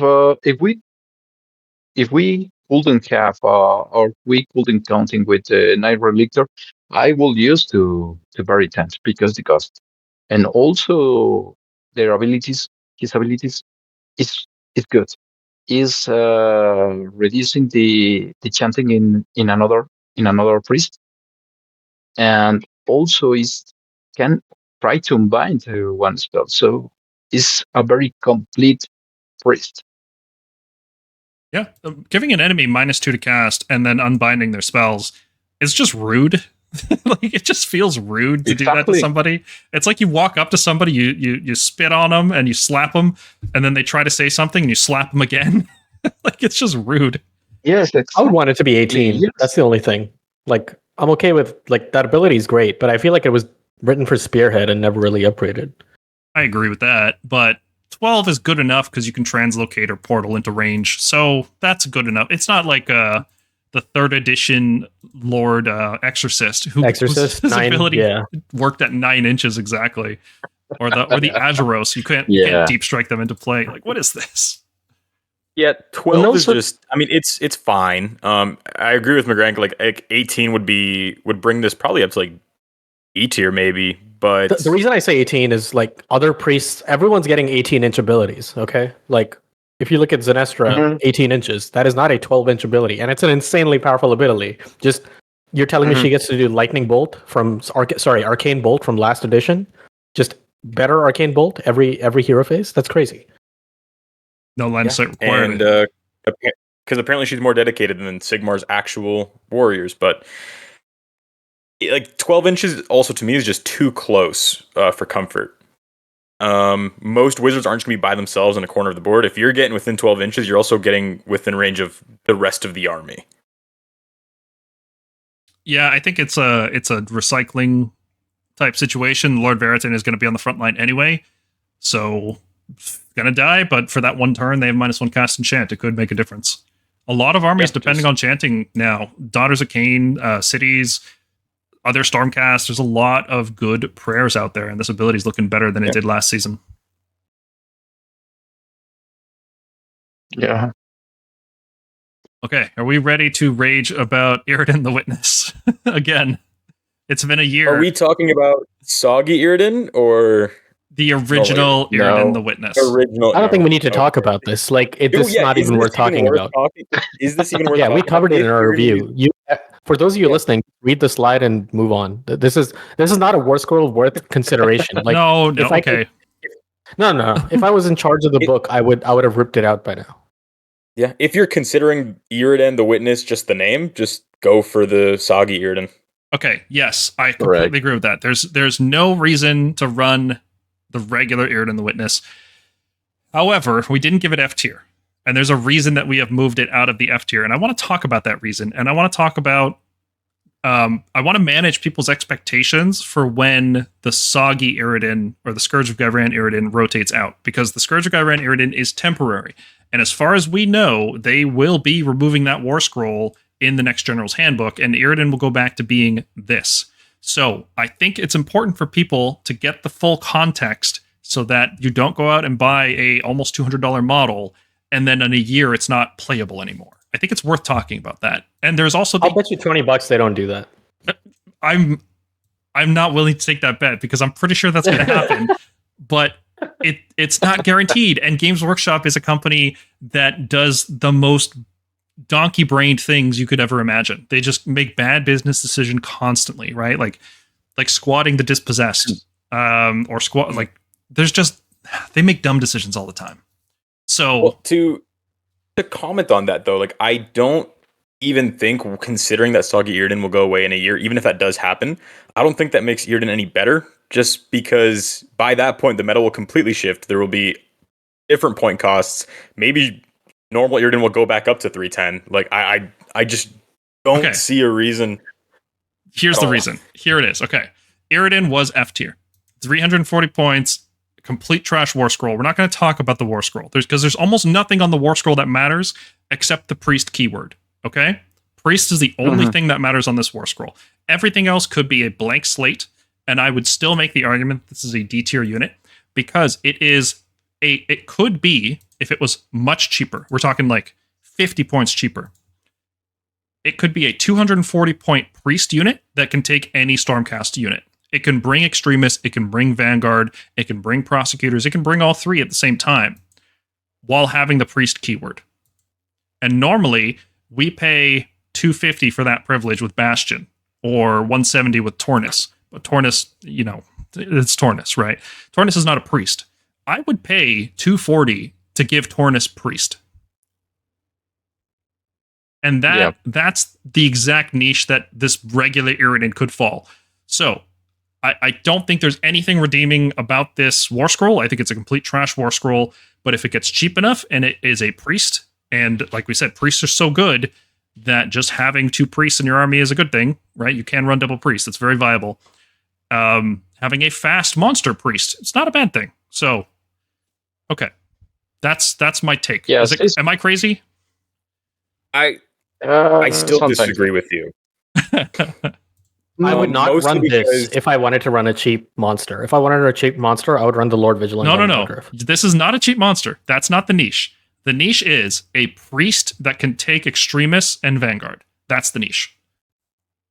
For the same points cost, you can take, because if we're already running, I mean, I'm assuming we're already running Knight Relictor as the first priest. Yes. But for the same points cost as Iridan, you can take Tornus and Lord Verdant or Lord Relictor. So you still get the priest Currently, and a unit that can bring Yes. all. Yeah, you get. I'd rather all the take benefits. Tornus. Yeah, I'd rather take Tornus because Tornus can still.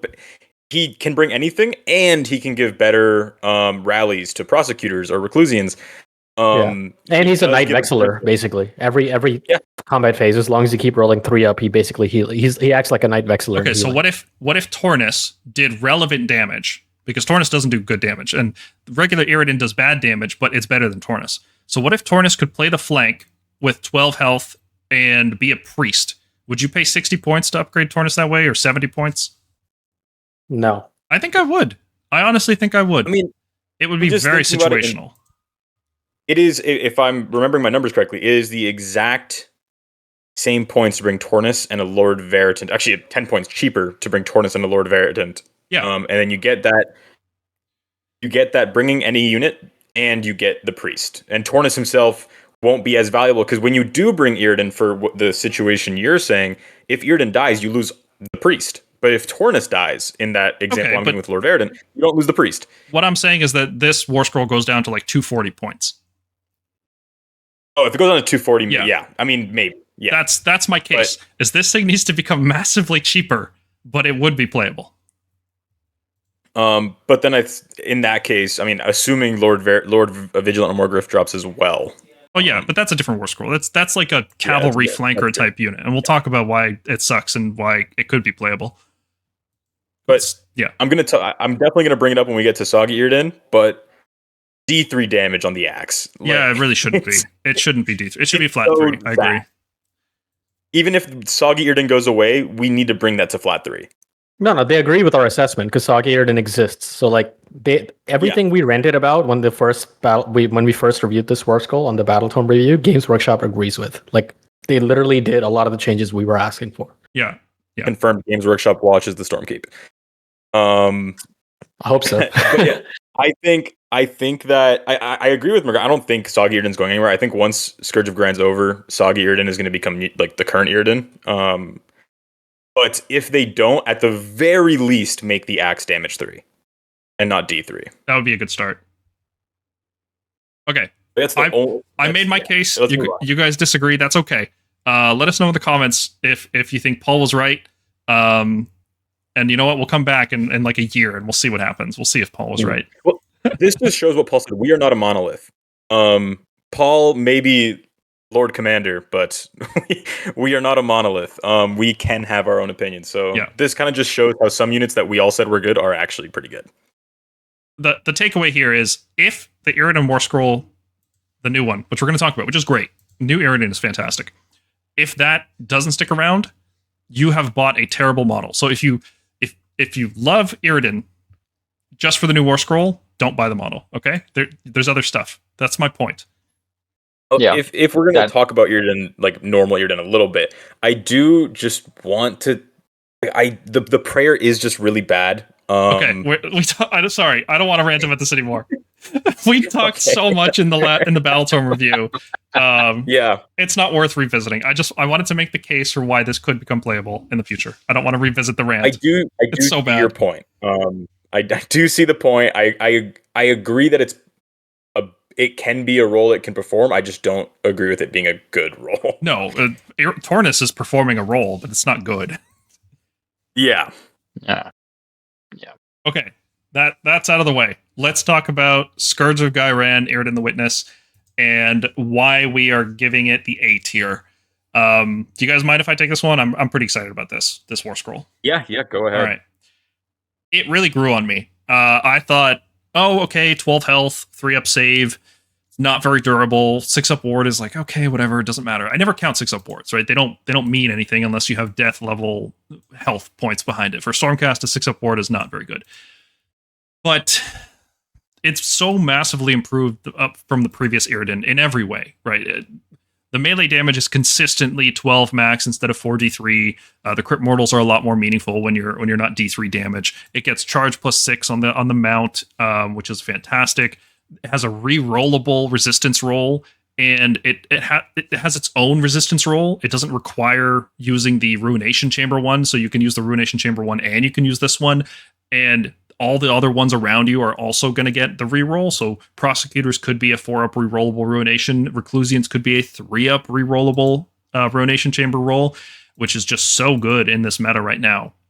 And Iridan finally has a buff that they can apply to other units, right? Instead of just healing or giving a ward after fighting, you can now actually give +1 rend to melee weapons, which is fantastic on Prosecutors. So Iridan and Prosecutors just slam jam into so many lists. And because Iridan can take any Stormcast, you can combo that with Javelins or Stormdrakes or Tempestors, or you can run a Thunderhead Brotherhood and go with Questors and Stormstrikes. Like the list building options are phenomenal. Buffing one of the best units in the book and bringing any other unit is just really, really good. And then the monster itself is great. Like good damage, fast, 12-inch flying move, very good rampage. And I know you guys are going to talk about the rampage, so I'll leave that to you. I'm just gonna say it's very good. Iridan's new Warscrolls is fantastic. It doesn't play the role of a midfield brawler because it's too fragile for that. What it does is it plays the flanks while having the priest keyword.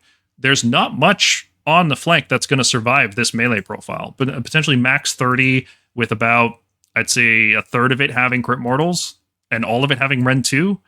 That's a good melee profile for a unit that is fighting on the flanks. In the middle of the board, it's terrible. Like, I would never put Iridan down the middle.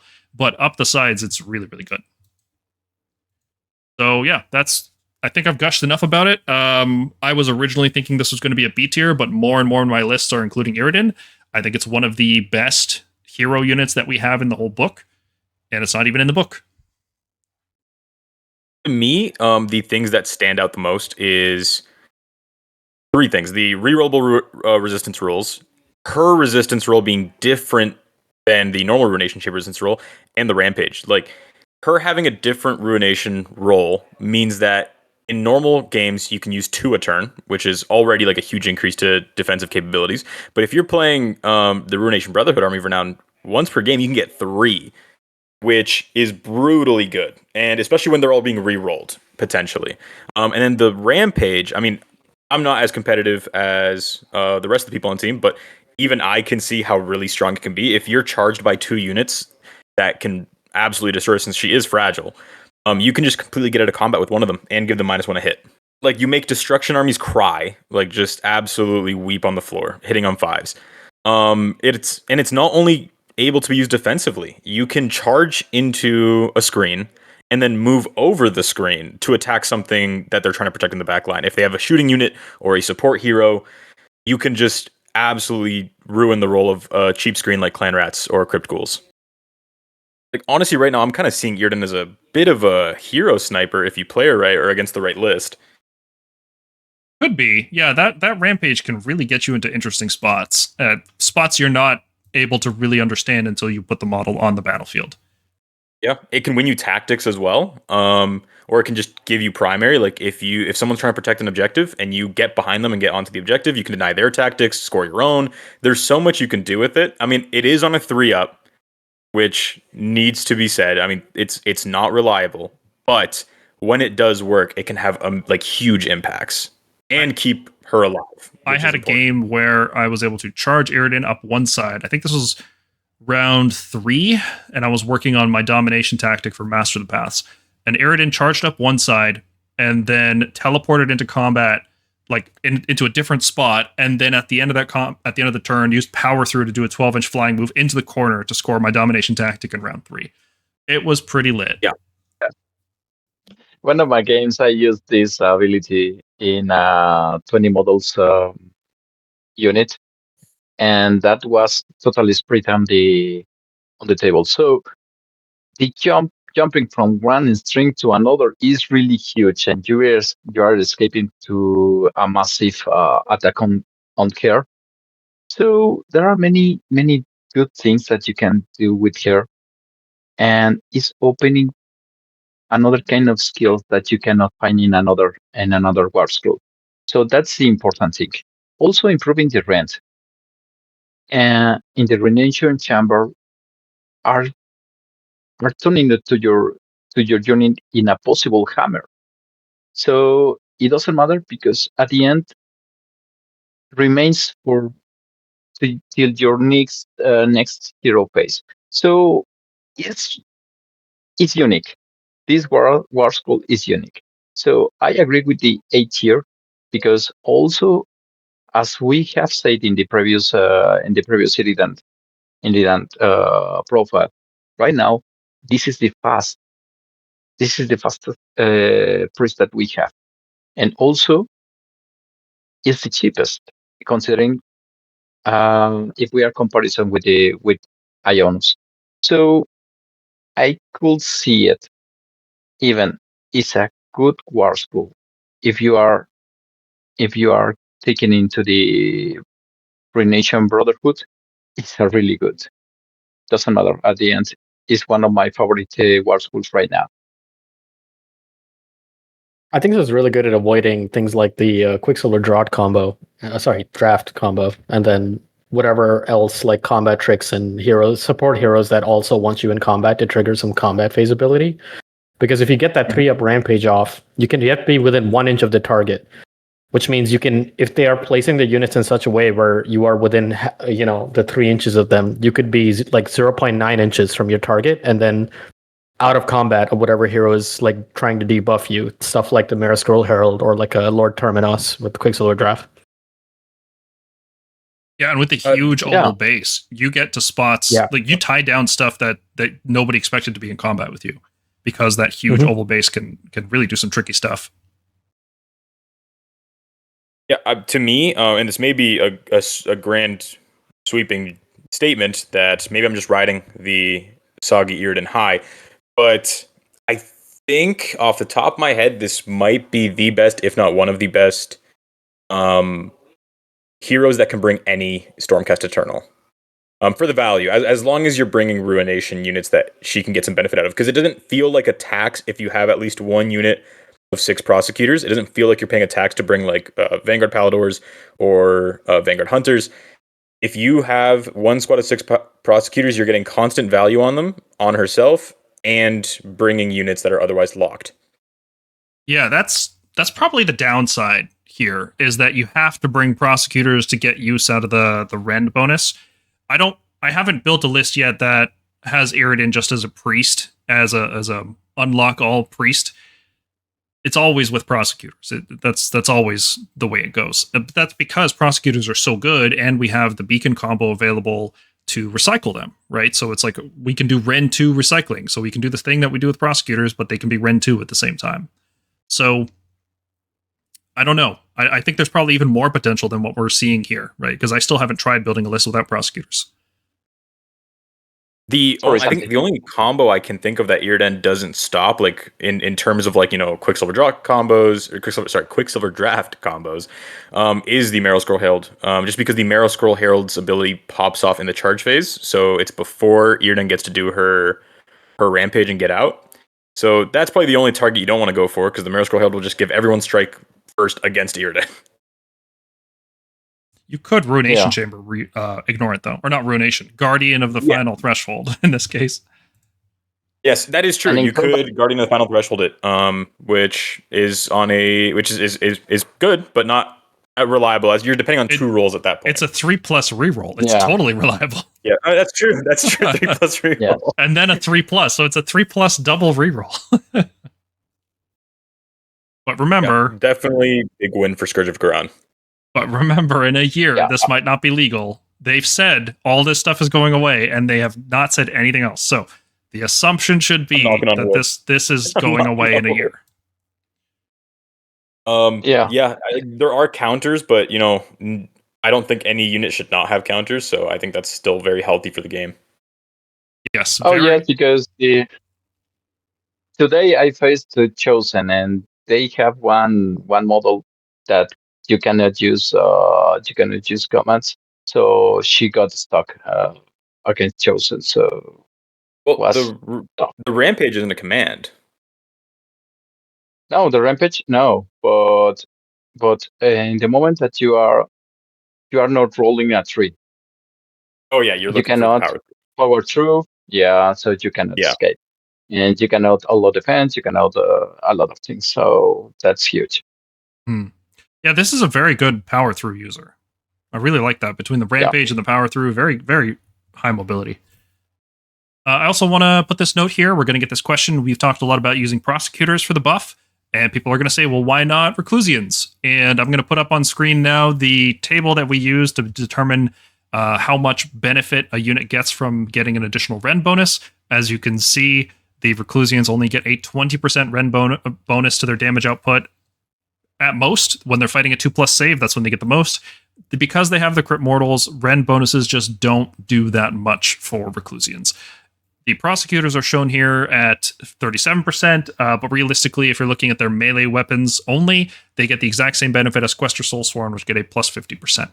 So the short version of why we are not including Reclusians in this calculation is that Prosecutors just get so much more benefit, and they're so much easier to use. Reclusians get very little benefit from +1 Rend. You can give it to Reclusians, certainly, but You can. won't. You can, but I do feel like there are plenty. If you're in a situation where the Prosecutors are too far and the Reclusians aren't, there's probably other prayers you can chant that'll give you a bigger benefit than just giving them +1 Rend. You could give the +1 Rend to a Lord Vigilant on Morgryph. You could do a lot of things. You could walk into traffic. You could give +1 Rend to a Lord Veritan. Yeah, why not? Or maybe one day we'll get them Ruination shooting unit. Although it doesn't even work on Nope, the just shooting melee. things. Yep. Yeah, it doesn't even work on the never mind. Or their melee weapons. But to collect seven brittle points and to assign on care and prosecutors or reclusions is good. Yeah, it's I know that it's fine. Yes, we cannot find this ability in another kind of resources. So that's the point. Because improved the rend, you need it sometimes. Yeah, and I feel like it isn't being mentioned enough that it's a 3-up prayer for +1 Rend. Like, that is not hard to do at all. I mean, you can pretty easily get it on your first time chanting it, but if you don't, then you're definitely getting it the next time. And it does seem like Beacon of Azir was made for the 7 with Demands of the Witness. I don't think it's the optimal target of it, but it definitely was made with this in mind. Well, since Prosecutors are really the unit you want to be giving +1 Rend to, the double prayer is just not that good, right? It's a very marginal benefit to give it to a unit of Reclusians nearby, and I would not use the Beacon for that. Like, in a pinch, maybe. Two prosecutors. I would almost always use Beacon on Blessed Weapons before I would use it on Demands of the Witness. Oh, yes. Yeah, that's what I'm saying. It was definitely the design intention, but Games Workshop is also famous at not even knowing how their own game works sometimes. Hey, let's give credit where credit's due. This is a banger war scroll. Yeah, whoever designed this understands the character. They understand how Stormcast play. They understand creating a unique niche to fit this unit into. This is like 10 out of 10 design. Everything about this is fantastic. So I am curious to try 2 units of 6 prosecutors and going for that 7-up. Because that could be very impactful. So that has an issue where prosecutors are so fragile, the second unit usually dies before it attacks. Maybe Storm Coven or something like that. Well, the strike class. Then you want to beacon the Storm Coven, and then you can't beacon this prayer. So you can only beacon one, unfortunately. True. Although I like fun lists. I'll find a way. I'll post it somewhere. I'll find a way. Ionus Cryptborn. I am very torn on this. I'm going to make a bold prediction and call this guy not... I don't want to say the words not viable competitively, because I know somebody's going to go 5-0 with him, because that happened last season, right? I said he's not really that somebody's good. going to go 4-1 with him, but it's not going to be because of him. It's going to be because of Vanguard Palladors and Vanguard Raptors or something.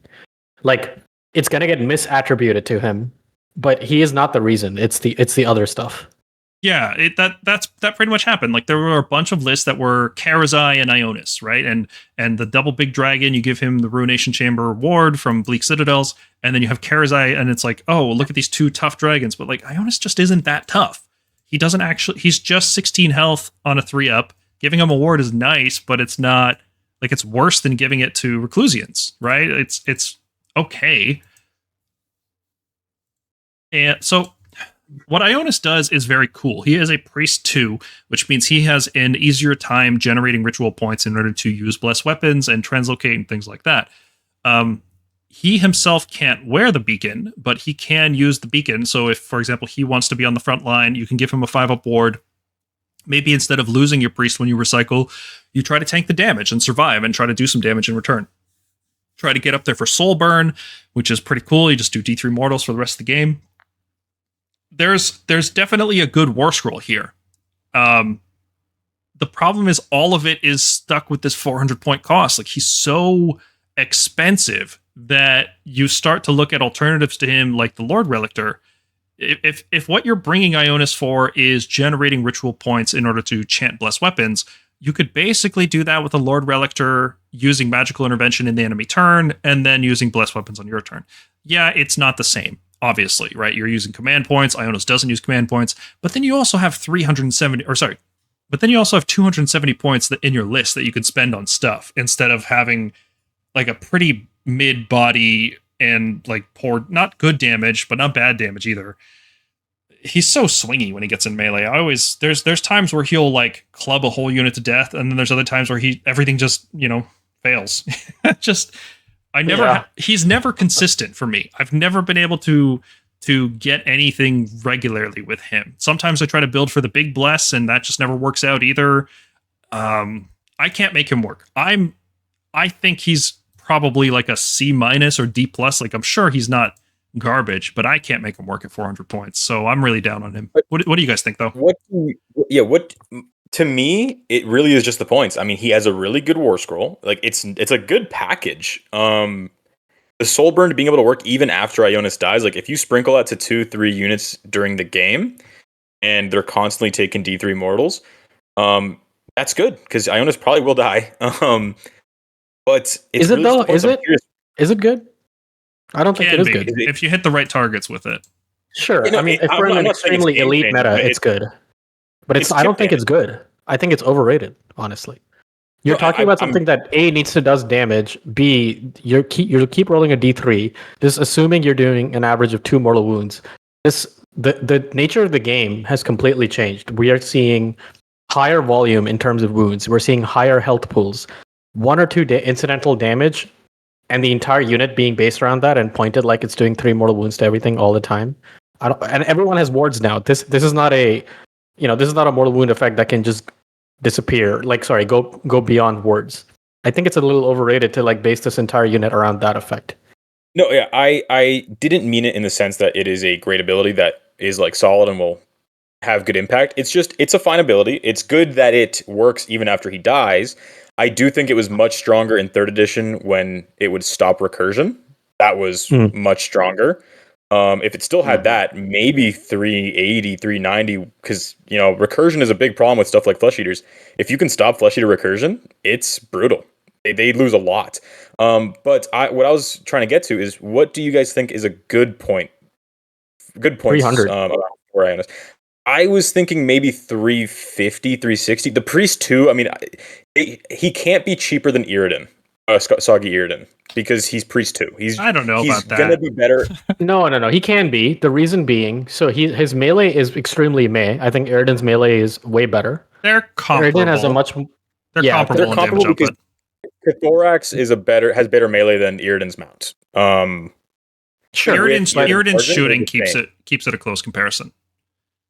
Sure. Yeah. As an arch relictor, he just needs more to do as a priest. Like, my issue is twofold. One is his damage, like Paul said, is extremely swingy, and so is this priest. Exactly. Like, if you're looking at other priest 2s in the game, they are doing stuff that is either extremely low chanting value or has a way of them generating extra ritual points to guarantee higher effect stuff.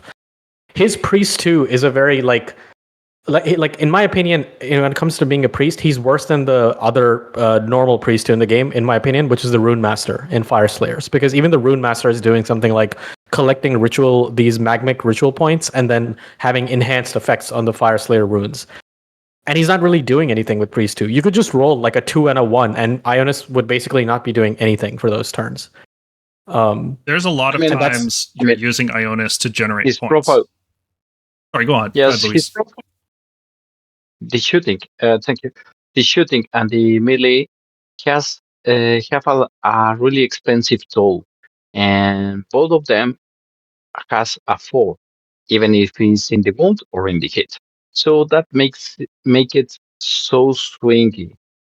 But I mean, we don't have unfortunately we don't have the version of this as a no unique Warscroll. And to have this model that could be splitting even his shooting attack to Soulsworn to 2 units per turn or per shooting phase is good. I mean, I understand the point of Santi, but I agree that he's really expensive. In my opinion, 320 will be a fair cost. But he needs to be around Stardrake cost. So sorry, not Stardrake, Stormdrake Guard. That's what he needs to. That's what he needs to cost. Yeah.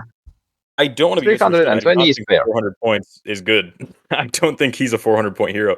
To me, if he had the ability from 3rd edition where Soul Burned stops recursion, I think 340 is fair. Yeah. Or like stopping recursion is really strong, and it was really strong in 3rd edition. Couldn't he also take apart manifestations or something? Or am I? No. I remember the. Yes, he had a banish. Lightning? He had a 2+ Yeah, he had an auto banish. Yeah, he had a 2+ banish. Yeah. They gave that to Iridan this time, but I think that would make him good. The lightning, when he was hitting to several units. Right now, the prayer is so nerfed. Doesn't make sense to try to trigger it. But in the previous edition, the lightning was really good because it was really easy to hit more than 2 or 3 units. Now it's really difficult to hit with the prayer to 2 units. So unfortunately has been nerfed so hard this unit. So it's difficult to play with him. He's so swingy. You cannot trust him, or you cannot rely in his output damage, unfortunately. But he's offering only the speed, and is also 16 heal points. So sometimes could be good, but it's not meta. I agree with Marinka that it's not meta. It's the reason is his Chain Lightning Prayer also goes off on a 5. The more so like I'm looking at what like the priests across the meta are looking like. They have prayers that are enhanced in some ways. Either they enhance their own prayers, have additional effects on top of that are really, really good. His main thing is his Warscroll Prayer, Lightning Tempest, and his shooting. And this is again, he gets into this confused role like Andrasta was last edition, where he's this fast monster priest. And we want to use our priests for things like teleportation, for things like blessed weapons, and priest 2 really helps. But he's extremely swingy because he's just rolling raw d6. He doesn't have any like enhancing effects of that.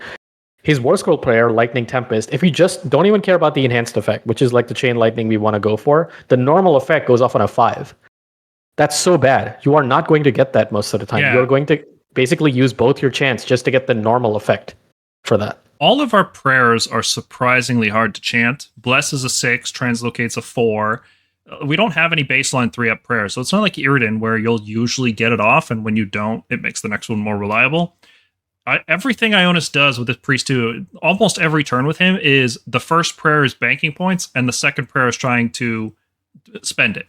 And sometimes you bank both, right? And then you're going for the big bless. But usually what you're doing is you're effectively gaining d6 ritual points on a 2+, and then you're spending it with the next prayer. That's pretty much Ionus. And if you're doing that, Lord Relictor basically does that, but he has to use magical intervention. But he's also 270 points cheaper, right? So yes, the way our prayers work, the specific chant values we're trying to meet, combined with his inefficient stats, let's say, because I don't think he's bad. It's just at 400 points, these stats look really bad. Yeah. If this was 300 or 320 like Iridan, then this package looks a lot more enticing. But as it stands, with Iridan, the new one in the game, there's very little reason to use Ionus. And especially with Lord Relictor being another priest that can just almost do the same thing. Like in terms of support, the Lord Relictor can do this role. Yeah, I agree. I'd rather take I agree two with priests over Ionus. That's the thing. That's my main thing. Like if I'm looking for a priest too, I'm taking two priests. So, and if I want a fast priest, I'm taking Iridan. Exactly. You know. Yeah, it would be cheaper anyways. Yeah. Over 2 turns, 2 priests would generate better and more reliable prayers. The niche that Ionis has is being able to most reliably generate a blessed weapons in a single turn, right? With no magical intervention required, a single turn. And that was really helpful last season when we were trying to be as aggressive as possible and get these like precision alpha strikes with prosecutors into enemy territory. And then, we didn't care if they lived or died. We just haven't sent them either way. We don't need to do that this season. The turn 1 aggression is not required. And frankly, it's not very useful because what people are doing turn 1 these days is just setting up for future turns. They're setting up for primary scoring. They're setting up for their tactics. They're kind of feeling out the opponent. The game is not nearly as aggressive as it was in the last season. So Ionis' very specific niche of getting that blessed weapons in 1 turn is not that required anymore. You can bank ritual points now. That's a thing. We can play it slow. Can I just say one more thing? This is like a narrative thing. This is a very flavor thing. If Iridan is the offensive leader of this chamber, I think Ionis flavor-wise is a bit of a fail. He should have been the defensive aspect of the Ruination Chamber. Like I'm okay with the Spirit Scouring Flames or whatever, but his lore is basically he gathers up the Stormcast barely clinging onto their humanity and he leads them to the Bleak Citadels. He's the one who, jailed Vandus basically once he realized Vandus was too far gone. And I would have liked if his prayer was not basically just bad Cities of Sigmar chain lightning. Well, I would have liked it if his has prayer to be was that, though, because that's what Ionis always was in 1st and 2nd edition. The Lord Relictor had the lightning storm, and he had the healing. But he's not. He's not the Lord Relictor. He's not a Lord Relictor though. He's now the Sentinel of the Bleak Citadel, and he's an Arch Relictor. Yeah. Well, yes. That if we're getting into flavor, he is the Arch Relictor. Like he should be more impactful than bringing a Lord Relictor. I think I agree with McGonagall. Like if Ionis is the offensive powerhouse, if Iridan is the offensive powerhouse, Ionis should have had a prayer that gives a 5-up ward. It could still be on a 5-up, but giving a 5-up ward to a unit, or the buffed effect being giving a 5-up ward to 2 units. Like that would make a lot more sense with how he's portrayed currently in the lore. Yes, in 1st and 2nd edition, he was just like your carbon copy Lord Relictor, but now he's like elevated past that role, and he's now like someone who like even Sigmar listens to with caution. Like he is very important. If Iridan is increasing the rend of Ruination Chambers by 1, what if Ionis decreased incoming rend by 1? For things that hit Ruination Chamber units on a 4-up or something. That would be pretty. I mean, I think that'd be a really good prayer. I think that's. Yeah, I like that better, but I don't even think Ionis should be limited just to Ruination. Like, yes, he is the one who goes out and recruits Ruination Chamber units, but he still is not in lore a member of the Ruination Chamber. He's kind of like a go-between between. Yeah, he's like a lone op. He's a lone wolf. I get it. Yeah. Yeah, he's on his own thing because he's not Ruination. Like he has not gotten to that point where he's past saving or his humanity's gone. He just understands because of his connections to death. But that gets really into lore, which maybe I'll cover. Yeah. I'm just saying, like, I think they could have just made some effort on his prayer over just having it be bad chain lightning.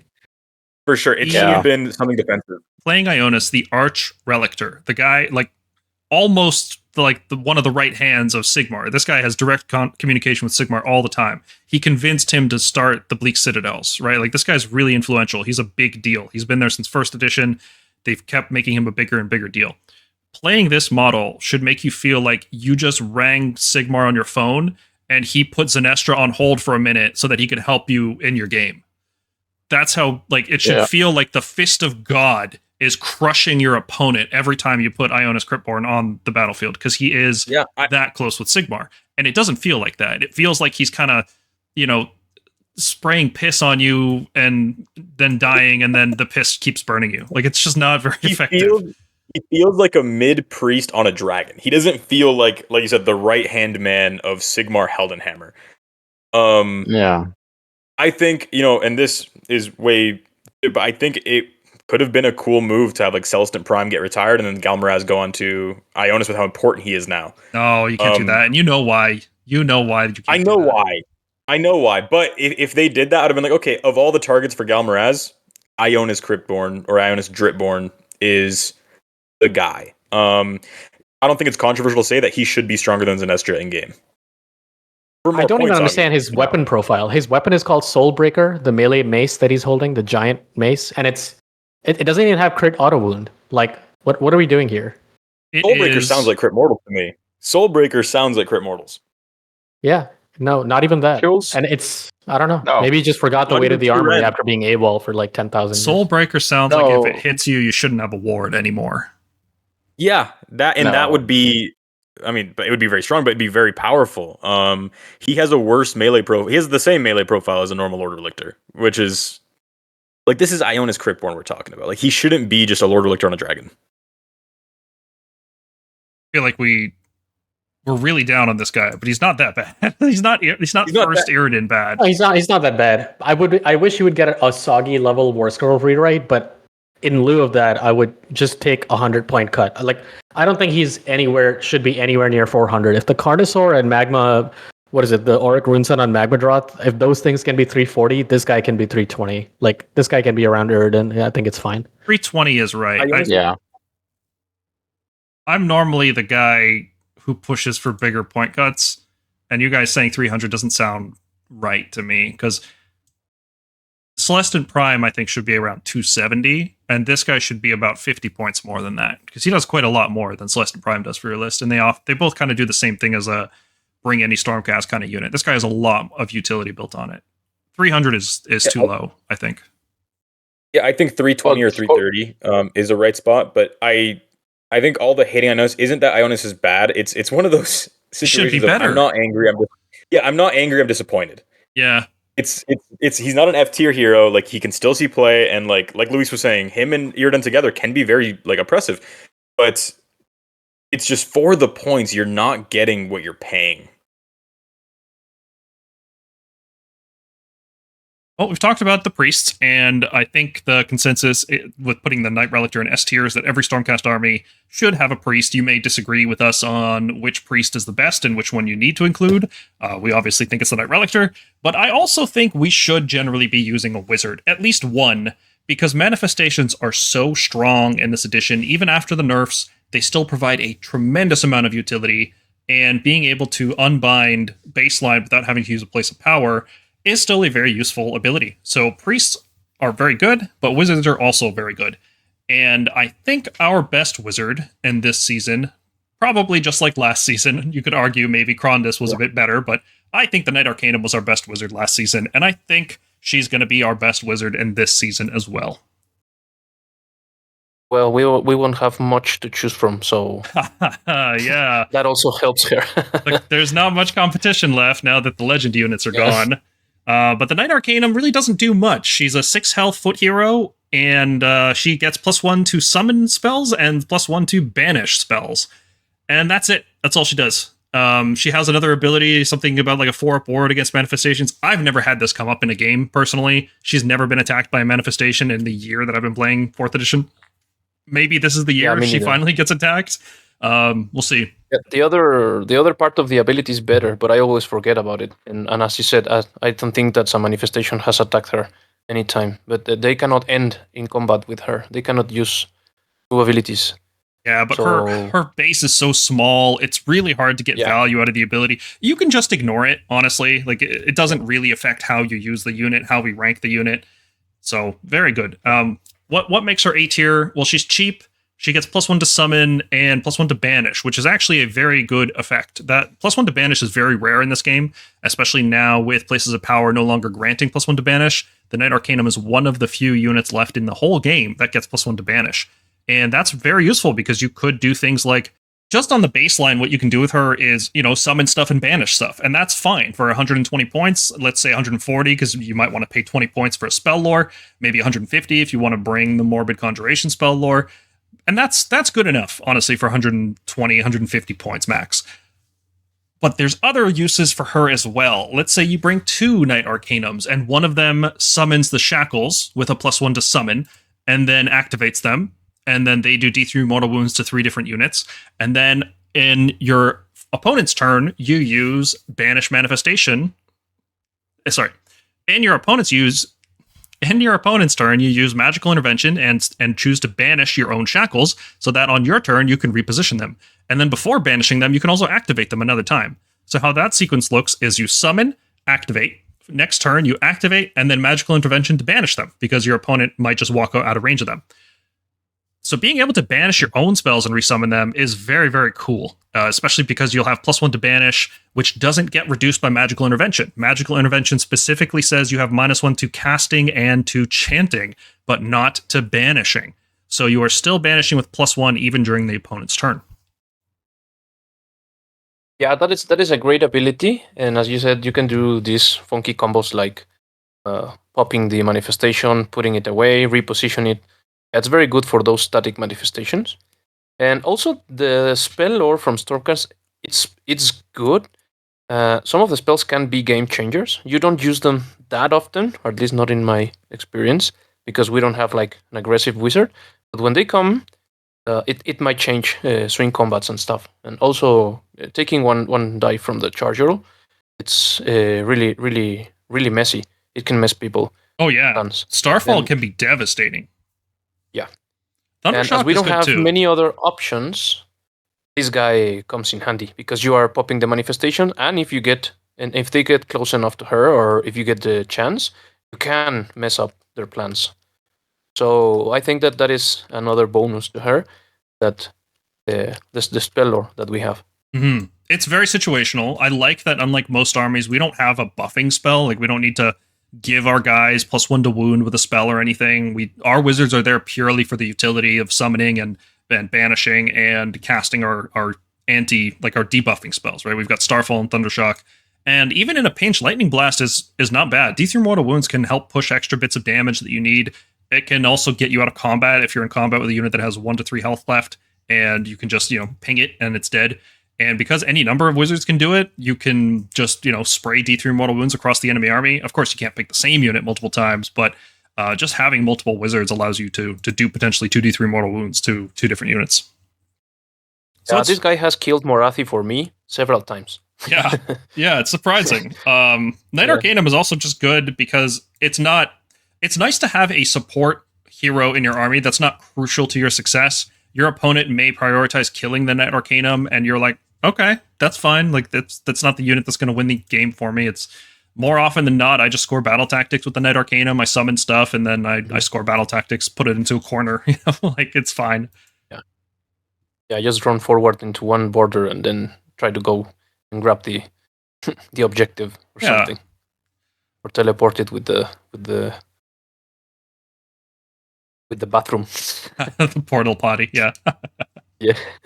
So I think, Night Arcanum is our best wizard overall, just the easiest to put into lists, and has generally good impact. I think if you're not using Stormcoven or Krondys, I think you should be using a Night Arcanum. You should have a wizard in your list, almost certainly. You need to have a very good reason not to bring a wizard. I agree. The alternatives to the Night Arcanum, the first one is the Stormcoven. They are quite a bit more expensive at 210 points. They're not a hero, so they can't activate the Places of Power for whatever that matters this season. But they, instead of just being a one-cast wizard with +1 to cast your main spells, which is summoning, the Stormcoven are a one-cast wizard that sometimes becomes a two-cast wizard. Because if they're standing on an objective, or in the control zone for an objective, I should be specific. If they're standing within the control range of an objective, they become Wizard 2. And that doesn't matter how many models are left. You could have just one model left in this unit, 1 health left out of 9, and you can do that. And being a multi-model unit is kind of interesting because they can be rallied back, they can be heaven sent back. There's a lot of stuff you can do with a multi-model unit that you can't do with a Night Arcanum. And they come with this great signature spell, Aethershock, which gives a friendly unit strike first or an enemy unit strike last. And in most armies, this is already a very good spell. But in Stormcast in particular, it's extra good because we can cast this while out of unbinding range of enemy units. You can position such that you're not in their unbinding range, cast it on a unit, and then because our threat ranges are so huge, you could have, Vanguard Palladors go 20 inches and fight first, or you could have Prosecutors teleport across the board and fight first. It's a very strong effect. And it could potentially give a key enemy unit strike last in the enemy turn. Now that's really hard to pull off because you have to have an enemy unit that's within 12 inches in the hero phase, and you also have to roll an 8 because there's no way that at least I haven't found a way to give them a casting bonus.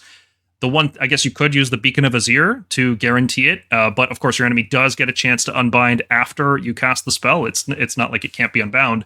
So you might be risking a once per game use on just hopefully your opponent doesn't roll a good unbind, Yeah, I'd rather use it for recycle a unit. Yeah, I'd almost rather use it every time on Translocate, and then my second pick after Translocate is probably Bless Weapons, just to get a guaranteed Bless Weapons off. Yeah, or even the Iridan's Prayer to get +1 rend. Now these guys are basically a 2-cast wizard, because in this season, almost every battle plan has an objective in your deployment zone. So if you want to deploy them and have them be a wizard 2 right away, you can do that. That might put them in a dangerous spot. Your opponent might be able to use that information. So be careful, but it is very possible for this unit to be a wizard 2 all game long. That was not the case last season. There were a lot of battle plans where this unit either couldn't start on an objective or it wasn't really feasible to get them on an objective early enough. And if you tried to, they would just get sniped out and lost. So that was a huge downside last season. It's much less downside now. And while they're being a wizard, they're also contributing somewhat in terms of damage output. They've got a 6d3 shooting attack, which averages out to max 12 on 3s, 4s, rend 1. It's not good, but none of our shooting is good, so that ends up being okay, right? It's not... It's a bonus. Yeah. Like, that's why we rank this as a shooting unit. We consider it to be kind of comparable to something like Tempestors, except instead of having melee utility, they have wizard utility. And their melee damage is not terrible either, right? 93 averages out to 18 max. That's not nothing. Mm-hmm. It's better than Liberators. Yeah, they have to respect them. It's just they are not just one Night Arcanum that you can just ignore her damage and just kill her.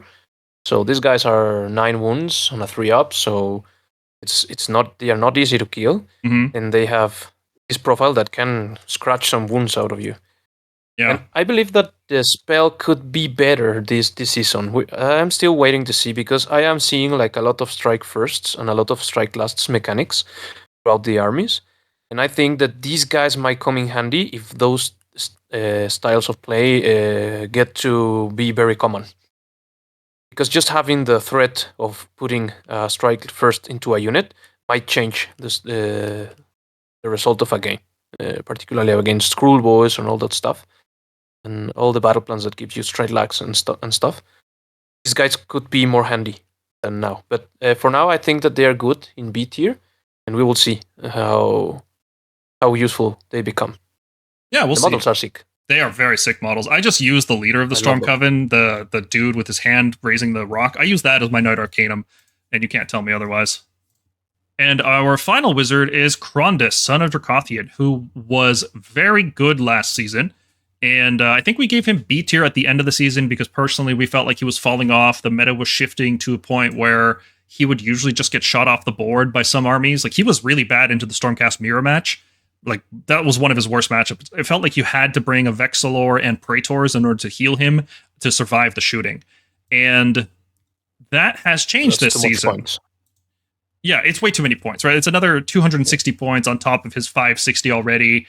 So he was too expensive last season for our like top tier units. He was good. Don't get me wrong. He was one of the ways you could build a 1-drop list with Stormcast, and those lists were good. Right, you would just run double Palladors, Longstrikes, and Vigilors, and that was your list with Krondys. So he's good. There's no doubt about that. His cost is always just the consideration. He is fast, 12-inch flying move. That's quite standard in the Stormcast army. We have a lot of 12-inch move units if we want them to be. But having a fast, punchy, tanky wizard is a pretty interesting niche. Nothing else really does this in our army. All the wizards that we have are just they don't really do damage. They kind of just cast stuff. Storm Coven can barely do damage. Yeah. And they have Strike First, which is cool. Like, Strike First is very good strategically. It's a good defensive buff because it prevents your units from taking damage until after, you get to fight with 2 units basically on your turn. But Krondys has an offensive buff. Reducing the save rolls of enemy units is very, very useful. It's one of the few ways we can actually increase our damage output with Stormcast. Otherwise, we're just going with what's on the War Scroll. So Krondys kind of fits this niche of filling the wizard spot on your list, giving you extra rend, which is very useful. We talked a lot about how useful Iridan is, and part of that is because of their rend prayer. And just being able to give that essentially a rend +1 buff to every unit in your army against one enemy unit, that can be very useful. If the meta starts shifting into, reinforced units of infantry like Ardboys or Lumineth Wardens, I guess it wouldn't work on Night Haunt because they ignore the save debuff, but those kind of units that are like really tough to shift, they just take up a lot of space and they're hard to move. I think Krondys works really well in that meta. Yeah, he has a great War Scroll. Honestly, the spell is very good. He's a +2 casting wizard. He's chunky. He can deal damage. So he's got a great War Scroll. It's just a matter of points. He was good, and he paid the cost by going up too many points. And I think that with the change in points that we have now, he seems very expensive. So if you're trying to build a list with him, he will have a target on his head. He cannot go into obscuring.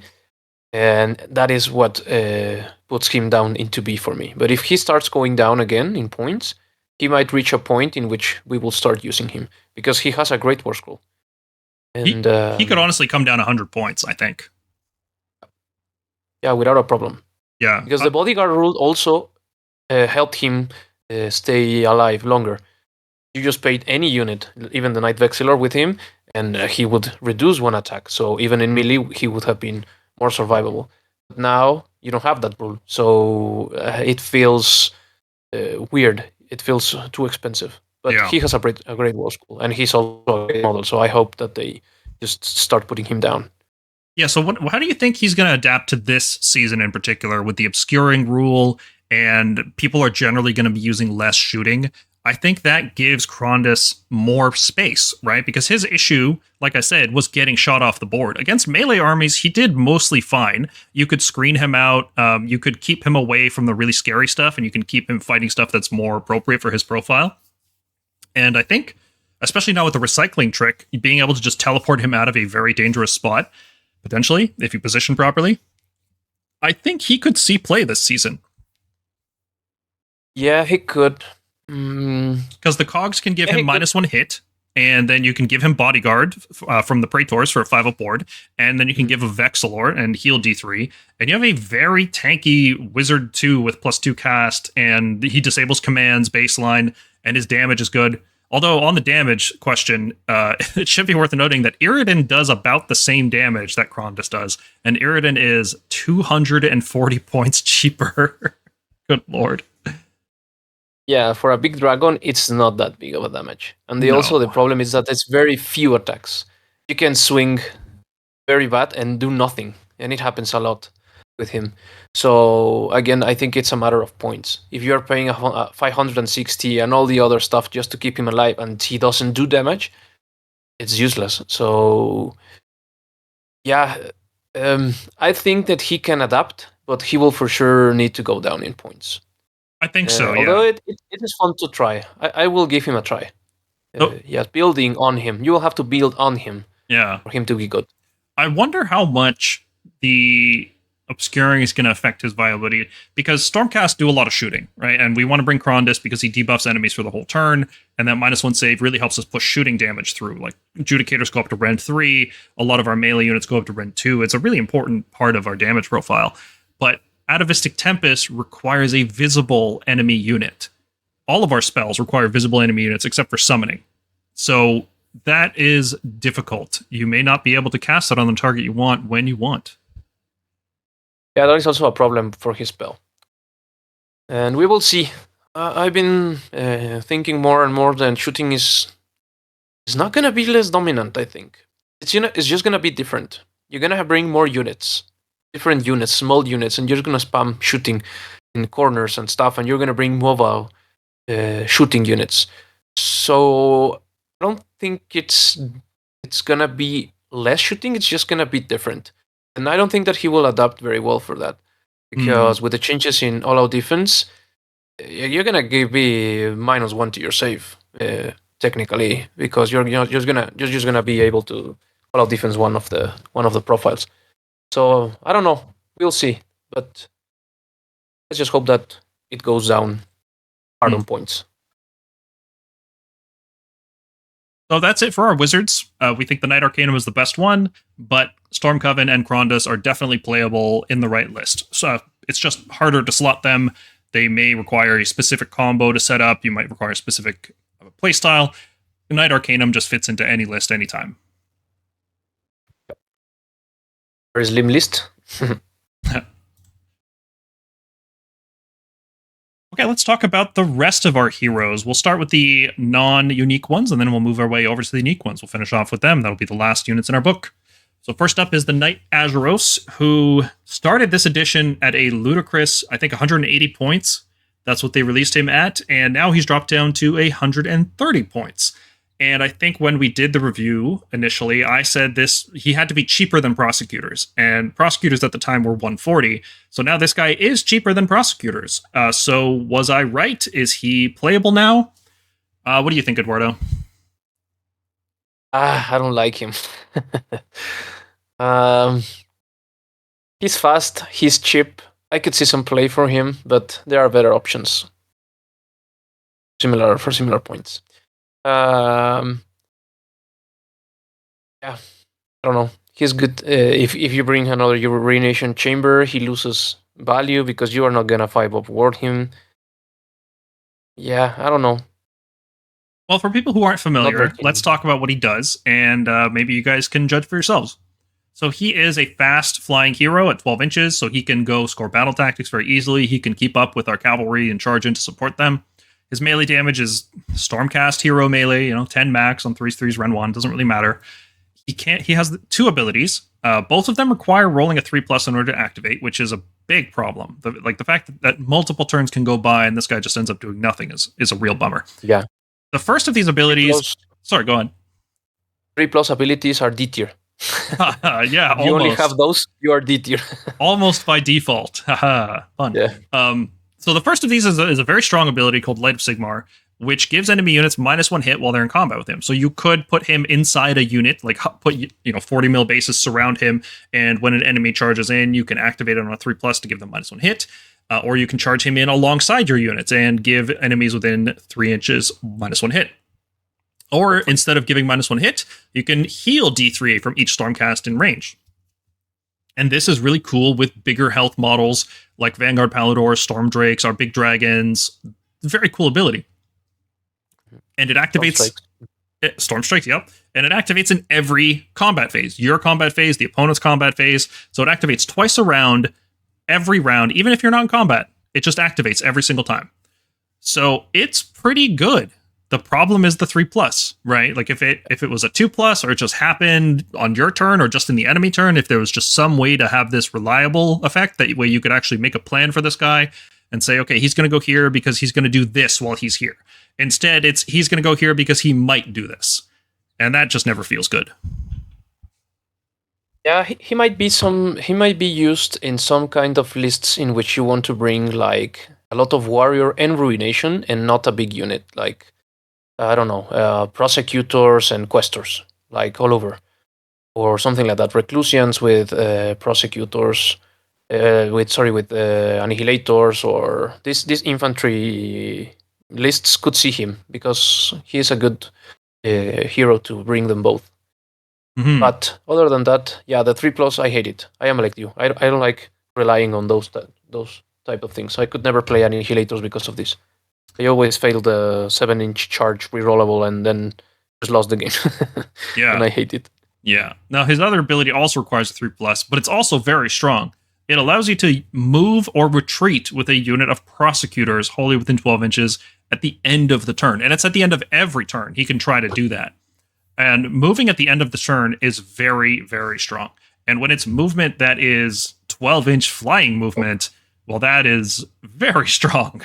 The problem is, again, the 3-up. Because you can never rely on it, you can't make any kind of strategy with this guy because prosecutors are frail. They have to survive combat. So you are throwing them into a combat that is going to be very easy for them to get not killed, but also something that is not going to get killed by them, right, in order to use the retreat. That's one use case. The other use case is maybe you just want to shuffle these guys around. You know, at the end of the enemy turn, you move them onto an objective that your opponent wasn't expecting, and you can take control of it. Very strong effect. Totally unreliable. You can't make any kind of plan around it. It feels awful. Yeah, you just have to like go in and think that he might do it, and if he doesn't do it, you power through. But you could power through with something else. So yeah, and prosecutors are not a good power through target. The 2 health is difficult to power through with this in this game. Now you will have to recycle them or something. So you drop the priest, then this guy and the prosecutors. You recycle the prosecutors, and with this guy you might power through, or you might just save the command point and just get away. I could see something like that. Yeah, but then even when you move 12 inches is not enough. Your opponent's still going to charge you. And not only are they going to charge the prosecutors and kill them, they're also going to charge the Relictor and the Azuros that you put near them. So you're just losing a lot of points for a 3+ and hoping it goes off. And you don't even get that much benefit when it does go off, right? Like in that scenario, they're still going to die. For sure. I'd rather have a 2+ magical intervention than a 3+ Light of Sigmar or Light in the Dark, whatever the ability is. And the problem is this is all the model does. He doesn't do anything except these 2 abilities that both require rolling 3-ups, and both of them are very list specific. So I don't know, can you play him without prosecutors to use his other ability? I don't think so. I don't think you can justify him just for the Light of Sigmar. I think you have to use both abilities, which means you're taking very fragile units that can't benefit from healing and don't get that much benefit from -1 hit. And then you will have to complement that list with something tankier, but there are better options for this. Tough to find points. You know, there's only 2,000 to go around, and 20 of them are going to be on the portal, and 130 on this unit. I don't know about that. I don't know what point value makes him viable. Maybe the way he becomes viable is he's so cheap. He's like 100 points, and then you can just bring him for a chance at getting the 3-up to give enemies -1 hit.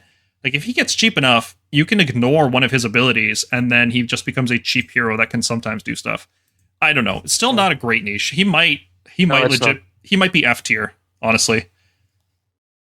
Yeah, maybe. I think D is alright.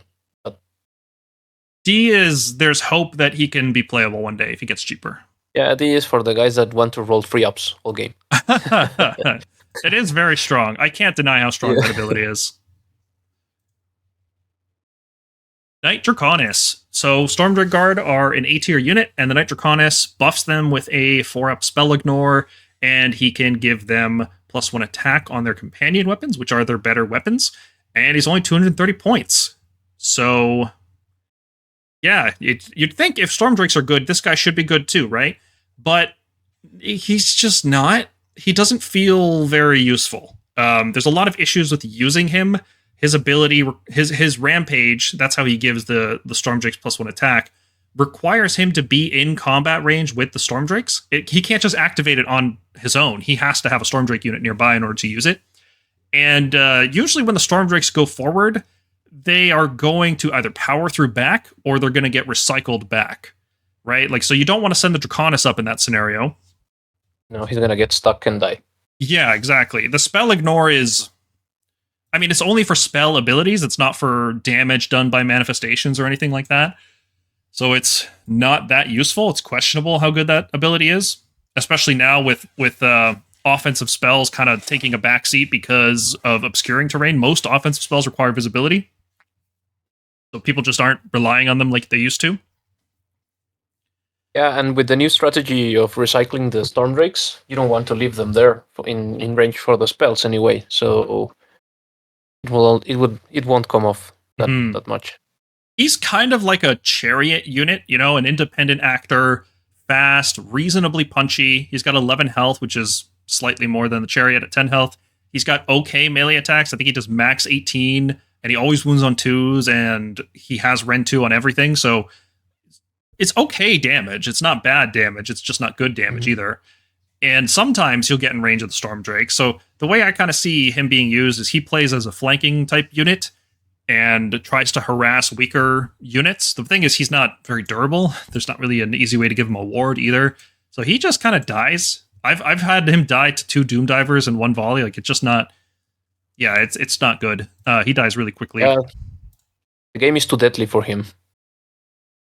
Yeah, it feels like you have to give him either Mirror Shield or Legendary Tenacity. And I don't want to use Mirror Shield. I want to use the Beacon. So Legendary Tenacity, I don't know, 3+ to revive him is okay, I suppose. It's not worth it.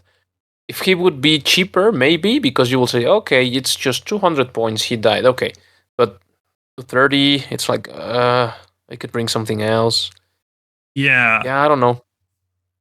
And his synergy with the Stormdrakes is weird.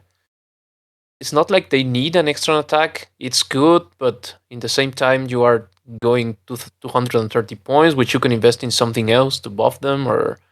I don't know, it's weird. It's kind of useful if you know you're going to get charged and you can position him in a way to give yourself bonus attacks after you get charged or something. But like, it's hard to use offensively because the Drakes will usually just get recycled or power through back, and then the Draconis just dies. There's cheaper heroes that can bring Stormdrakes, so I don't know. Even when I bring Stormdrakes, I'm not enthused about this guy, but he's not totally useless, so I think like a C tier sounds good for him. Yeah, I agree. It's just okay. Knight Questor. He has started the edition at 150. Somehow he was 150. Now he's 110. And I still don't think he's playable. I think despite having that big of a drop, he's still not very good. I have my opinions on why he's not good, but what do you think, Eduardo? Is there something I'm missing?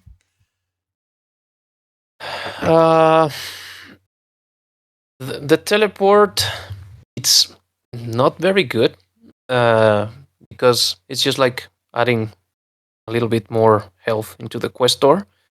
And for 110, you might just bring Vindictors, which are more health, and just drop them with them. So it's weird. The damage is bad, as any Stormcast. And the buff that he can go, it's with the Quicksilver Draft, but you have another unit that can do that, so... Yeah. The Lord Celestant can use the same combo with the Questor Soulsworn, but when the Lord Celestant does it, he gives the Questor Soulsworn +1 to wound as well. So there's basically no reason to use him. To use the Knight Questor, I mean. Yeah.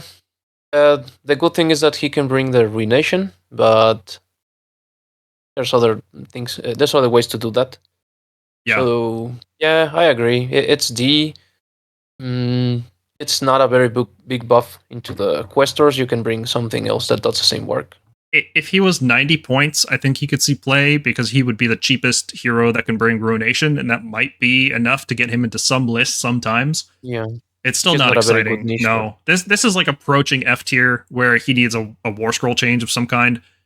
I think the best change for him would be if his ability to quest mark an objective had a different name than the Questor Soulsworn ability. That way you could have 2 quest marked objectives, right? Or maybe he could quest mark an objective anywhere on the battlefield rather than only wholly outside your territory.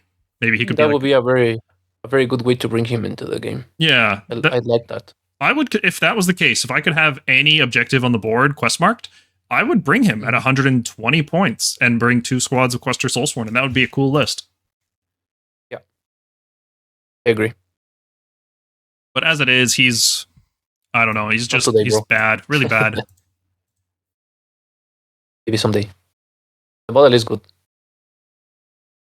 Knight Vexilor, we thought this would be really good this edition because he's got this crazy control buff and this crazy healing that happens in every hero phase, yours and the opponent's, and those things are good. They're useful, except for the control part. That part is not so useful. It turns out control... Yeah, we were all excited for that. Yeah, we were all hyped about control, but control doesn't matter that much, and paying 110 points... The objectives are so small, and the game is so deadly that it never really comes into a very big swings or something. No. You usually just kill everything on the objective and then take it. It's pretty rare to out-control people, and then even in those scenarios, having control bonuses it's not always useful. Like you might be outnumbering somebody, 12-3, and then a +3 control won't matter on either side.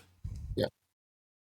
But it's rare when the swings when the differences are small. It's rare. Yeah, but if you use just the control as a bonus, right? Like let's say you have a Stardrake with Hour of Glory, so the Stardrake's going to be 10 control on your turn, and then you can buff it with the Night Vexillor to be 13 control. Okay, that starts to add up, little bits like that, right? Because you're mostly just using it for the healing. The control as a secondary bonus. Yeah, the other ability is better. The healing is very good, especially for Karzai, Krondys, and all the big dragons. Healing them Envirtron D3 is very good. Mm-hmm. I will say I've had some success lately by giving the control buff and healing to Stormstrike Palladors. Because on their own, Stormstrike Palladors are 7 control, just a squad of 3 is 7 control, and they don't lose a lot as they die. Like they go 7 down to 5 down to 3, and if you give them +3 control, they go up to 10, which is usually enough to charge some objective. You don't even have to wipe the enemy out, and then you just take control of it on that turn. Yeah, the problem I have with that is that usually you want to power through away with them. So usually, but not always. Like I usually have a reinforced cavalry unit that would rather use power through. The min size Palladors that are on the flanks, I think they benefit more from the control than most of our units. It's still not great. I'd still rather use it to heal a unit that actually matters than to give a control bonus somewhere else. Yeah, that's a bonus, as you said. So the main abilities heal the healing, but you can sometimes be important that you have an extra control. Yeah. If you're not using a heroic trait in your list, like let's say you just have some Knight Judicators, Relictor, and Arcanum, something like that, you could consider bringing a Night Vexillor with Hour of Glory, because he is always 5 control. He can give himself +3 from his own ability, so he's 8. And then with Finest Hour, he goes up to 13 control by himself, which is not bad. Just this little foot model, and then, he's also potentially buffing multiple units to get +3 control as well. It's not great. It's not even good. It's fine. It's just something. It's something you can do. Yeah, it's okay. So he's C tier. The model is also good. Yeah, he's C tier mostly just for his healing. I think the control stuff is all secondary. Lord Aquilor. He is very fast at 14 inches. He's also the cheapest unit that can bring Vanguard units, and Vanguard units are generally good. We've already talked about Vanguard Palladors with Javelins and Longstrikes both being excellent top-tier units for Stormcast, and he's the cheapest hero that can bring them. So sometimes that alone gives him a niche. The rest of his War Scroll is not very good. He hits not that great. His teleport ability is not very useful for Palladors because Palladors are so fast already, they don't need to teleport away, and it can only be used on units that are retreating, units that are not in combat, so you'd have to retreat and then teleport, which is, if you're Vanguard Chamber, you could retreat and then charge back in. You don't have to teleport away. Usually you won't charge back in. And you do it in the movement phase, so you cannot even save your units from an attack that easy.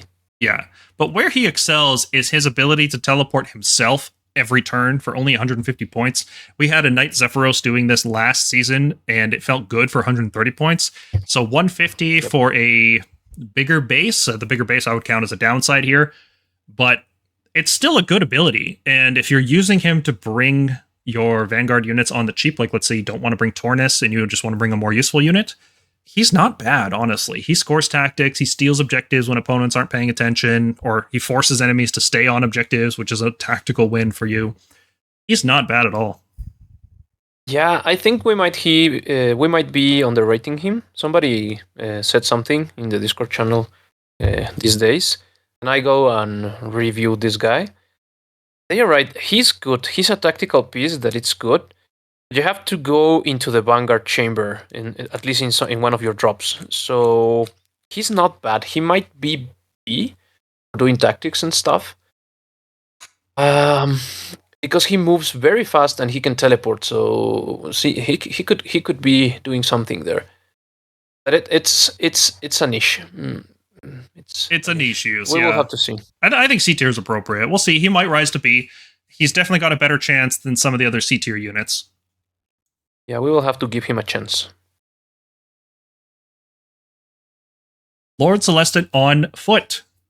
does one thing and does it pretty well, and that thing is pretty good. Very good. So, very good even, I would argue. But it is a situational thing that requires significant resource costs, and it won't slot into every list. So that lands the Lord Celestant in B tier. So what is this thing? What is this intro leading to?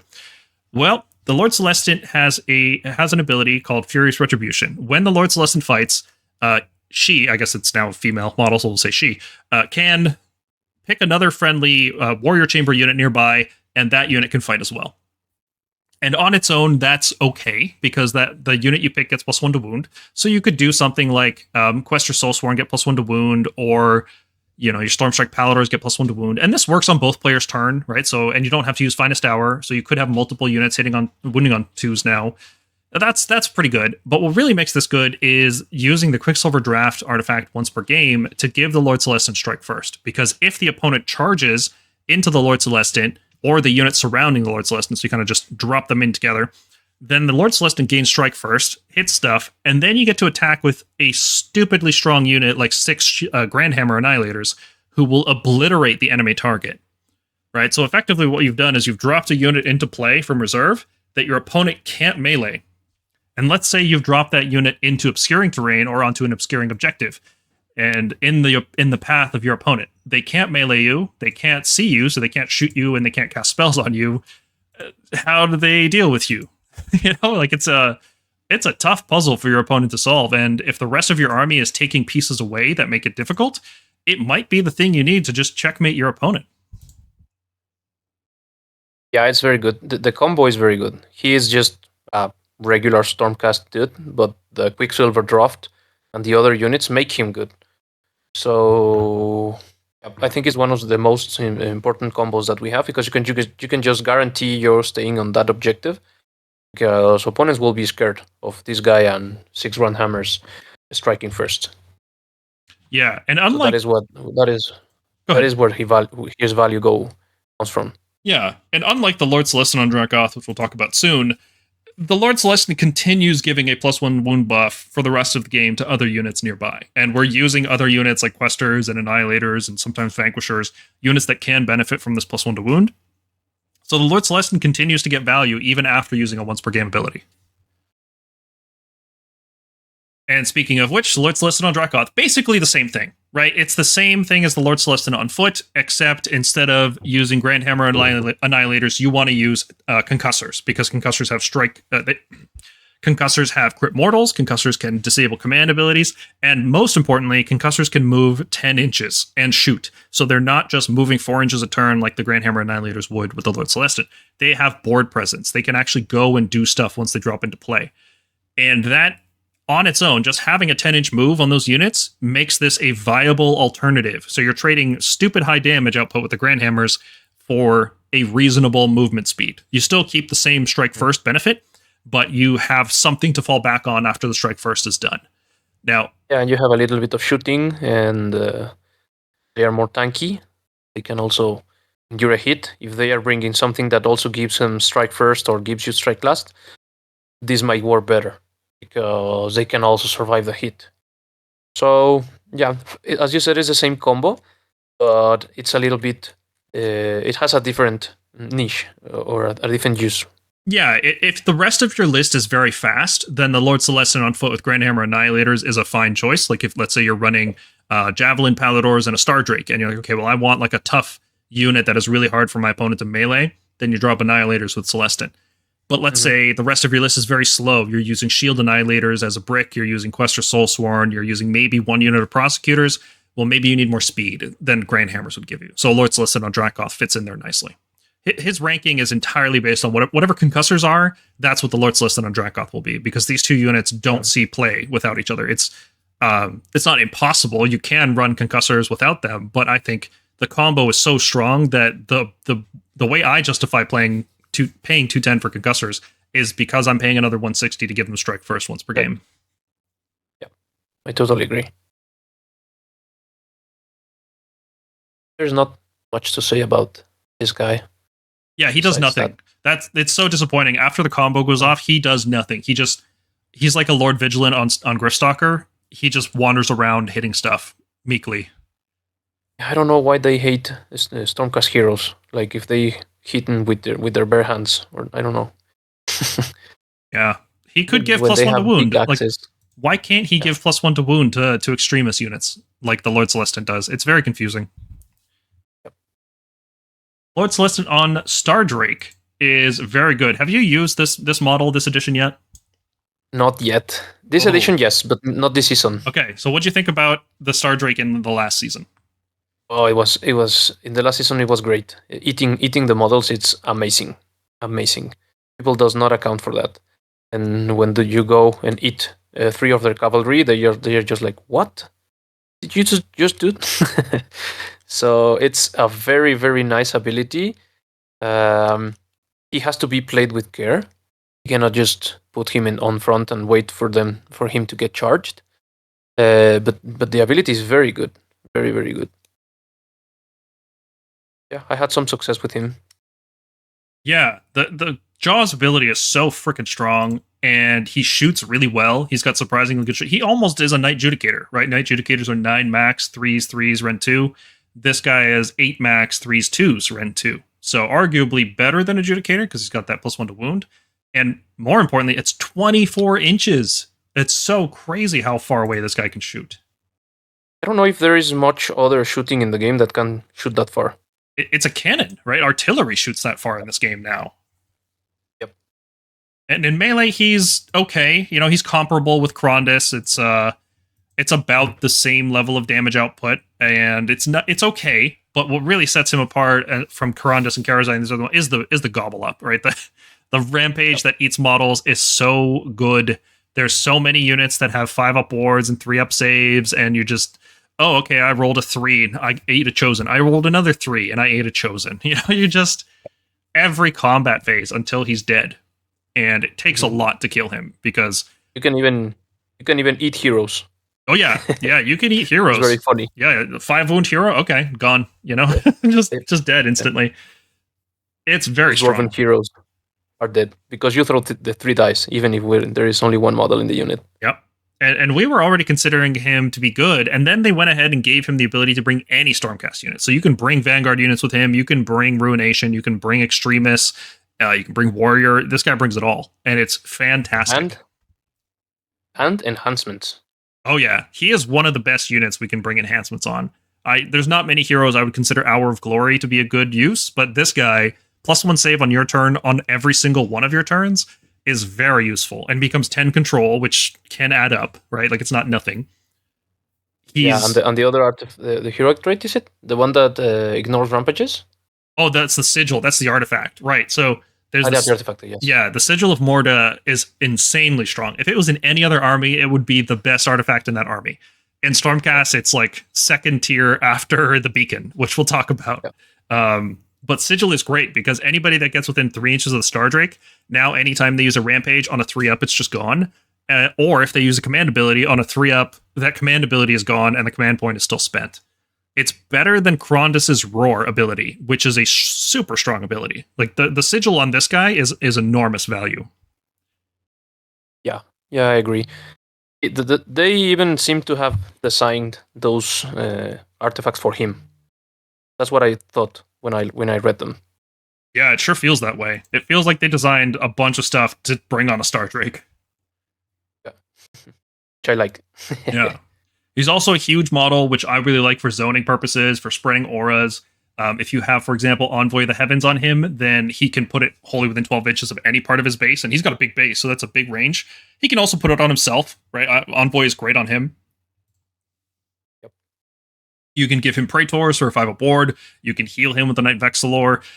He can get really tanky, or you can just have him as an efficient beatstick that eats models that are very tough to kill otherwise and can bring javelins and long strikes and prosecutors. It's just, he's very versatile, very powerful, very, very good unit. This, and you know, it's the old style Stormcast, so who knows how long it's going to be around, but it's going to be at least 2 years. So let's enjoy it while we got it. A new hero on him, and it's a very good model. Yeah. Very, very good. This is definitely going to be a Stardrake season. Yeah, I can't wait to try him. The Drakesworn Templar is lackluster compared to that. One of the main reasons we use there's two main reasons we would use the Lord Celestant is to bring any Stormcast units in your regiment and to use the Rampage. And the Drakesworn Templar unfortunately does neither of these things, which is very disappointing. Yeah, if this guy shines against monsters, and I don't know how much monsters are we going to see this season. We might see monsters. There's a good chance, because if there's less shooting, if people aren't bringing, 600, 800 points of shooting, then monsters come out to play. The thing that always beat monsters was shooting. Yeah. Yeah, we'll have to see. But for now, I think he is okay. And if we start seeing a lot of monsters, he might come into play, because he's very good at them. Yeah. He has Rampage, which does require a 2+ to activate, which I really don't like. But if he gets into combat with a monster hero, he can get up to a maximum of 43 damage with Rend 3 on the rider. And oh, yes. It can, oh boy, it hurts. He really messes up monsters. I played him against Gargants, and it was crazy. Him and Longstrikes just melted them. Yeah. Yeah, it's brutal. The problem is you don't know what your opponent's bringing. If they're not bringing monsters, this guy really doesn't do much at all. And if he ever gets stuck in combat with infantry or cavalry, they just run him down. He doesn't have the ability to just kill 3 of them. And then, he's not good enough. I think he could drop another 60 points, honestly. Yeah, and even then, it would be like B tier or C. I don't know. Lord Imperatant. So this is going to be a controversial one, I know. People are going to say we are underrating him. So let me explain what he does first, and then we'll explain why we are rating him in the F tier. And I'll remind people what F tier means for us. So the Lord Imperatant, I'm not going to talk about what he used to do. I'm just going to talk about what he does now. What he does now in this edition is once per game, he can pick 3 units around him that entered play with Scions of the Storm, and those units can move D3 inches. You roll separately for each one. And this works on any Stormcast. It can be Fulminators, it can be Annihilators, it can be Reclusians, it can be anything you want. And that's it. That's all he does. Right? There's no other utility whatsoever. He only brings Warrior Chamber units, right? Which is weird because his lore is that he's the master tactician for all the Storm hosts, and his ability works on all the Stormcast units. So he should logically be able to take more than just Warrior, but he doesn't. He just takes Warrior units. And Guided by Lightning can be good, right? Like even if your opponent can redeploy, you are effectively giving yourself +1 to +3 to charge. Let's assume it's +1, the minimum value, right? You can stack that with something like Gardas Steel Soul to give yourself +2 to charge. And now you're looking at 7-inch charges out of reserve, for infantry specifically. Before the redeploy. Before the redeploy. Now, sometimes you get +3, sometimes it's +4. But let's look at the minimum case of +2. In the last season, in the last edition, when we played the 7-inch charge style, that combo was very cheap. Like, it only became useful once the point cost got down low enough that we could start bringing it into our lists, and we'd still have enough other stuff in our lists that we could win the game if the charge failed, right? And he would give us consistent value. He would often have an Arcane Tome, so he was a wizard. He would give us a free command point every turn. He doesn't do anything except this once per game ability. And he's not fast, so he's not going to score battle tactics. He's not durable. He doesn't do good damage. He just does this ability once per game. So you have to build into it. And you can build into it. You can bring Gardas, you can do these things, you can bring a bunch of units of Annihilators, and then the charge can still fail, right? That's the hardest part, is that when those charges fail and you're stuck with a 400-point unit of Grandhammers in the middle of the board that are very easy to pick off because they're only 18 health on a 3-up save, that's not that tough. A dedicated hammer unit can lift that very easily. Let's say you bring 3 units and you try to charge 3 units. Or let's say you bring 4 units that try to charge. You bring like 3 units of Annihilators and a unit of Prosecutors. So like the Prosecutors are probably going to make it in. Right, and let's say you give them Strike First from the Storm Coven, too. Let's say we use the Beacon on that. So now you're fighting with 2 units at once. One of them is going to be Prosecutors, and probably at least one of those units of Grandhammers is going to get in. Let's say all of this happens. All 3 units of Grandhammers get in.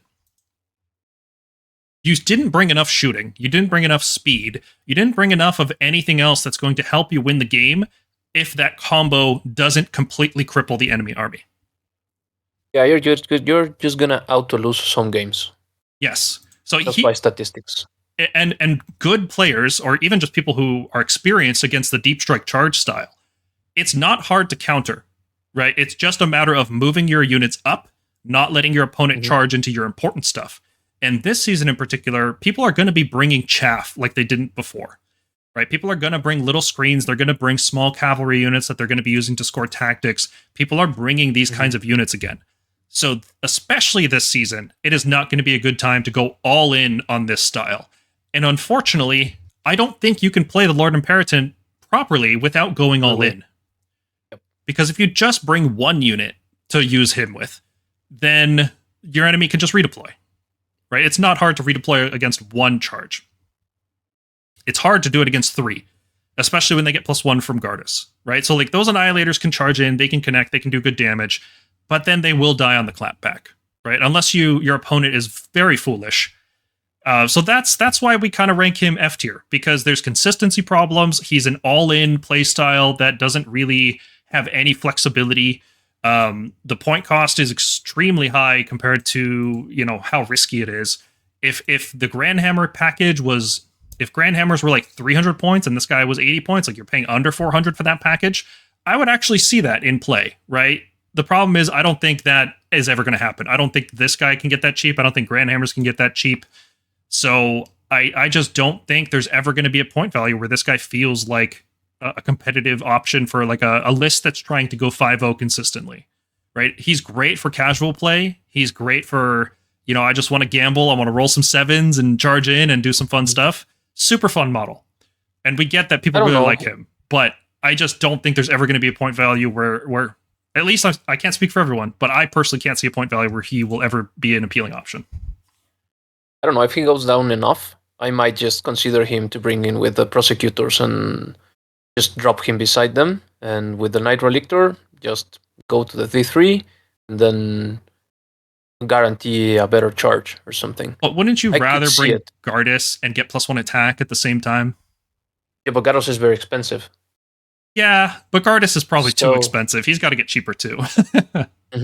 Yeah, so I might see a point, I don't know, 80 points or something crazy. And I might consider, because sometimes you just have 80 points, and if you bring this guy, you get an extra drop, and you can just threaten people with a D3 before I roll my 3d6 charge or something like that. But yeah, right now it's not worth it. I'd rather bring 5 Liberators and stay in no objective, or try to screen the Night Relictor or something. Yeah, it's just not consistent enough to consider it. It's like banking your entire list on winning a double turn. It's not reliable enough that it's going to happen, so you don't make a strategy around it. It's kind of the same thing. Well, the feeling is probably the worst Warscroll in our Stormcast range right now. Unfortunately, it's not the experience playing with this only once in a game that you can move to your units is not good enough, and considering that is not reliable at all, is something that is not usable. And even if Imperator cost could be dropping to 90, I will still hesitating to take it. To me, it's not good. It's not good right now. Is, in my opinion, the worst Warscroll that we have right now for heroes. Yeah, I think it is the worst one, personally. Luis hates it more than you. I think he does hate it more, yeah, but I do think it is the worst one. Is what it is. It's not usable. Is not reliable. Even if you are moving the 3 inches, you are still rolling dices in order to charge. So, and once per game is awful. So no way. All right, let's move on to the Lord Terminos. So the Lord Terminos is very similar to the Lord Celestant, except instead of bringing a unit of Grandhammers to buff, you're bringing a unit of Reclusians to buff, and you're going to give them strike first. And that's pretty much it. That's his niche. You're bringing Quicksilver Draft, you're bringing a unit of 6 Reclusians. He does give those Reclusians +1 hit, which is pretty nice. And later on in the game, he can sometimes give Prosecutors +1 hit as well. So he's got that extra utility.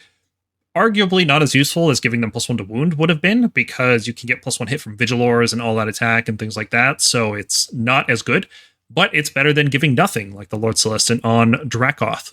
So yeah, is there? I guess the only other thing to mention is he does give a control bonus, right? Holy Ruination units wholly within 12 inches do have +3 control, which can add up, especially on elite units like Ruination Chamber. Prosecutors and Reclusians don't have good control, so the +3 can be good. Not something I bring him for. I'm not, I'm never like, oh, I got to get more control on my Prosecutors. But he's also a pretty good slapper, right? He does 12 max. He always wounds on 2s. He always has Rend 2, and he has Crit Mortal. So he actually hits like how most Stormcast heroes should be hitting. He's not a weak boy. So he feels great. If you're using Reclusians, there's a very good chance you should be using Lord Terminos as well. His big downside, though, is if you're using the Quicksilver Draft, you can't use the Beacon of Azir. You can only have 1 in your list. And usually I prefer the Beacon. So that's why this is the B tier, because the opportunity cost is just very high. The Lord Vigilant on Gryph-stalker. He is also 150 points, and didn't he start the edition over 200, or am I crazy? I think it was 210. I don't remember, but it was very expensive. Yeah, and Yes. all he does is fight poorly, move 12 inches, which frankly he doesn't get to move a lot. He usually comes into play from reserve because his ability doesn't require being on the table. You can leave him in reserve, drop into play, and then activate his ability. And it is a very strong ability, to be fair. It allows a Ruination unit to fight twice, once per game. So you can have Prosecutors buffed up with Iridan, give them an extra rend, and then have them charge in. Maybe give them a Guardus buff for +1 attack. Maybe give them Blessed Weapons for another +1 attack. Give them Finest Hour for +1 to wound. Give them Vigilors for +1 hit. And then you've got this like crazy buffed up unit. And then you drop the Vigilant in, and then that unit gets to fight twice. And just obliterate a ton of stuff. Like, it's really, really powerful. So his buff is very good. 150 is a lot to ask for that buff, but hey, when it kills 400 points worth of stuff, it's really worth it, And then after he uses the ability, he kind of just hides in a corner and scores battle tactics. He's not very useful after that. No, probably he could die. I mean, if you are considering many conditions right now in the game, if you want to be the underdog after the prosecutors are hitting or are carrying with its target, probably this guy could be offered to the opponent to be slain and getting 5 points to be the underdog in your next turn. So those are the situations that you can play with in order to improve, because after to trigger the ability, there's nothing else that he can add to your list except the movement. Yes, you have to. I see what you're saying. Yeah, so he could. One of the more popular battle tactics is Master the Paths, right? And that one is scored when you kill any hero. And what you're saying is you drop the Vigilant into play, use the double fight, and then probably recycle the Prosecutors away. And your opponent is left there to kill the Vigilant and the Knight Relictor. And when they kill one of them, they score 5 points because you have to score your battle tactics. As far as we can tell, you have to score them. And then that way you get the underdog. So, and then I could see that. I could see him just being a sacrificial piece. In that case, I wish he was Warrior Chamber keyword. That way he could activate the Stormstrike Palladors ability. Yeah, there's some fun combos that you can try with this guy. And I think that puts him in a C tier. Because it's not gonna be like super competitive. Because for that combo to work, you need a lot of stuff to go right. So, but it's fun. It's fun, and you can find some stuff like Louis said, do with him. But the maximum problem with him is that for that cost he's competing with Lord Terminus right now due to the many mechanics that the rest of the armies are accessing to a strike first or to giving you a strike last. At the end, it doesn't matter if you are hitting twice. If you are being hit so hard and they are blowing your units, so I think currently it's more valuable if you are adding or you have mechanics to fight with the strike with against the another strike first. So I see more value in that decision. Yeah, I think. And right now, I don't think I would use the Vigilant with Reclusians very often. He's pretty much a Prosecutor buff piece. And he requires a lot of setup. I don't think I'd use him with Reclusians. Let's talk about the Lord Vigilant on Morgryph. So this is a completely different unit than the Vigilant on Gryph-stalker, and we talked about how the Gryph-stalker just does one thing. The Vigilant on Morgryph does 0 things. just moves and fights, unfortunately. Very cheap, and it's getting cheaper. It's 220 points, and I think it could go down another 20, down to 200. And once it hits this level, I remember saying this during our review, that if this unit got cheap enough, it could be considered a completely different unit than what they had intended for it to be. Right? I think what they intended for it to be is some kind of control buff with giving a hero strike last. Like, okay, none of that matters. Neither of those abilities are good. So all this unit does is have a 12-inch flying move and decent attacks. Something like 27 max damage on the charge with Ruination Chamber, with Fly keyword, with the hero keyword, so you can give it enhancements, things like Hour of Glory. You could have this thing as an Hour of Glory user hanging out around on a flank, just, charging stuff, fighting it.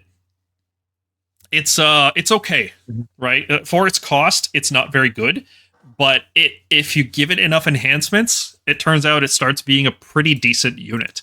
Not a good unit, but it's almost there. I think at 200 points, so like the same cost as, some Concussors maybe, that's when it starts to be a good unit. Well, not good, but playable. Yeah, but the Warscroll is very bad. Very, very bad design. I will think that this will be my contendant for the worst Warscroll on the range, because the model is so beautiful, but it's very bad. Very badly designed. I think the Iridan Warscroll is worse, and the only redeeming quality of the original Iridan is that it can take any Stormcast, but it didn't launch with that bonus, right? Like that, maybe if the Vigilant on Morgryph could bring any Stormcast, that might help. Yeah, probably. Yes, because there are not too much options to open all the wide range of Stormcasts in a hero, so that could be good. But in the meantime, looking for his skills, enhancements, skills and Warscroll looks like because it's not bad, as you have said. That's the reason that we could take hand from this unit. But for that unit, everybody is preferring to take Questors. The output damage of Questors is higher than this one. Yeah. And offering a lot of things, but 20 points, extra 20 points over the Questors feels also really ugly. Yeah, well, yes, but you get a lot of utility for those 20 points right now, Yes. You get the hero keyword, you get enhancements. It's not terrible. Like, imagine if your Questors could always be a 2+ save on your turn because of Hour of Glory. Imagine if your Questors had a 12-inch flying move. Imagine if they had resistance rolls, potentially re-rolling them if you have Iridan nearby. You know, it is a flanking type unit. It starts to become comparable to Questors, and I think at 200 points at the same cost as Questors, it could be a C tier unit.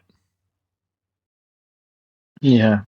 Yeah, it could go Yes. down and be here because of the basic stats like the save, the movement, and the combat. But the rest of the things are bad. Yeah. Well, it can get the 5-up board from Ruination Chamber, right, from that sub-faction, so it's okay. Yeah. But if you bought this model and you were hoping for it to be some kind of battlefield commander or some kind of powerful monster, or just hoping for anything that looks like the model should do, it just doesn't do any of that. It's just Iridan. Yeah, it's just mediocre in every way. Yeah, the problem is not creating too much synergy with another unit. So to me, it's not offering Yeah. too much.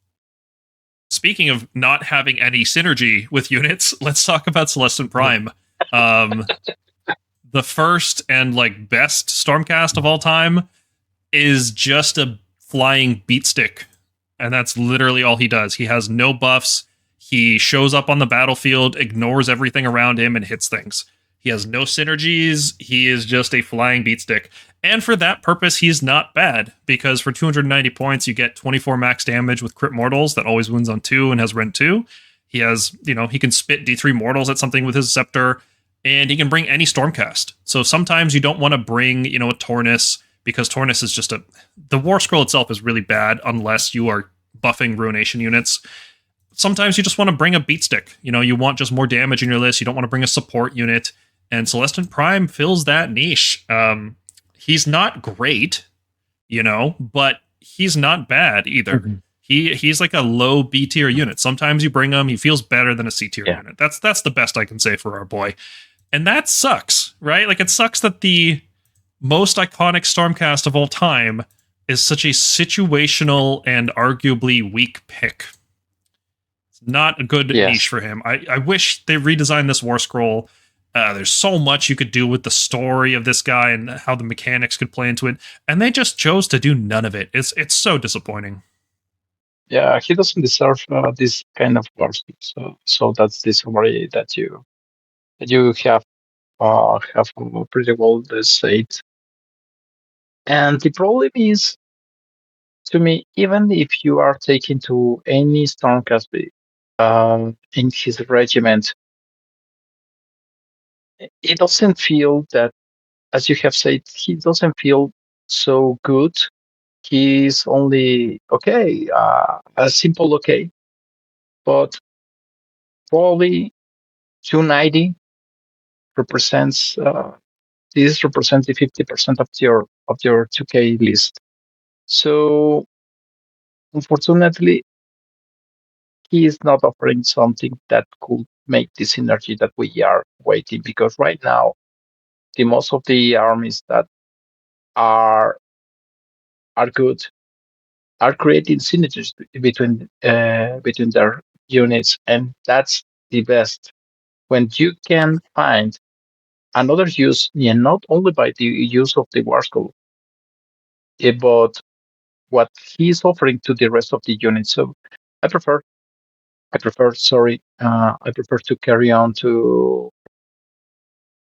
Bastion instead of this unit, because at least Bastion is creating a little bit more of synergy. Gives you the all-out attack as free, no command points. Also is moving to units in the deployment phase. So also he is holding by himself.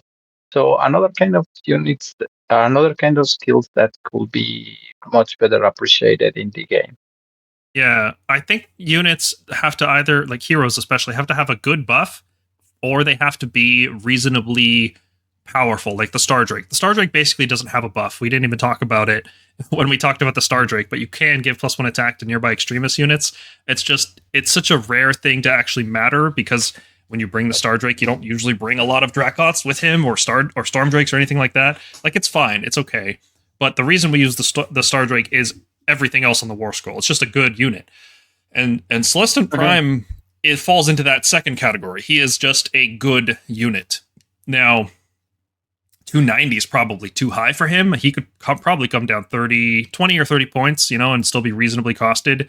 Yeah. His deployment ability is like, it's just not good, like it's just not good. They could just give him 3d6 charge and I would be fine with it. Oh yeah, well we have that unit. It's called Andrasta, and she's not good enough to see play. So I don't know. Maybe be careful what you wish for. Oh yes. Well, that's true. That's true.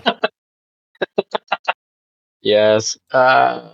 Unfortunately, it's not the same level the War School of the Gorgias model, because even if he is an old model, because he was created a long time ago, right now still being a Gorgias model to me is really good. But unfortunately, the War School is not at the same level. Let's talk about Guard of Steel Soul for now. We mentioned him when we talked about the Lord Imperator. I think Gardus doesn't need the Lord Imperator to be playable. I think Gardus is a fine buff piece once per game to give Prosecutors, Questors, Annihilators +1 attack and +1 to charge. That's good enough sometimes in some lists, especially if you're, giving it to Prosecutors who get to fight twice with the Lord Vigilant. You're spending 300 points to effectively add another +2 attacks to your Prosecutors. It's okay, right? Like, it's fine.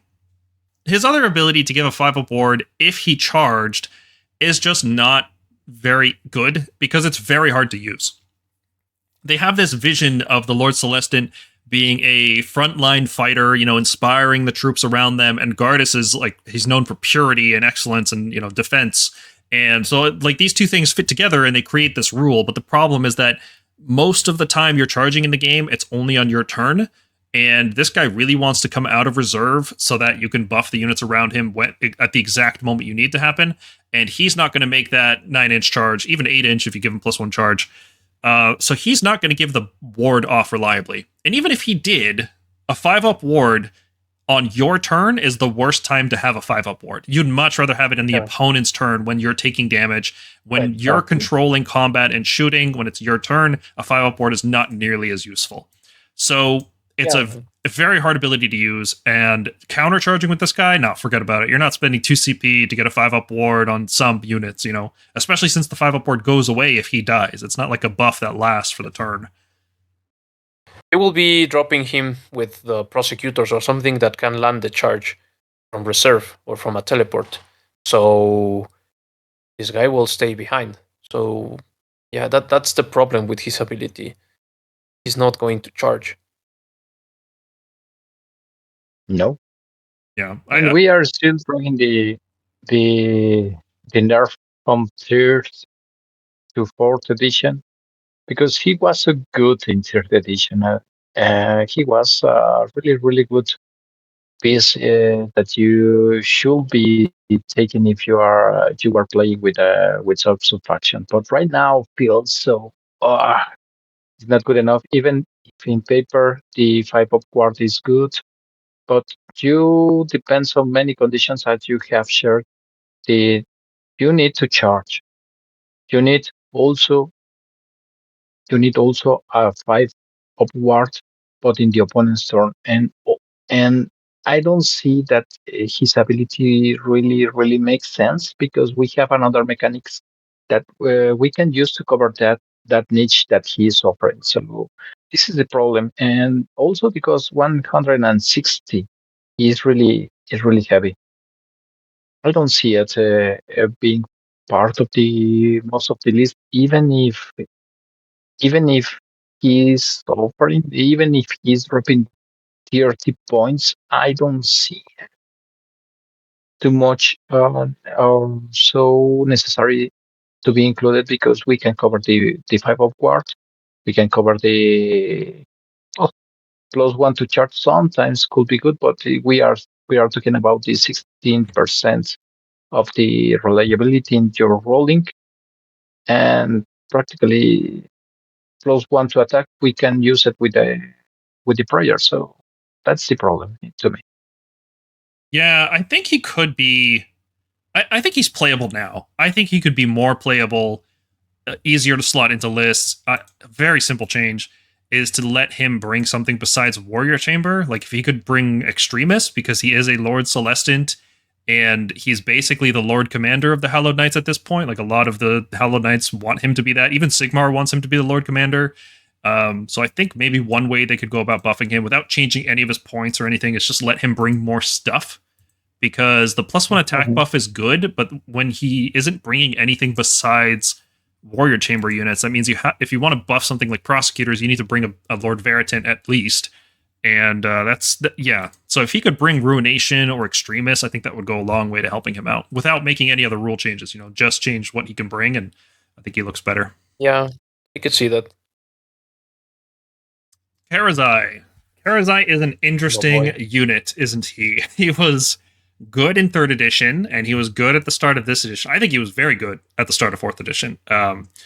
Stacking his Ancient Master of War to give an enemy -1 attack with the Bodyguard special assignment to give a unit -2 attacks, and then everything else -1. That was awesome. And he was just a live lord. He just lived forever. Given Praetors and or Evexilor, he just didn't die. He'd spend the whole game in the middle of the board fighting until the game ended.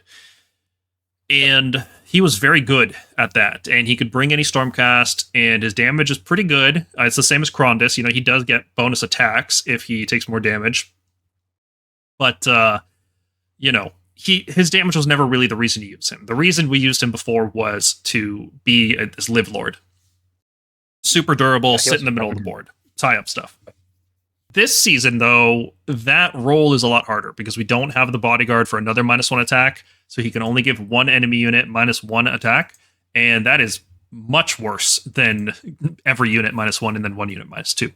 So he is a lot harder to use. He's not going to be as durable, and he's still just as vulnerable to shooting as before.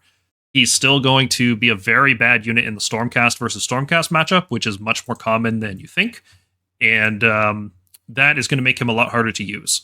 So I think that he might even be more vulnerable now to shooting, because if the other units are going to be hidden, this guy's going to have a bigger target on his forehead. So he might be even more vulnerable for this. Yeah, it's sad, but if he goes down in points, he might see some play, but he definitely has gone down in a tier. He was very good. Yeah, the last season was good, as you mentioned it, because we had the Bodyguard. So in somehow we were replacing the original ability that he was debuffing to everything that was in combat with him. But right now is to leave once again the root reality that we can debuff only one unit.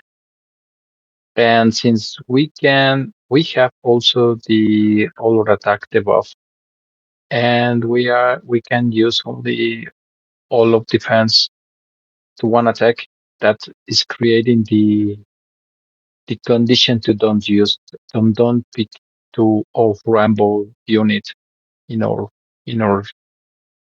army. So fortunately we have many conditions that is not the best pick up. I think this much better around this, much better than Carousel right now. Yeah, I think the old role he used to play just isn't going to work anymore. Maybe he could be used as a flanking unit now, which is crazy to think they'd spend 480 on a flank unit. But maybe you don't think of him as a flank unit. You kind of think of him as like a reinforced cavalry hammer, because he has the same cost as reinforced javelins. So maybe you have that unit, the reinforced javelins, taking one side and he's taking the other. And obviously he's not as durable as them, being only 20 health instead of 30. But maybe he picks fights with the weaker hammers in the opponent's army. So maybe we just treat him as a cavalry unit rather than as a defensive wall. And in the problem is that his damage is very swingy. Yeah, it Again. does fully benefit from Vigilors though, which is really nice. He doesn't need to Finest Hour, and his damage is not bad. Like on average, you're right, it's swingy. It can go really low, which sucks. But yeah, I mean, if you're gonna bring a block of 4 Concussors or 6 Stormstrike Palladors, this guy's 100 points more than the Palladors, and I think he's gonna do more than the Palladors would. So he's not. I don't know. It's hard to say he's going to be garbage because he's not a bad unit by any means. The Stormcast, you mean? Yeah, Stormstrike Pallador. Sorry, yeah. Yeah. So yeah, that will be his place in this season, but it's not a good place though. No, there are better options for that. I rather take some Palladors, the other Palladors, the Javelins the Javelins. Well, if you consider you need to bring a hero to bring the Javelins, this guy he's that, right? He's a hammer that brings Javelins, so that's not a bad niche. But I think his biggest problem is that he competes with the Stardrake, and the Celestin on Stardrake is just better. Just a straight up better unit. Lord Commander Bastion Carthalos. I am liking Bastion a lot more now, which is weird, because all-out attack is now worse, right? It's worse because it gives us -1 save. But I like Bastion more this season because we're using companion attacks more. We're using Stormdrakes again, we're using Tempestors again, we're using Concussors. And all of those units want all-out attack. They don't want the Vigilor buff because they want their mounts to get +1 hit as well. So Bastion can come in, bring any unit you want, give you a deployment move on your Prosecutors, your Adjudicators, your Questors, and then sit near one of those companion units and give them all-out attack for a while. He really doesn't feel bad. 250 is still a bit much. I think he could honestly drop 30 points down to 220, because his melee and shooting are just okay. He's not particularly durable. He's only 8 health. Even with a 5-up board, that's still not hard to kill by any means.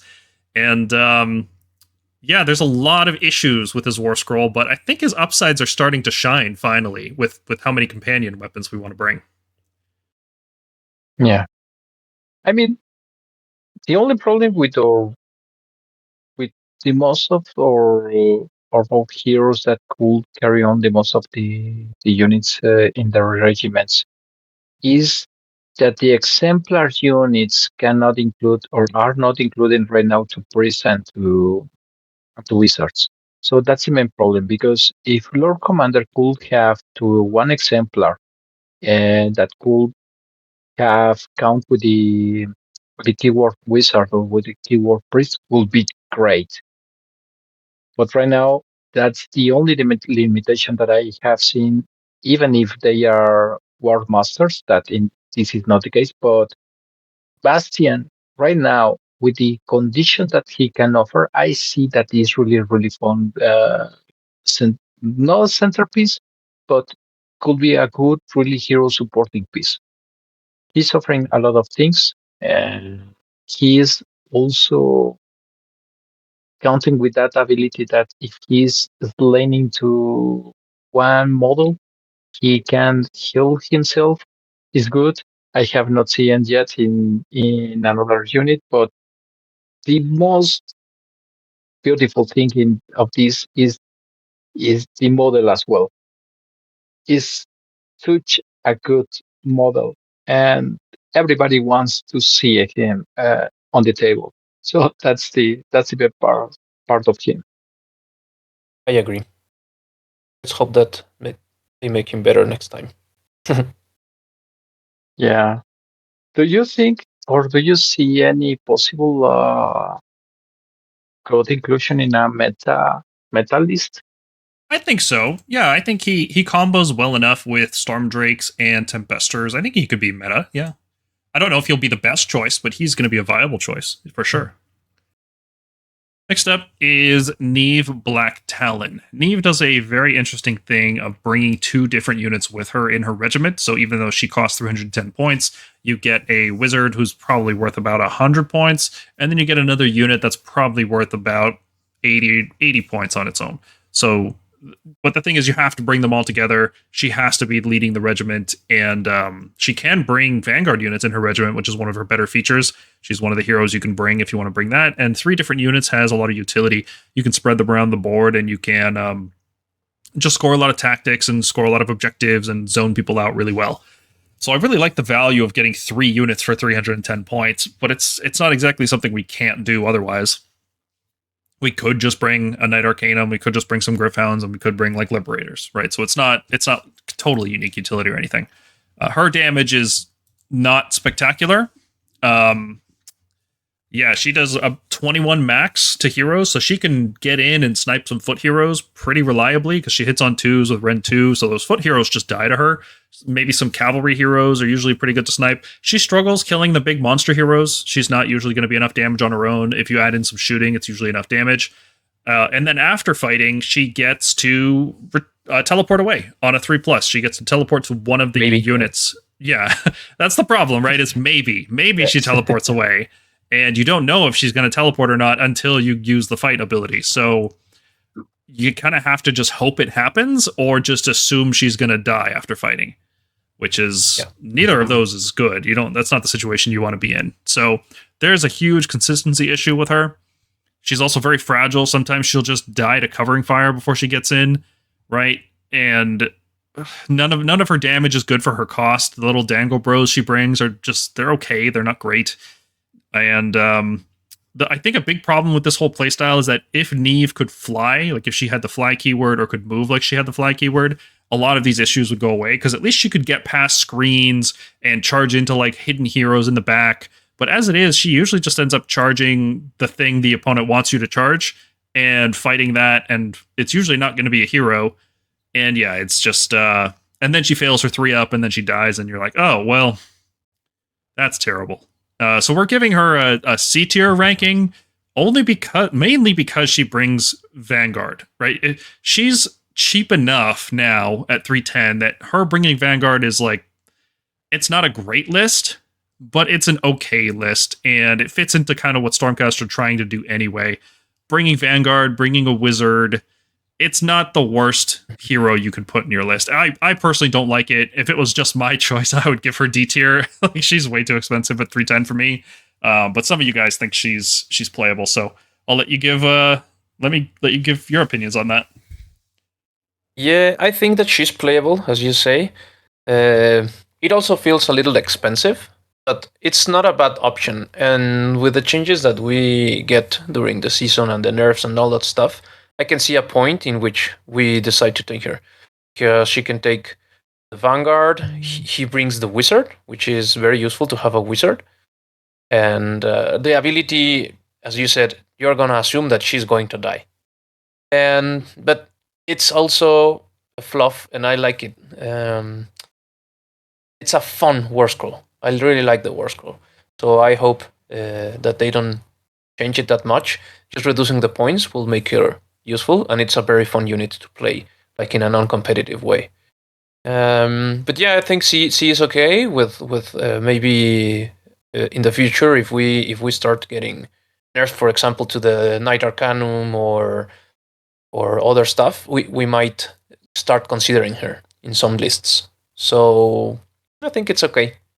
Yeah, it's certainly possible she keeps getting point guts and our other stuff gets nerfs and this starts to look like a better value proposition. I'll tell you what, though, for 310 points, you could get Andrasta instead. And I think I'd rather have Neve Black Talon than Andrasta. Yeah, Andrasta is way overpriced, but we will talk about it. Yeah. First, let's talk about Tornus the Redeemed. So he's very similar to the Knight Azuros, but for 40 points more, you get quite a lot built onto that frame. So when we talked about the Knight Azuros, we said, hey, what if he just had the 3+ -1 hit ability or the healing, and he didn't have that Prosecutor movement thing. So you didn't feel like you needed to bring Prosecutors with him. And Tornus has that, right? He doesn't have the Prosecutor movement ability. What he has instead is he can bring any Stormcast with him. His damage is noticeably, well, not noticeably, it's slightly higher. He still has the same max damage. He does have crit hits, and he has Rent 2, and he has like a spear he can throw that sometimes does 1 damage. The other thing he does is gives you 3 bonus rally points when a Ruination unit nearby uses rally. And that's rally points, not rally dice, which is like, basically, if you're using rally, you're guaranteed to heal 3 or return a 3 health model, plus whatever you roll on your dice. So he becomes a very efficient piece if you're able to use rally with Ruination Chamber units. And combined with his ability to bring any Stormcast, you can start to picture him as a cheap take-all hero that can bring the specific combination of Ruination and Vanguard, or Ruination and Extremis, if you want to mix these chambers specifically. Because there's tons of heroes that do Ruination and Warrior, that's not really an issue, but Ruination and Vanguard is rare. I think Tornus is one of the few, and he's definitely the cheapest, and Ruination and Extremis is rare as well, and he's also the cheapest that can do that. So, and Ruination plus Vanguard and Ruination plus Prox Extremis are very, very good in this season. Yeah, I would say some combination of, like, we have 4 different chambers to choose from. I think what your list should do is try to pick probably 2 or 3. Like, you don't want to play mono chamber, that's not good, and you don't want to play all 4 because they're really spread around. Like, there's not that much synergy. You can't get a lot of value from sub-factions and things like that.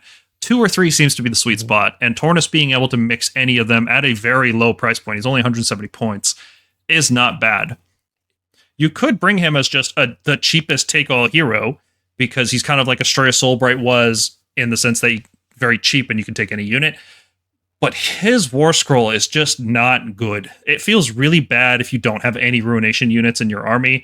You're just hoping that you can roll a 3+ sometimes to heal, and it's like, it's just a bad War Scroll. It's like a 100-point War Scroll. It's not good.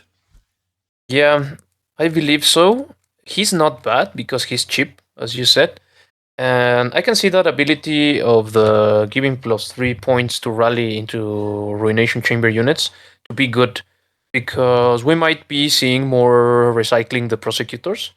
And if they don't wipe the unit, they sometimes get hit by some stuff. And if you recycle them and take them away with +3 points, you mostly guarantee that you bring at least 2 back, maybe 3 or 4. So I can see the use because of the points and the combination of units that he can bring. But the problem is that you might want to have Iridan in that type of list, so it gets a little bit more expensive to bring them both. Because you want a wizard, you want Iridan, and then this guy starts to add up. Yeah. But well, that's what I think. See, it's okay. He's not bad. You can get good results with him, but it's a weird piece to get into your lists. Mm-hmm. Yeah, it's especially weird because even when he's buffing the Ruination units, each of those units kind of has a big flaw with how they use rally. Right? Prosecutors are fragile. They don't tend to survive any kind of serious combat. Reclusians are very slow, so they don't usually get in. Like, once they're in melee, they don't usually leave melee. They stay there until them or their opponent are dead. So I guess it could be like a win more thing where you've finished off a combat and then now you can start rallying. But it's not like a regular. Like, Stormcast probably use rally worse than other armies, I would say. We rely on it less. We don't have as much use out of it because we just have good positioning tools already. So yeah, it's and our okay. units are more. And our units tend to have more wounds as well. So rally on the Palladors, maybe sometimes you are like, it's just 3 wounds. Should I just roll the rally on them, or should I just keep the command for something else? Yeah. Now I don't think they could make Tornus give rally points to every Stormcast. That would be too good.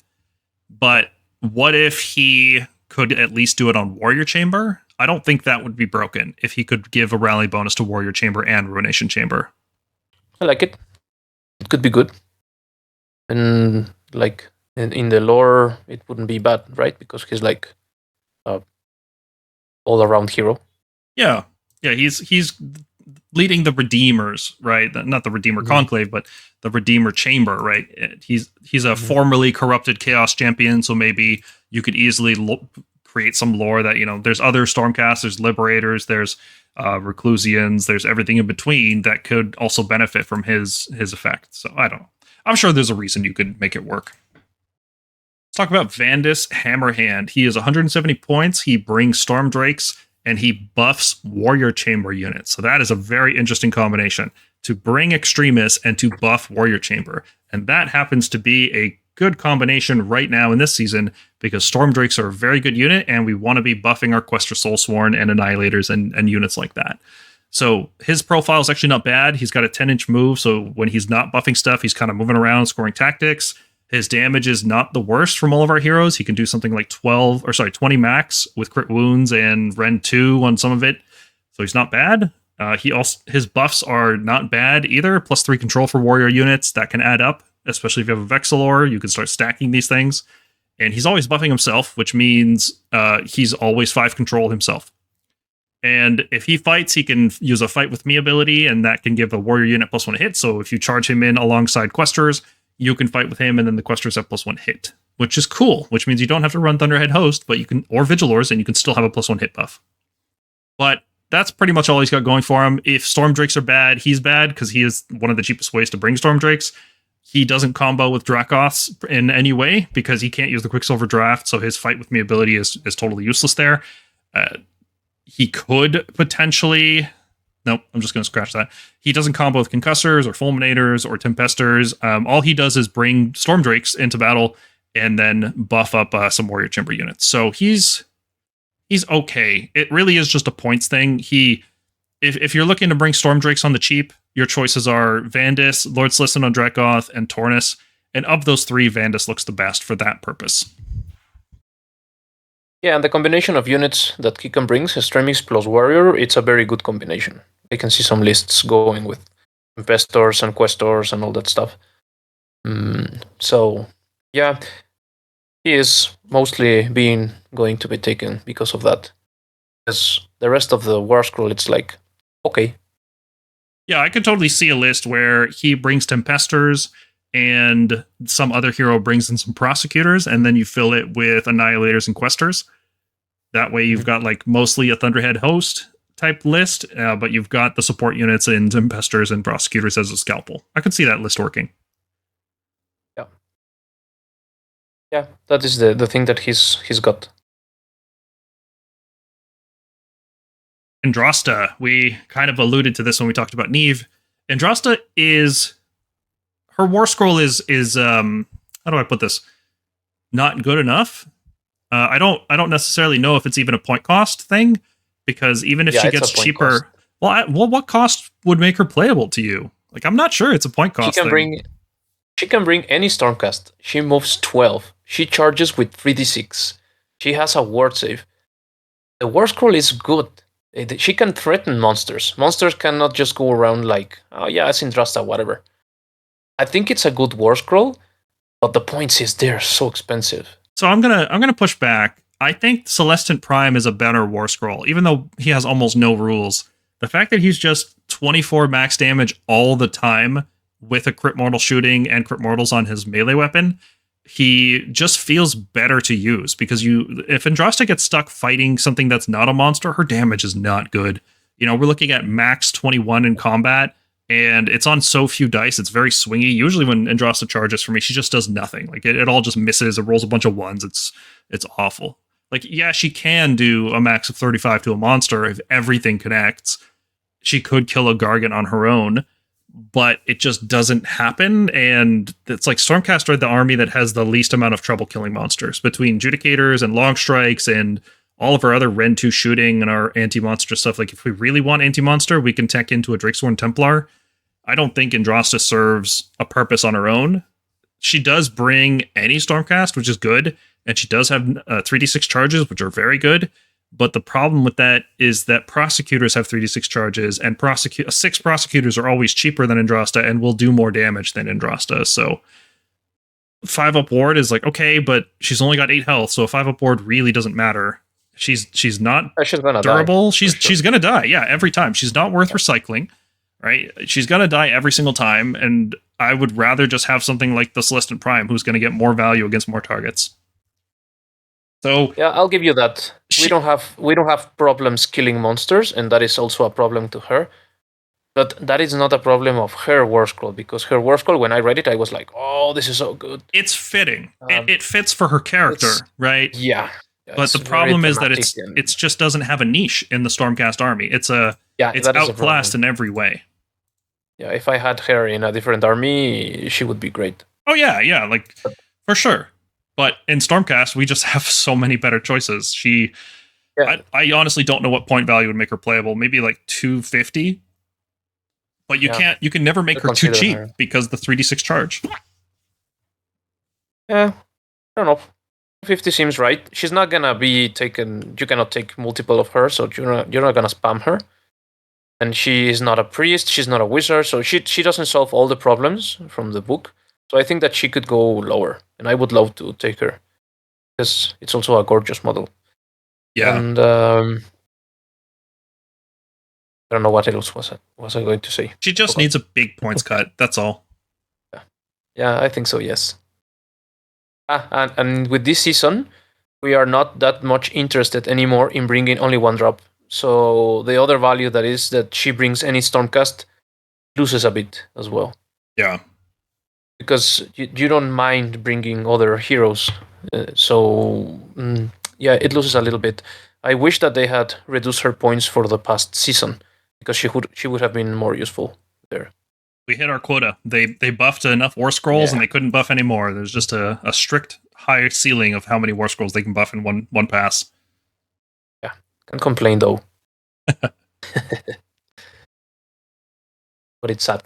All right, and lastly, now that it costs points, we are counting it as a unit choice because you have to give up something in order to bring it. It's no longer free. The Stormreach Portal is easily the best unit that's not a unit in our book. It is an S tier piece for 20 points. You get to put down this fortification that gives you a guaranteed translocate in the movement phase every single one of your turns. And it's phenomenal. It's one of the best teleporting mechanics in the game, and it stacks with all of the other teleports that we have. It's just very, very, very good. It's also a huge piece that you can use to create walls and then summon manifestations between terrain pieces.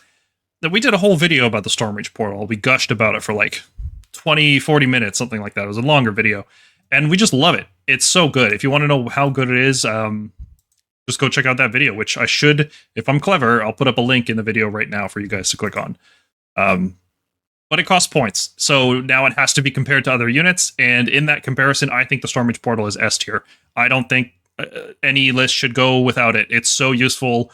You'd have to have a very good reason not to play the Portal in your list. Yeah, I could see a place in those new battle plans that have very, very, very reduced space for deploying. And if you are fighting something else like another Stormcast list or something, you might consider not putting it down. It's very rare cases and in very, very specific scenarios and types of lists that you have a lot of bodies or stuff.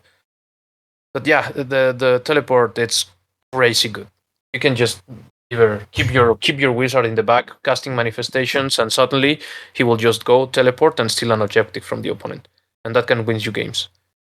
So yeah, I think it's very good. And we usually are not staying behind close to it, so giving up free charges as other armies, and it is not as big as the OBR terrain piece. So it has some advantages. Yep. Did from other terrain pieces for other armies. So I think it is. Yeah, I've never didn't take it. So if you have a choice between the Stormreach Portal and spending 20 points on a manifestation lore, you always pick the Portal, right? Yeah, and you pick a free manifestation lore. Yeah, you take one of the free ones instead. This is not where you squeeze points. This is why you squeeze points. We're looking for 20 points so that we can bring this. Yeah, I agree. The bad thing is that we don't have a choice between terrain pieces, so I didn't like that they put points into them. But yeah, for sure, ours is very good. I think it's one of the best ones. Yeah, I don't think it needs to cost points. Like if there's nothing else we could take, this is just a tax on the army. Stormcast armies are now 1980 points. Other armies are still 2,000 points. To summarize it, or for people who are just clicking ahead in the video, this is our Stormcast Eternals tier list for June 2025. We have re-reviewed the Battletome from scratch, and we have found some units have gotten better, some units have gotten worse. Some of it has to do with the seasonal changes. If you're interested in the full story, make sure you watch the full video, and we have timestamps are available for every unit. In the S tier, we've put the Knight Relictor and the Stormreach Portal. We think Stormcast really want to use a priest this season with the introduction of the Beacon of Vizier. It is a phenomenal artifact that allows for really, truly ridiculous plays, and the Knight Relictor seems to be one of the best heroes poised to take advantage of it. And the Stormreach Portal, it's basically free. It's only 20 points, and it offers you a teleport every single turn on whatever unit you need it on. In the A tier, we've put Questor Soulsworn and Prosecutors for our melee infantry. Both of them are high impact, or at least highly efficient. Questor Soulsworn being the efficient ones and Prosecutors being high impact. Both of these units are excellent and will find their way into a lot of lists. For cavalry, we've put the Stormdrake Guard and the Vanguard-Hunters with Javelins. Obviously, Stormdrake Guard don't have the cavalry keyword. I see you guys in the comments typing that right now. But we as in terms of a role, they are a cavalry unit. They play like a cavalry unit. So they're very good, but especially when combined with the Beacon of Vizier, you can send them out, be very aggressive with them, and then teleport them to safety and preserve them for the future turn. And because they're so fast and because they do so much damage, after 2 turns of that, your opponent probably won't have anything left. Vanguard Palladors are just as good as they were last season. The obscuring changes, it hurts them, but it's not the end of the world. They're still very good. Vigilors are still good, but I think they're starting to fall off a little bit compared to last season because we're now using units like Tempestors and Stormdrake Guard. Their bonus to hit rolls does not affect companion weapons, and so Vigilors are starting to lose a bit of favor, but they're still going to be included in most Stormcast lists. Our other shooting units are Vanguard Raptor Longstrikes and Knight Judicators. I think these units are basically interchangeable. It just depends on which one you prefer. Knight Judicators give you more drops. Maybe you want to have more drops. Yeah. Both units are very good. Check out the Unit Spotlight Knight Judicator video we did about 2 weeks ago.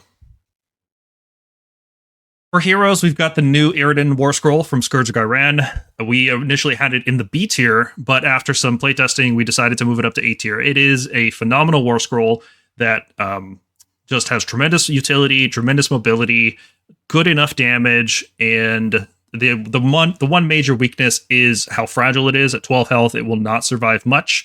A couple bad dice rolls and it's dead. But if you play it correctly, if you keep it out of the biggest combats on the table, it is a phenomenal buffing piece and has a lot of utility. Our best wizard is the Knight Arcanum. For all the reasons they were the best last season, +1 to summon is just very good.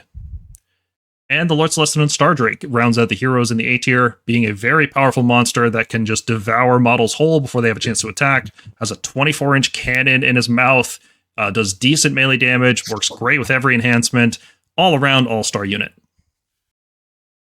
For more information on the rest of these units in the B, C, D, and F tier, well, go back and watch the review. We just talked about them. And I like it that we have very few units in F and D, and I think we have a very, very good internal balance. This is the best Stormcast internal balance we've ever seen, just in terms of the number of playable units that we have. And sure, there's going to be arguments whether stuff like Neve is really worth a C tier or if Ionis is really worth a D tier. Yeah, or maybe Lord Imperator, people are going to bring them out and they're going to have a fun time. Feel free to disagree with us, guys. These are just our opinions. We're trying to build 5-0 competitive lists, and these are the units that we think are going to take us to 5-0. Yeah, and if you can bring our units that we think that are bad and you make good with them, we will be happy to try them.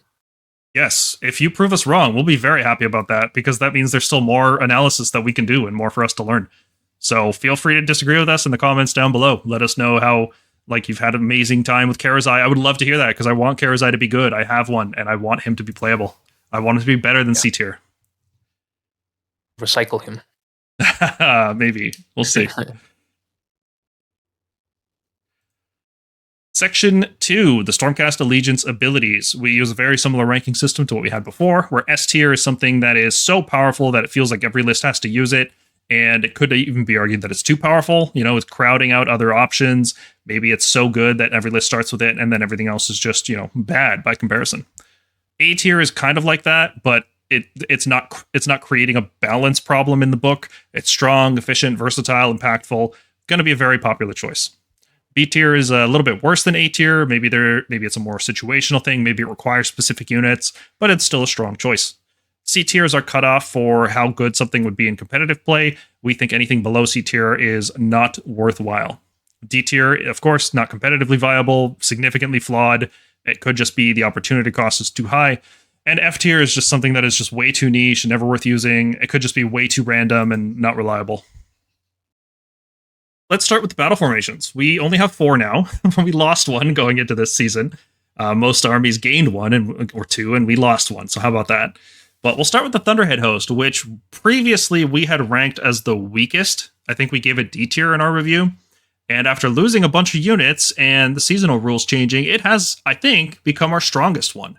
Because we have a lot of Warrior Chamber units that we're bringing in lists, even heroes, and all of them having +1 hit on your turn, on the opponent's turn, without having to rely on Vigilor support or having to use all-out attack. That's really good. It just ends up being really nice to have Questors buffed up or Annihilators buffed up. Hitting on 2s in the enemy turn without spending command points is really good. Let's strike first.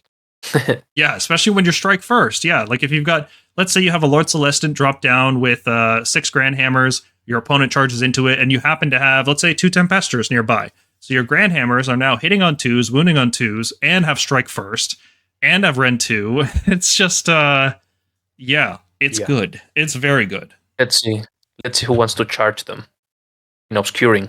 Yeah. Now, the thing about Stormcast battle formations in particular is that none of them buff a lot of our units. A lot of other armies have battle formations that, for example, they'll really push you using specific kinds of attacks. Like they'll give you +1 hit for companion weapons or something like that. Stormcast subfactions don't work like that. Our subfactions are very limited to, usually 1 or 2 units in our army. Because, yeah, you could build a Thunderhead host list with a ton of Warrior Chamber units, but you still need to bring heroes. You still need to bring units to activate the Warrior Chamber, and then you need to bring units to benefit from it. So it's kind of, the number of, you can't just build all Warrior Chamber. You have to mix and match. So you'll usually end up getting this buff on 2, maybe 3 units in your army.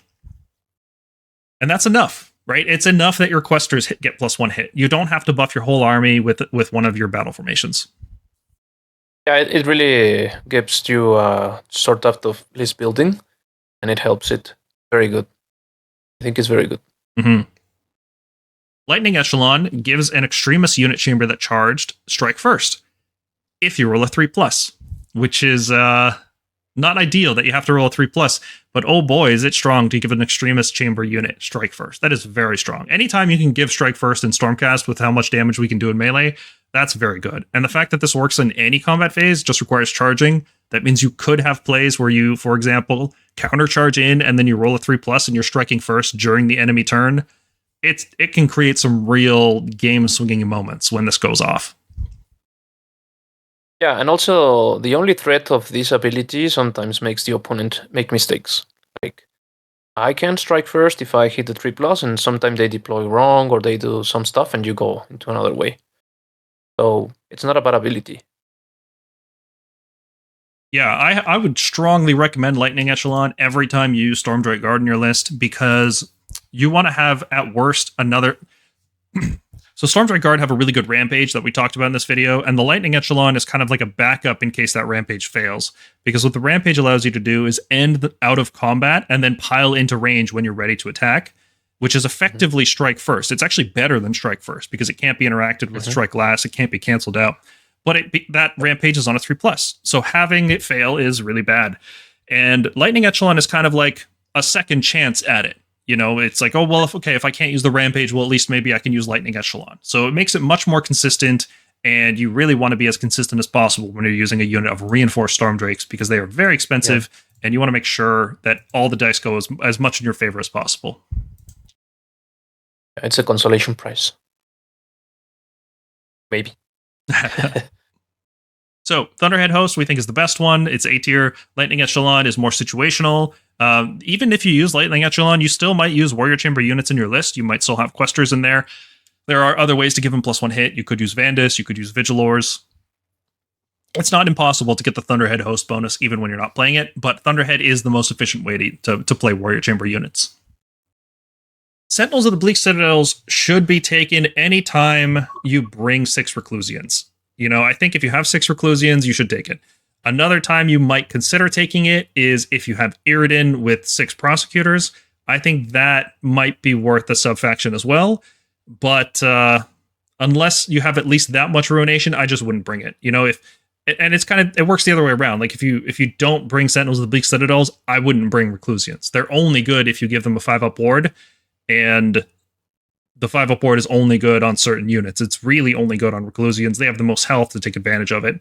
Prosecutors are fragile. The 5-up ward does help, but they only have 12 health and a reinforced unit, so a couple bad rolls and doesn't matter. You know, they're not going to suddenly become super durable, but it can help them survive weaker combats for sure.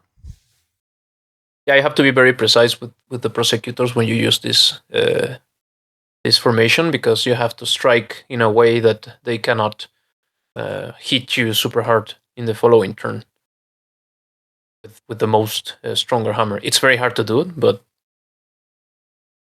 it could work. Yeah. It's also worth noting that this ability is used after your opponent uses their hero phase ability in their turn, so it's possible you might be taking some damage in the opponent's hero phase before you have a chance to apply the ward. And it's any turn as well. Yeah, both player turn. It's good. Strong effect, but it's only, again, 1 unit in your army per turn.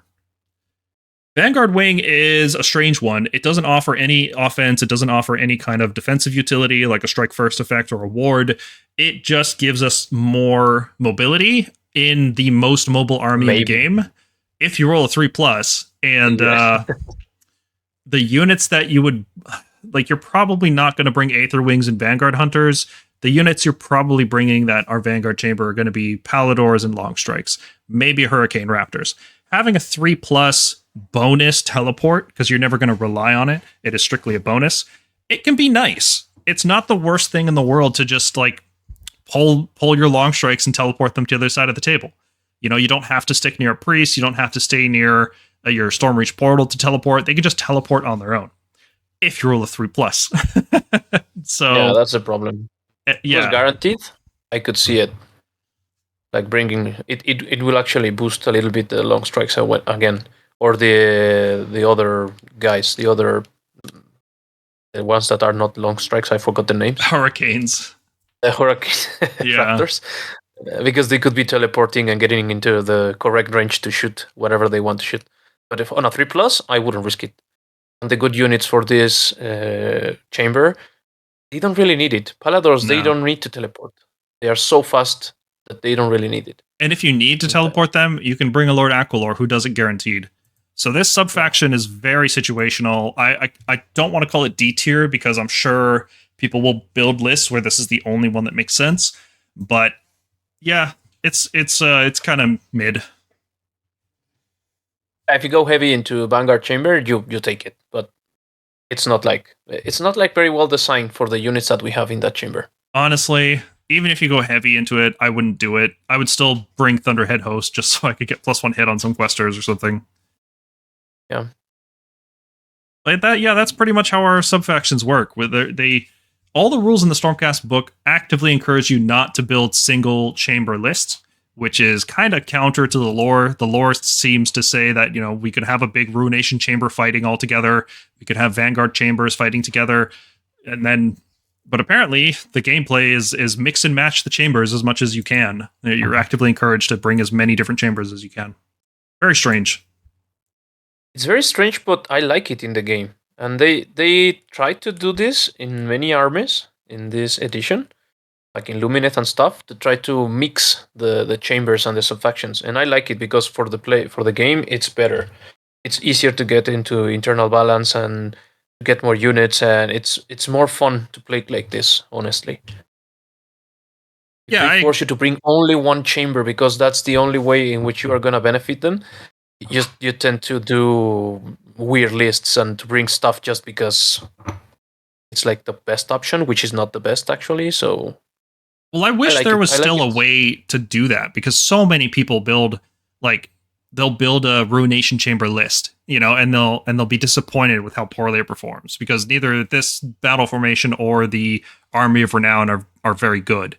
And people want to build those themed armies, right? Like I remember when the Vanguard Chamber came out, people were so excited to build a full Vanguard Chamber list and just bring nothing but Vanguard Chamber. And it was cool and it was fun. It didn't need to be strong. It just needed to be something that the rules encourage. Whereas here, the rules actively discourage it.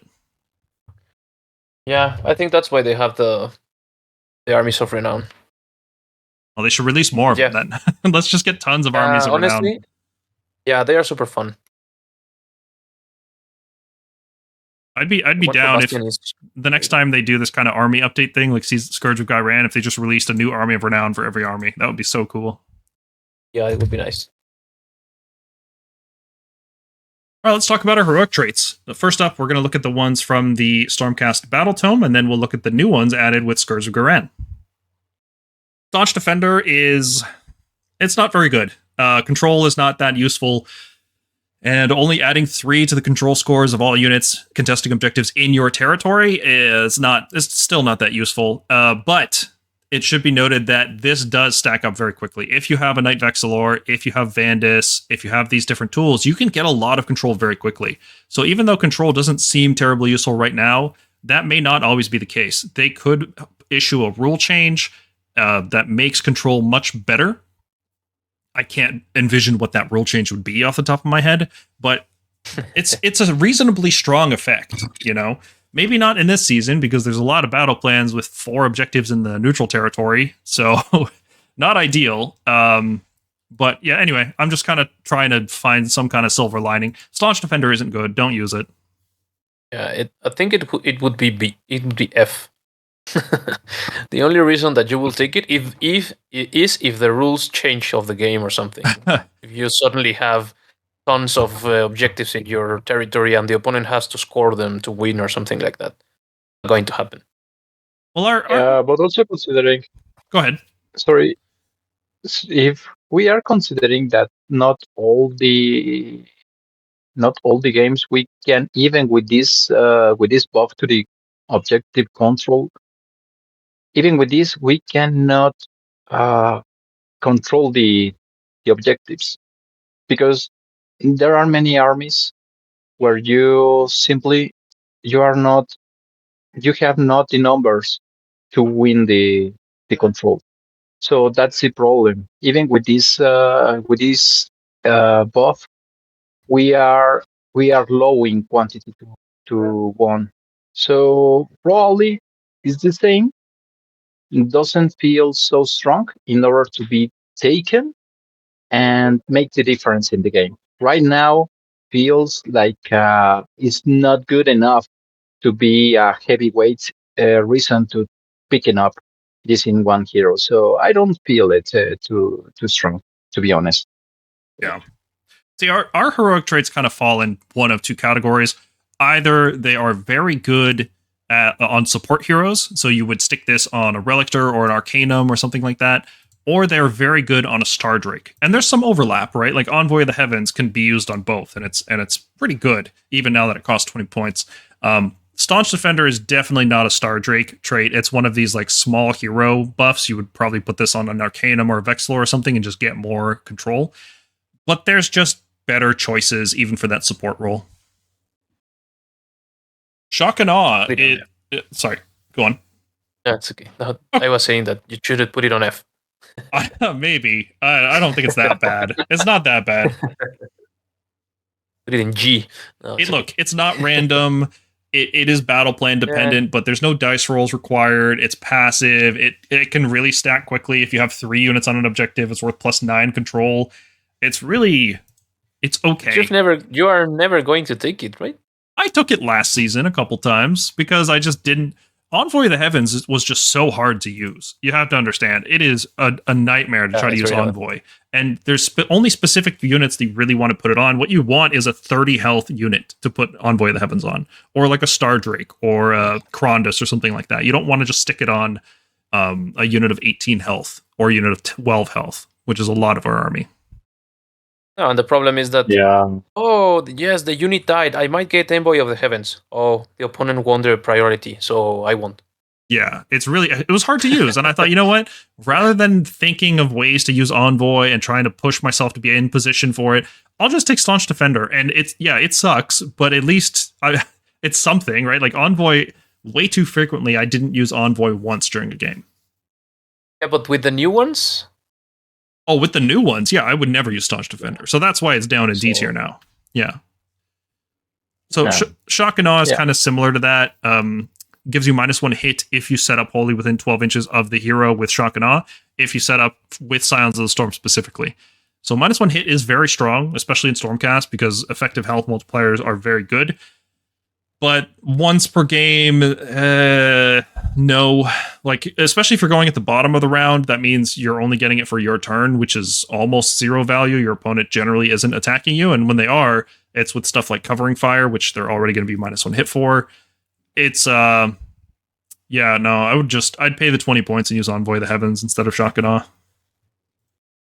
Absolutely. But, in the last season, I played well with this, with the Karasai and Lower Imperatant. But in this new season, I don't feel that could be really good, because since we are being led into being using MSU, and that also leading us to have a bigger quantity of drops or regiments in this case.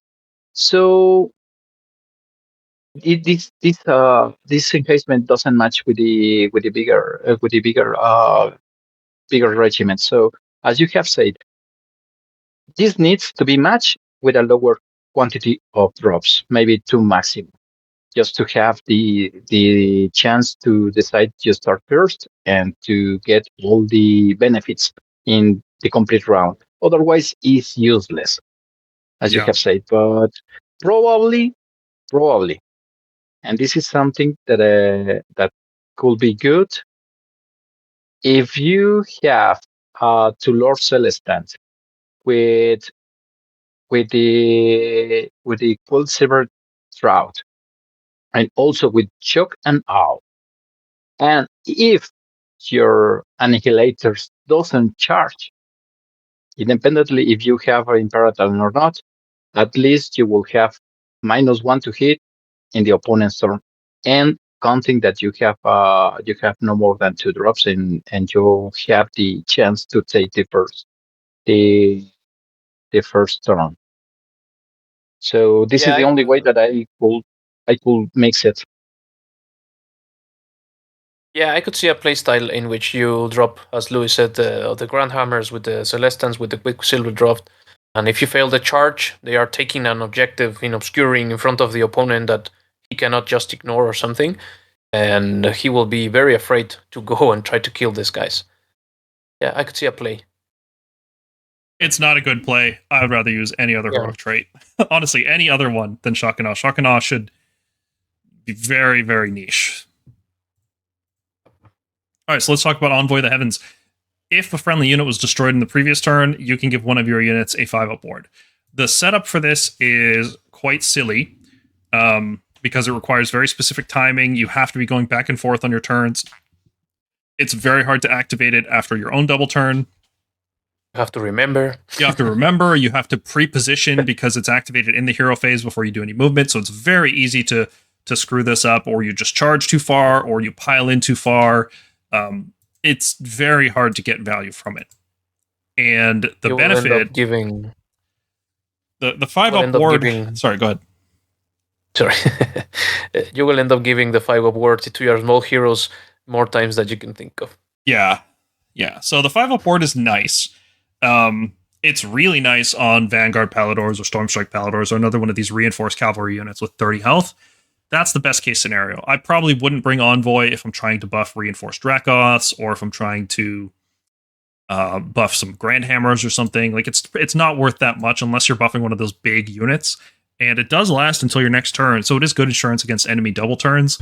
But oh boy, is it hard to use. Strong effect if you build for it, if you play appropriately, if you plan ahead, it can be strong, but then it costs 20 points. And like we were saying, I would rather always have the Stormreach portal than this, and unfortunately, we do have to choose very frequently.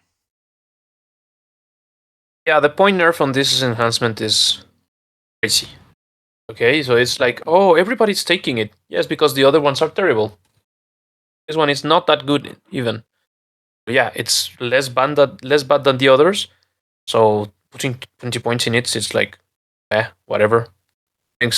Thankfully, they gave us a better one. Yeah. Well, let's talk about the new ones added in Scourge of Ghyran. We've got Legendary Tenacity, which allows the hero to survive a single attack ability, no matter how much damage was done, You roll a 3+, and then you heal a D3. So this is a throwback to an old ability they had last edition in the Bounty Hunter season, I believe. You had Fueled by Gurish Rage, which allowed one of your heroes to just get back up. They just didn't die. It was like an anti-snipe tech. It was really cool. And now Stormcast have it, which is really cool because none of our heroic traits are really that good. So this actually ends up being the default in a lot of cases.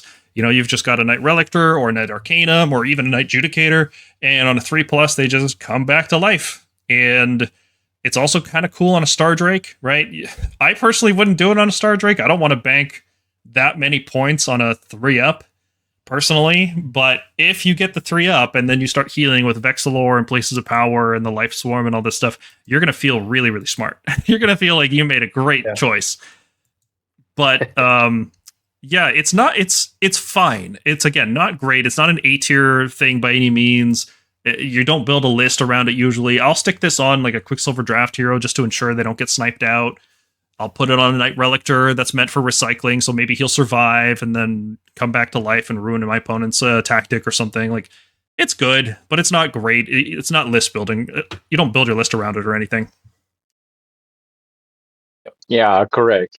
I feel like this is funny. This is probably something that if you are encouraging yourself to use it in a tournament, could be so exciting to if you get it, but if not, you will feel dissatisfied with yourself. But I mean, in the casual games, I suppose that could be frequently used because it's really, really fun that you can get a life to your big hero. But beyond that, if you are playing competitive, I don't think that could be the best option.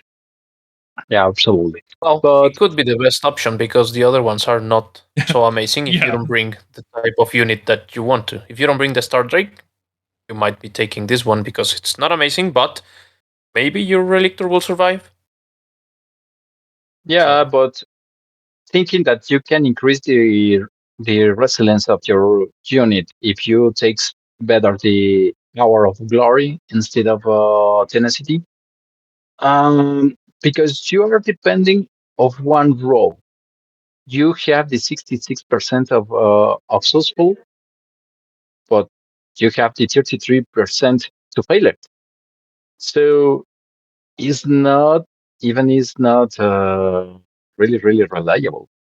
I would put it on a hero that I want to keep alive, like I said, a Quicksilver Draft combo user, because that makes it even tougher for my opponent to get rid of that combo because they might have something that can get through, like spells or something that can get past guarded hero, or maybe I can't drop onto obscuring terrain or something like that, or charge mortal wounds, they can kill that hero too. So I might, just to swing the dice in my favor a bit more, I might put it there.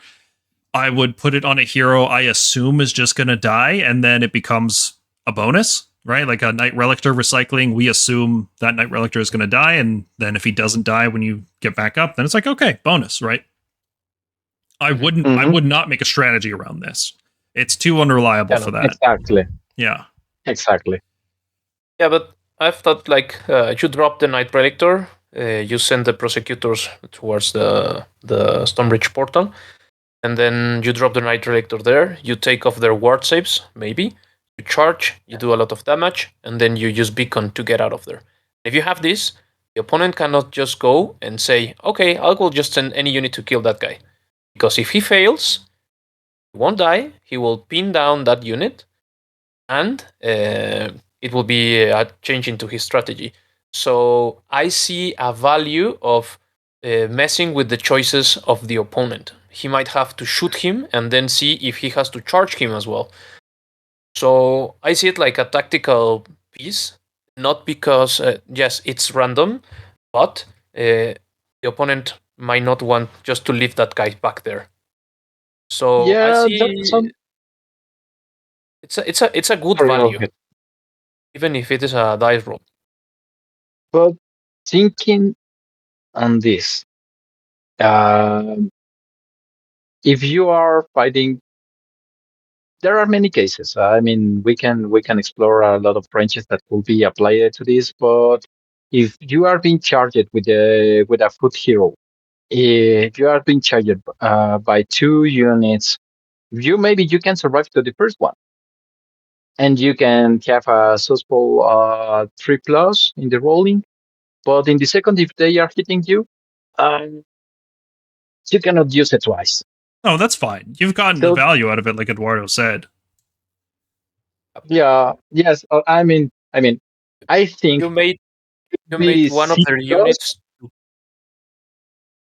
Yeah, I understand, but it's very often that our heroes, once the opponent is reaching your heroes, probably he's not reaching only with one. It's because they have removed to the rest of your heroes. But anyway, let's see. Let's give it a chance. I won't be Stormborn in this case, but I feel not so great with tenacity. Well, let's talk about Hour of Glory, because I think that's the other one we will be considering more often. It allows you to use Finest Hour on that hero every single turn, rather than once per game, which is awesome. That's really good on like a Lord Vigilant on Morgryph, or a Stardrake. That's obvious. That's the most obvious one, right? A Lord Celestin on Stardrake using Finest Hour every turn. Really cool. The +5 control is actually pretty nice as well. Like I said, control is not the most important deal, but the reason you're using this is to get the +1 save and +1 wound, and then the +5 control is like a bonus. So I don't think I would use this on a foot hero, because generally the problem with this, of course, is that hero has to use Finest Hour, and using it on support heroes is not the best way to use Finest Hour. Almost always there's a better unit to use it on. So having a support hero using it multiple times is not very good. But on a Stardrake, on a Morgryph, this is actually a really good trait. Yeah, this was built for the Stardrake. Yeah, it's built for that one. Yeah, absolutely. Maybe in casual games, the only one with foot hero that I will be picking this investment for it will be Terminus, the only one. But it's an special case. Why Otherwise, Terminus? is because if you have the Quicksilver Drought, probably could be a reason that the opponent try to remove to the hero in order that you can count with the first strike. So in that way, he could survive a little bit more, because there are some cases that could be even with the -1 to hit. It's feasible that the opponent reach you, and access is removing the guard hero. Well, they can be nearest to you beyond the 12 inches, and they can shoot you, even with the -1. So to become it in a tanky, and it's kind of tanky to this unit, could survive a little bit more. Okay, but And in that considering that scenario, in that hypothetical scenario, couldn't you just put the Reclusians closer? Yes, you can be put it, And- but if you are And Go you could ahead. Finest Hour the Reclusians in that case. I would find a Star Wars Could be. Reclusian, yes. Yeah. yeah, I would Yeah, much could rather be. have Legendary Yes, Tenacity you're right. on a Lord Terminus, right? If you're using him in the way you're describing, Legendary Tenacity would be a lot better. yes, could be. Because the Terminus and You're right. Reclusians usually come out of reserve. They're not usually on the table when you start. They usually come down and out of the sky and then sit on a point, usually an objective. And that's usually how we use them. So they don't even get the chance to use Finest Hour. And then your opponent can Covering Fire, and then on their turn you can't use Finest Hour either. Yeah, I don't know. I'm not feeling Hour of Glory on the Terminus personally. Okay, let's see. Okay, yeah. we'll find out. Yeah. Louis Okay. will show us next GT. He's gonna Alright. win it. Yeah, let's do it. You can see. Okay. I can see him. He's stubborn. All right, the last of the new heroic traits that we got is Intense Piety. And I had at first written this one off entirely. I was going to put it in D tier, but thinking about it more just in terms of list building, like I said, there's two kinds of traits. There's Stardrake traits or there's support hero traits. And the support hero traits are a lot less important which one you pick. So you could pick Legendary Tenacity to have one of them get back up. But let's say you don't want to roll a 3+ to revive, right? Like let's say your opponent just doesn't target that hero. It might be hard to get value out of this trait. Whereas Intense Piety will get value against almost every army in the game. It has a priest or a wizard that you could potentially give -1 to cast. That said, it's hard to use. It requires a visible enemy hero within 18 inches in your hero phase, and then you have to roll a 3+, and then the -1 has to actually matter, right? Because chanting, you can pool resources and then just get through it. Like if you have 6 points banked, it doesn't matter if you have a -1 to chant, like you're still going to get your next chant off on a 2+. And same with casting. Yeah. Casting is kind of like that too. Sometimes you give them a -1 and then they roll an 11 or something, and it's like it doesn't matter. There's not that many casting and chanting rolls that happen throughout the course of the game, so there isn't enough time to average out the results. So it can be very swingy. Now, that said, because you're giving a -1, sometimes you completely negate a spell or a cast or something, and you feel amazing about it. But there's just a very niche situation when this actually matters. You have to get it off. You have to be in range. You have to pick the right target. They have to actually use a spell or prayer. Like they could just choose to banish instead, and this does nothing against banish. So it's got a lot of limitations. The effect is strong, especially if you give it to a Lord Veritant, and then the Veritant has that aura to give another -1. So now you're giving -2 to casting and chanting, which is pretty good, actually.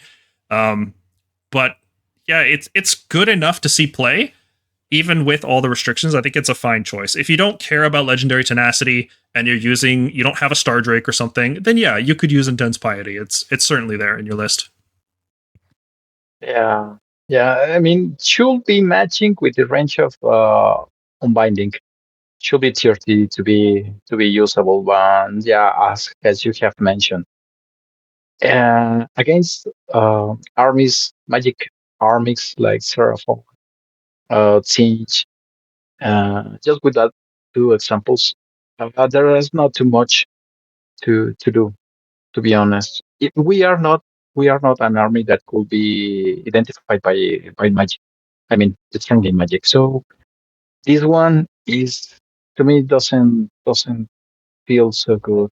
Feel not so limited, as you have said. And even if we could have the 30 inches range, doesn't make sense, because at the end it's only canceling the -1 that you have, or the need to have a bigger role than your opponent in order to unbind the spell. So no, I prefer to use Oral Glory or Tenacity. Sure. Well, to be fair, Yeah, the meta will. Sorry, go ahead. The meta would have to swift into a very aggressive magic, which I don't see it happening very soon because of the obscuring. I don't think. Why does it have to be on a 3+ all the time? I don't think it has to be an aggressive magic thing. I think most armies are using a wizard or a priest or both, and being able to interact with them is still good. And I know it doesn't seem like much to reduce the cast roll by 1, but the odds of casting spells, like on a 2d6 roll, a 5 is much easier to roll than a 6, and a 6 is much easier to roll than a 7, right? It just scales really, really poorly. Like once you get up to an 8 and a 9, those spells become very, very unreliable.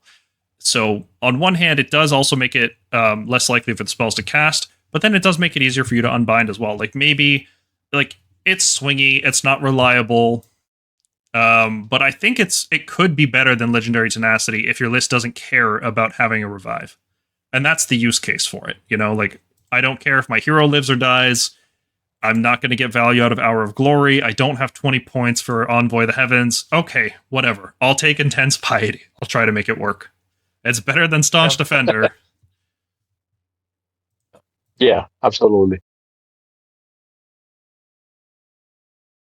All right, let's talk about our artifacts. We received 3 very, very good artifacts in the season Scourge of Gyran update. But let's talk about our Battletome artifacts first. Do we need to talk about Null Pendant? Like, it sucks. Once per game, -5 control. For all the reasons Staunch Defender is not very good, this is not very good either. You are too afraid to put them on F. I'm very generous. I am a generous god. Yeah. All the magnanimous god. Yeah. So before enhancements. we saw our Scourge of Gyran artifacts, I was ready to give Quicksilver Draft an A tier. And because it's very good, even if it's only once per game, even if it requires specific heroes to combo with expensive reinforced units, the fact that you've create this block on the board, it can just be game winning. So Quicksilver Draft is a fantastic artifact. We've talked about all the heroes that can really get a lot of value out of it. So I don't know how much more discussion we need to have here. If you're really interested in it, go check out our sections on the Lord Terminos, the Lord Celestin, and the Lord Celestin on Dracoth. Those are the main heroes that want to use it. And on Reclusians and on Annihilators. Yep, exactly. Concussors, etc. And the Mirror Shield. It's okay. It's not D tier. I think sometimes you still might bring the Mirror Shield. Probably not, honestly. The next 3 we're going to talk about are so much better. But sometimes you want to put it on a Knight Judicator so he can sit out in the open and not get shot. Or you might want to put it on a Knight Draconis so he can't be shot down before he gets anywhere useful. Or a Stardrake. Or in the Stardrake. Maybe, yeah. If you're worried about shooting. I'm not worried about shooting anymore, personally. If you know that you are going to be facing a lot of Stormcast or KO and you're playing the Stardrake, you might take it. Yeah, it's niche, very niche, but it's there. Yeah, I suppose that the best value is on the Stardrake. Absolutely. All right, editor's note, fix that. All right, let's talk about the new artifacts that we have to play with for the next year. So first up is the Banner of Sigmar, which allows you to tag an objective within 18 inches. And remember, this is the objective marker, not the control zone surrounding it. It's the physical 40 mil marker itself. You can pick that, and your opponent cannot control that unless they actually have models contesting it. So it kind of forces your opponent to stick to an objective. And yeah, it's actually pretty weak. I've tried it in 2 games, and it didn't really do much in either of those games. It's very easy for your opponent to kind of just sit back and say, oh, okay, I'll keep a unit here, right? What I found was that it gets better the longer the game goes on, when you're in those scenarios like round 4, round 5, where you're really scrapping and there's just not enough units left on the board. And you can kind of cancel out one of your opponent's objectives, and then you can use that in order to score 2 more VP, because you'll score more. It's super niche. Like, I'd rather bring an artifact that's going to get me a win before round 4, like the Quicksilver Draft or the Sigil or the Beacon. The banner's just very weak. At least it doesn't have to roll a dice. Thank God for small miracles. I guess this one has more value, but you need to bring to Lord Arcanum Gryph Charger in order to be valuable. You can teleport it, and you can deactivate. Yes, and then it's gone. That's it. In the Lord Aquilon, but maybe. Once per battle. Yes, but this once per battle. So yeah. Yeah. I would even prefer if this was a dice roll and it was usable every turn. Like, if this was a 3-up every turn, it would actually be good. This is one of the rare scenarios where once per game is worse because it's just not good enough. Like, it's not strong enough for a once per game effect. But don't tell them, because they are gonna start adding more 3+ dice rolls. Look, the 3+ dice rolls are not that bad. It depends on how good the effect is, right? Like, this is a perfect segue. Perfect segue to talking about the Sigil of Morda, which, if it was in any other army, this would be the best artifact in that army, without a doubt, because it gives any of your heroes Krondus' roar ability, but it also gets rid of the command points. It also doesn't just work in the combat phase; it works in every single phase. And it also stops rampage abilities on a 3+. It is super roar, like super giga mega roar. It's amazing. It's such a strong artifact. I can't believe that we were given something this strong. And I can't believe it's not the best artifact that we have. It's unreal. Yeah. I mean, because this is the usage for this one requires that you are committing to your hero. To be near or to be engaged with a monster. So the probability that you will survive, even activating and making a good roll, a support roll, that doesn't mean that you will survive to the attack of the monster. So this one also, I don't know why, maybe I am just blind, but I have the only or the best usage in the Star Trek or in Night Draconis. This is the only one used where I dare myself to take it so often. Is because I will cancel. I can commit to the hero to be engaged with the monster and try into fighting and try to canceling the monster rampage. What's great is that the unit. Sorry, go on. Yeah, because if we are considering that the new tactics that you need to kill three units in the game, so always the opponent is choosing to the toughest units or to the most the units that can run from away from you. So, but in the first case, we can try to fight against some monster that you can deny the monster rampage and to make it easier the way that you will survive and you can kill them. So this is the only way, but it's so niche and it's so hard, and I don't know. Maybe today I'm not. The effect is so strong, you can build a list around it, right? Like if you're not using the Quicksilver draft, you can bring like a Stardrake and give him the sigil, and he becomes really, really just tons of value. Because what makes this so strong is that it's any command or any rampage, as long as it's in combat with you, you can cancel it. It's not like the Ruination Chamber ability, which specifically has to be targeting the unit. There's all these restrictions on the Ruination Chamber ability. This doesn't. If you're in combat and you use one of these, even if you're using a rampage that doesn't target the Stardrake, it cancels the whole rampage. It doesn't just cancel the effect on the unit. Like it doesn't cancel the mortal wounds. It cancels the whole thing, which is really, really Gargants good. will cry against this guy. Oh, yeah. Exactly. Okay. So, but yeah, I agree with both of you. This is a good game. It's a good artifact, but maybe not the stronger for Stormcast. No, the strongest artifact is definitely the Beacon of Azir, because it does... Stormcast win games with our units, not our heroes. Some heroes can count as units, right? Like a Stardrake or Karazai. They effectively act like our units.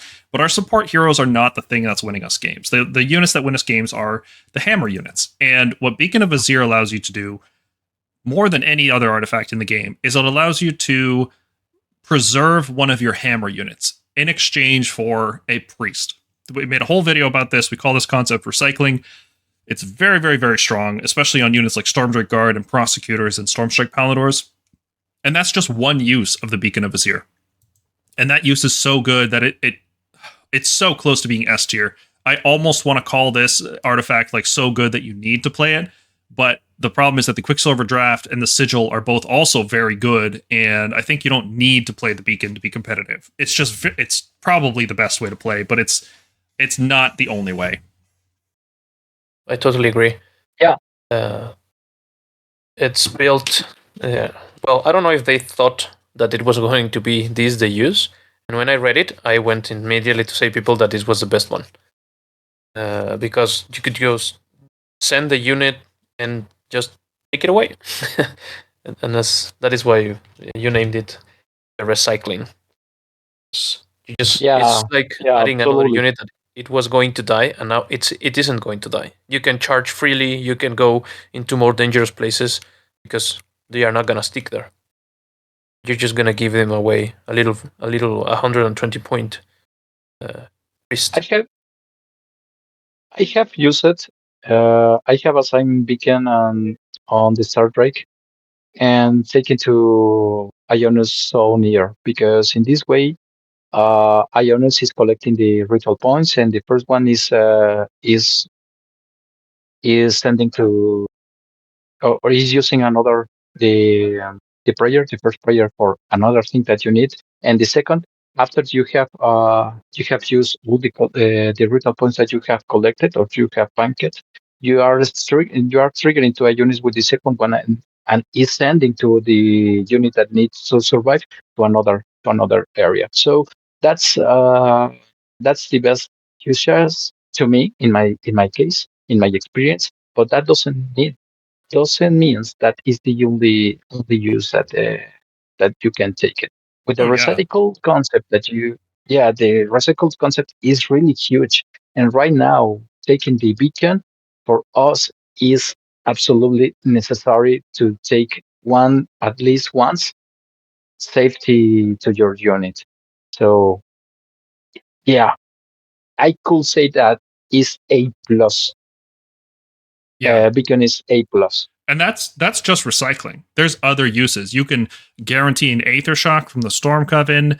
You can guarantee a Blessed Weapons if you just want to pump up your damage. The fact that it's flexible, in addition to having this incredibly powerful trick that it can do, it doesn't have to do that, right? Yeah. And that flexibility is what puts it above all the other artifacts. Like if it was just the recycling, we could say, well, you could bank points on your turn and then still translocate on a 2+, and this is better than a 2+, but it's only once per game, and it would be comparable to the other artifacts. But it's not just that. It's so much more. It's a very powerful, very flexible enhancement, and oh boy, is it very, very good.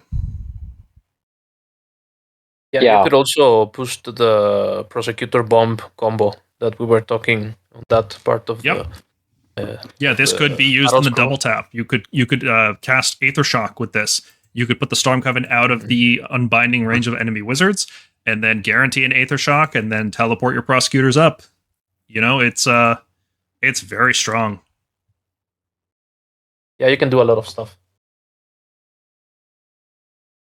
Even denying battle tactics can win you games.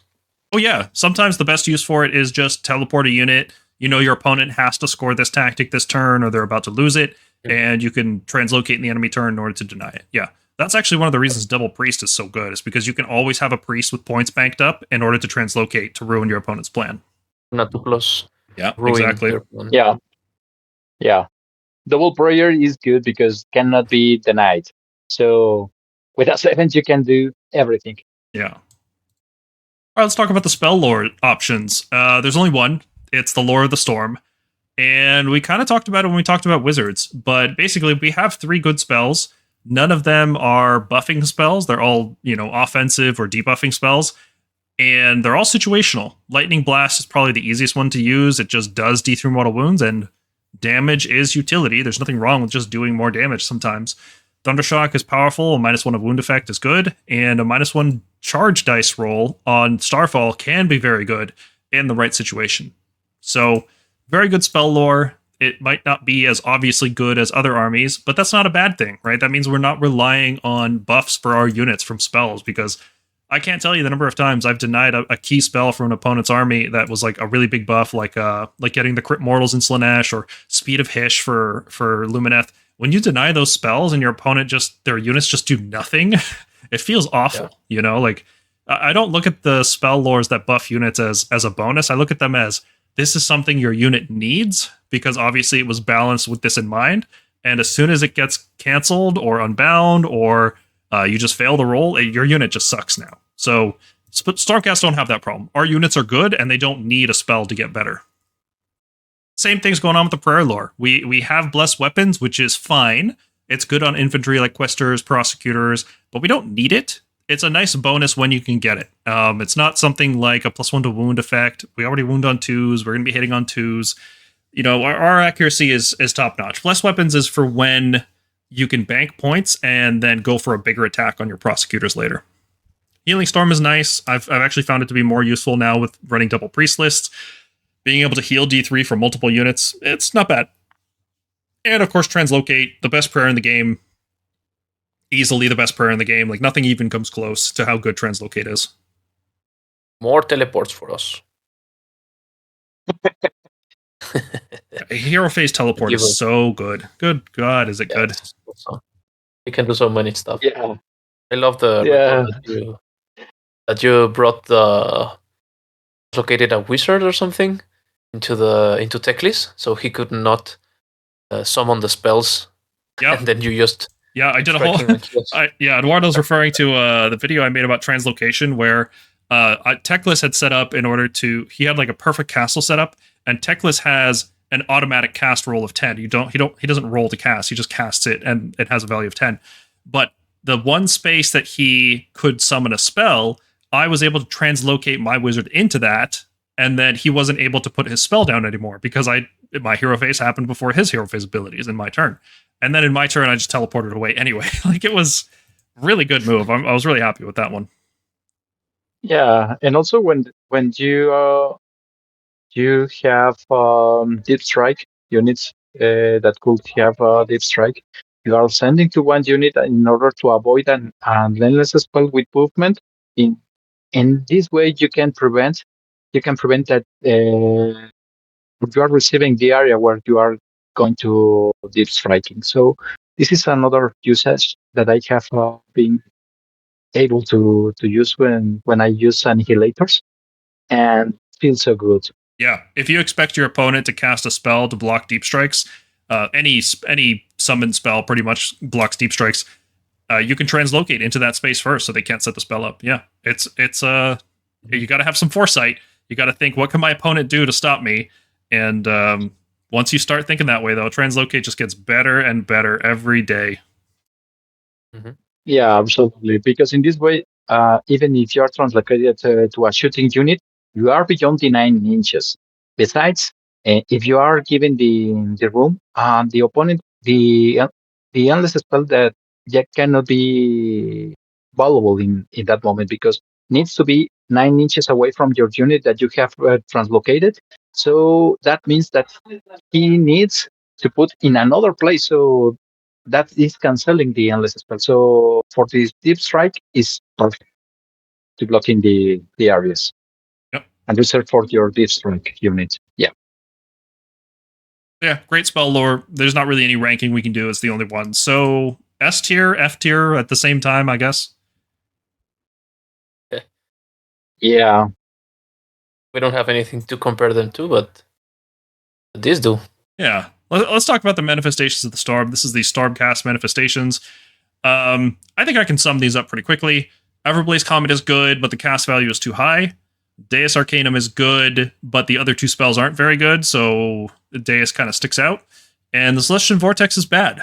Plain and simple. It is very situational, not very good, surprisingly high cast value too. Like, that spell shouldn't need a 6. That sum it up properly? Is there anything else we want to say? Really. Probably I will start to using the vortex in this season, because the gaps between obscuring terrains probably could be filled with this endless, and to try to see if I can get a benefit of that. But the other ones, especially the Comet, probably the only reliable way to use it is from this. Yeah, and Krondys just has better spells he could be casting. Yeah, absolutely. Frankly, I think the Soul Snare Shackles are almost better than the Comet in every way. They're a much easier cast. They're only 3-inch shorter threat range. You can pick 3 units as opposed to the Everblaze Comet picking any number. But the Everblaze Comet does have to roll a 2+, just like the Shackles. I don't know. Like, Shackles are probably better fit for purpose, and they come in a much better spell lore. You get 3 other spells that are all reasonably good. You know, you're not stuck with the Vortex, and And I guess the spells are free. They cost 0 points, but there's other free spell lore, so that's not. Yeah, I don't know. It's hard to rank the spell lore because it's just hard to really quantify it. Yes. Yeah. No, and besides, depends on your synergy. So it's not about only the cost. It's about the way that you are playing, and also your synergy into your army. Yeah, it's an option we have, other armies don't have. It's not really fair to rank it against the other spells because nobody else in the game could use this. So it's like it's an option Stormcast have. I don't know. I personally would rather use Aether Rot Machineries every time. They both cost 0 points, and even if Machineries ends up costing points, I'm sure there's going to be some other spell lore that's free, and I'd rather use that. Yeah. It really feels like the Celestial Vortex should have been a prayer instead of a spell. Or the Deus Arcanum should have been a prayer. You know, like we've got so many priests and none of our manifestations are actually incarnations or whatever they're called. I mean, as you have said, this quite situational. I prefer to, I don't know. But in my case, I will start using just to see what's happened, just for the science. But in a competitive game, I won't take it Vortex. Probably not. Absolutely. No, probably not. No. Yeah, the play it's like you cast it on your turn, you did the damage, and then you dispel it dispel it in the opponent's turn, and you cast it again. That is the only play that I see for. You can do that with Shackles too, but Shackles does damage before you banish it, so I think it's better. How do you think our Battletome looks after the Legend units have been removed? And where do you think Stormcast are going to land in this season? How strong of an army do you think we're going to be? I think they are going to be very, very strong. We have a lot of tools to play with, very different play styles, with the tactics, with the battle plans. We have mobility, we have teleports, we have damage. We can hold our ground. I think it's a very versatile book. And I think that we are not going to be struggling during this season at any point, because we have very versatile playstyles on units and stuff. So I am very happy to keep playing them for the whole season. Okay. Luis, what do you think? Same question. I think that we are one of the most leveled armies in the whole game. So I feel strong in many, many good resources, like a prayers, like a shooting, and speed and mobility. So with those, you are feeling and you are getting a lot of tactics, and you can cover a lot of requirements in the game. Yeah, I think we have very high power units. We have very efficient units. Some of these units, are the same. And sometimes, let me rephrase that. We have very powerful units like Stormdrakes, and then we have very efficient units like Questors. And it's going to be a matter of finding the right combination of these kinds of units and trying to also score as many battle tactics as possible in the most efficient way that we can, right? We still need to take trades. The playstyle of the army hasn't changed drastically. We just got better at what we were doing. Whereas other armies got access to new tools, we just got better at what we already do. We are basically the same army we were before, but there's powerful new tricks backing us up. So I think we're going to be one of the top armies, maybe not the best army in the game, especially right out of the gate with Scourge of Ghyran. It looks like Cities of Sigmar and Nighthaunt look just absolutely ridiculously good. Cities in particular looking like the top dog because of the power of Zenestra. She's just way too strong for her point cost. That Warscroll is just too good. But once she gets reined in and things are a little bit more reasonable, I think Stormcast can definitely be like a top 5 army. We feel very, very strong. And I think that we are one of the top 5 armies because we have everything. We have a lot of options, possibilities. So we don't need to play the same game style. You have a good range of units or enhancements or conditions that could helping you to construct different kind of lists. So that's the best thing. Besides to be one of the most attractive armies for the beginners, the skill expression with this army feels so good because you have a lot of opportunities, a lot of options. Whatever you want to do, you have always a unit that can cover your needs. So that's the best thing that I love in Stormcast. Yeah. Would you guys recommend this army for beginners? Personally, I wouldn't. I think to play Stormcast well, you have to understand some more advanced concepts like zoning, when the right time to engage, when to be offense, when to be defense, how to use your reserves, how to focus fire your units, how to deal with your opponent and being able to counter your things. Like, I think you have to have a pretty good understanding of the game in order to have success with Stormcast. So I personally wouldn't recommend it for beginners, but what do you guys think?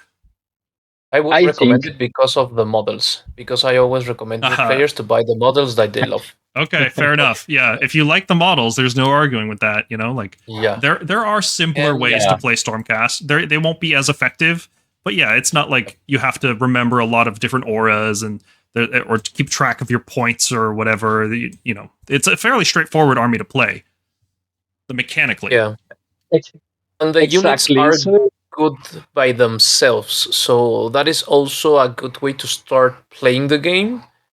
And if you're a beginner, you might not go anyway into a big tournament and just win. So I think you can build lists easily, and the scrolls are good by themselves. So you don't need to build around a lot. So you can buy different units that you like, and you can have a decent experience in the game. So I would actually do recommend it for beginners, among other amenities, such as the models, me too, because no. I suppose that once you are starting to playing Sigmar, you have a lot of rules in your head to be considered, and so as much easier is the army, considering the Warscrolls, considering the mechanics and so on, is better for the beginners. So there are some units that are not so complex to use it, not like cities, not like Holy Seraphon, and another kind of armies that will require a little bit more experience in the game. So, as Eduardo said, Stormcast offers so easy units to be handled. So, but probably it's not the best choice. It's not competitive, but it's easier to be using and to start getting more experience in the shooting, getting more experience in the magic and so on. So with that, you can start, and then you can decide what kind of armies and mechanics you would like to keep playing in the game. So I also considering Stormcast maybe is not the best, but I consider it that one of the best 5 armies to start with. Okay, I definitely because we have tools for everything. If you get good at playing Stormcast, like if you learn the game by playing Stormcast, those skills will transfer over into any other army, right? Like you will understand melee and range in a way that you wouldn't understand if you were just playing an army like let's say Soulblight or Slaves to Darkness that basically don't have shooting options. You don't really get to understand the nuances of how shooting works and how to take advantage and how to counter it. But if you play Stormcast, you get a very good understanding of that. Similarly with reserves, a lot of armies don't have reserves or teleports, and if you play Stormcast, you'll have a good understanding of those things, and then you can take that and be more successful with other armies that don't have to rely on those things. Yeah, correct. Agree on that. Yeah, me too.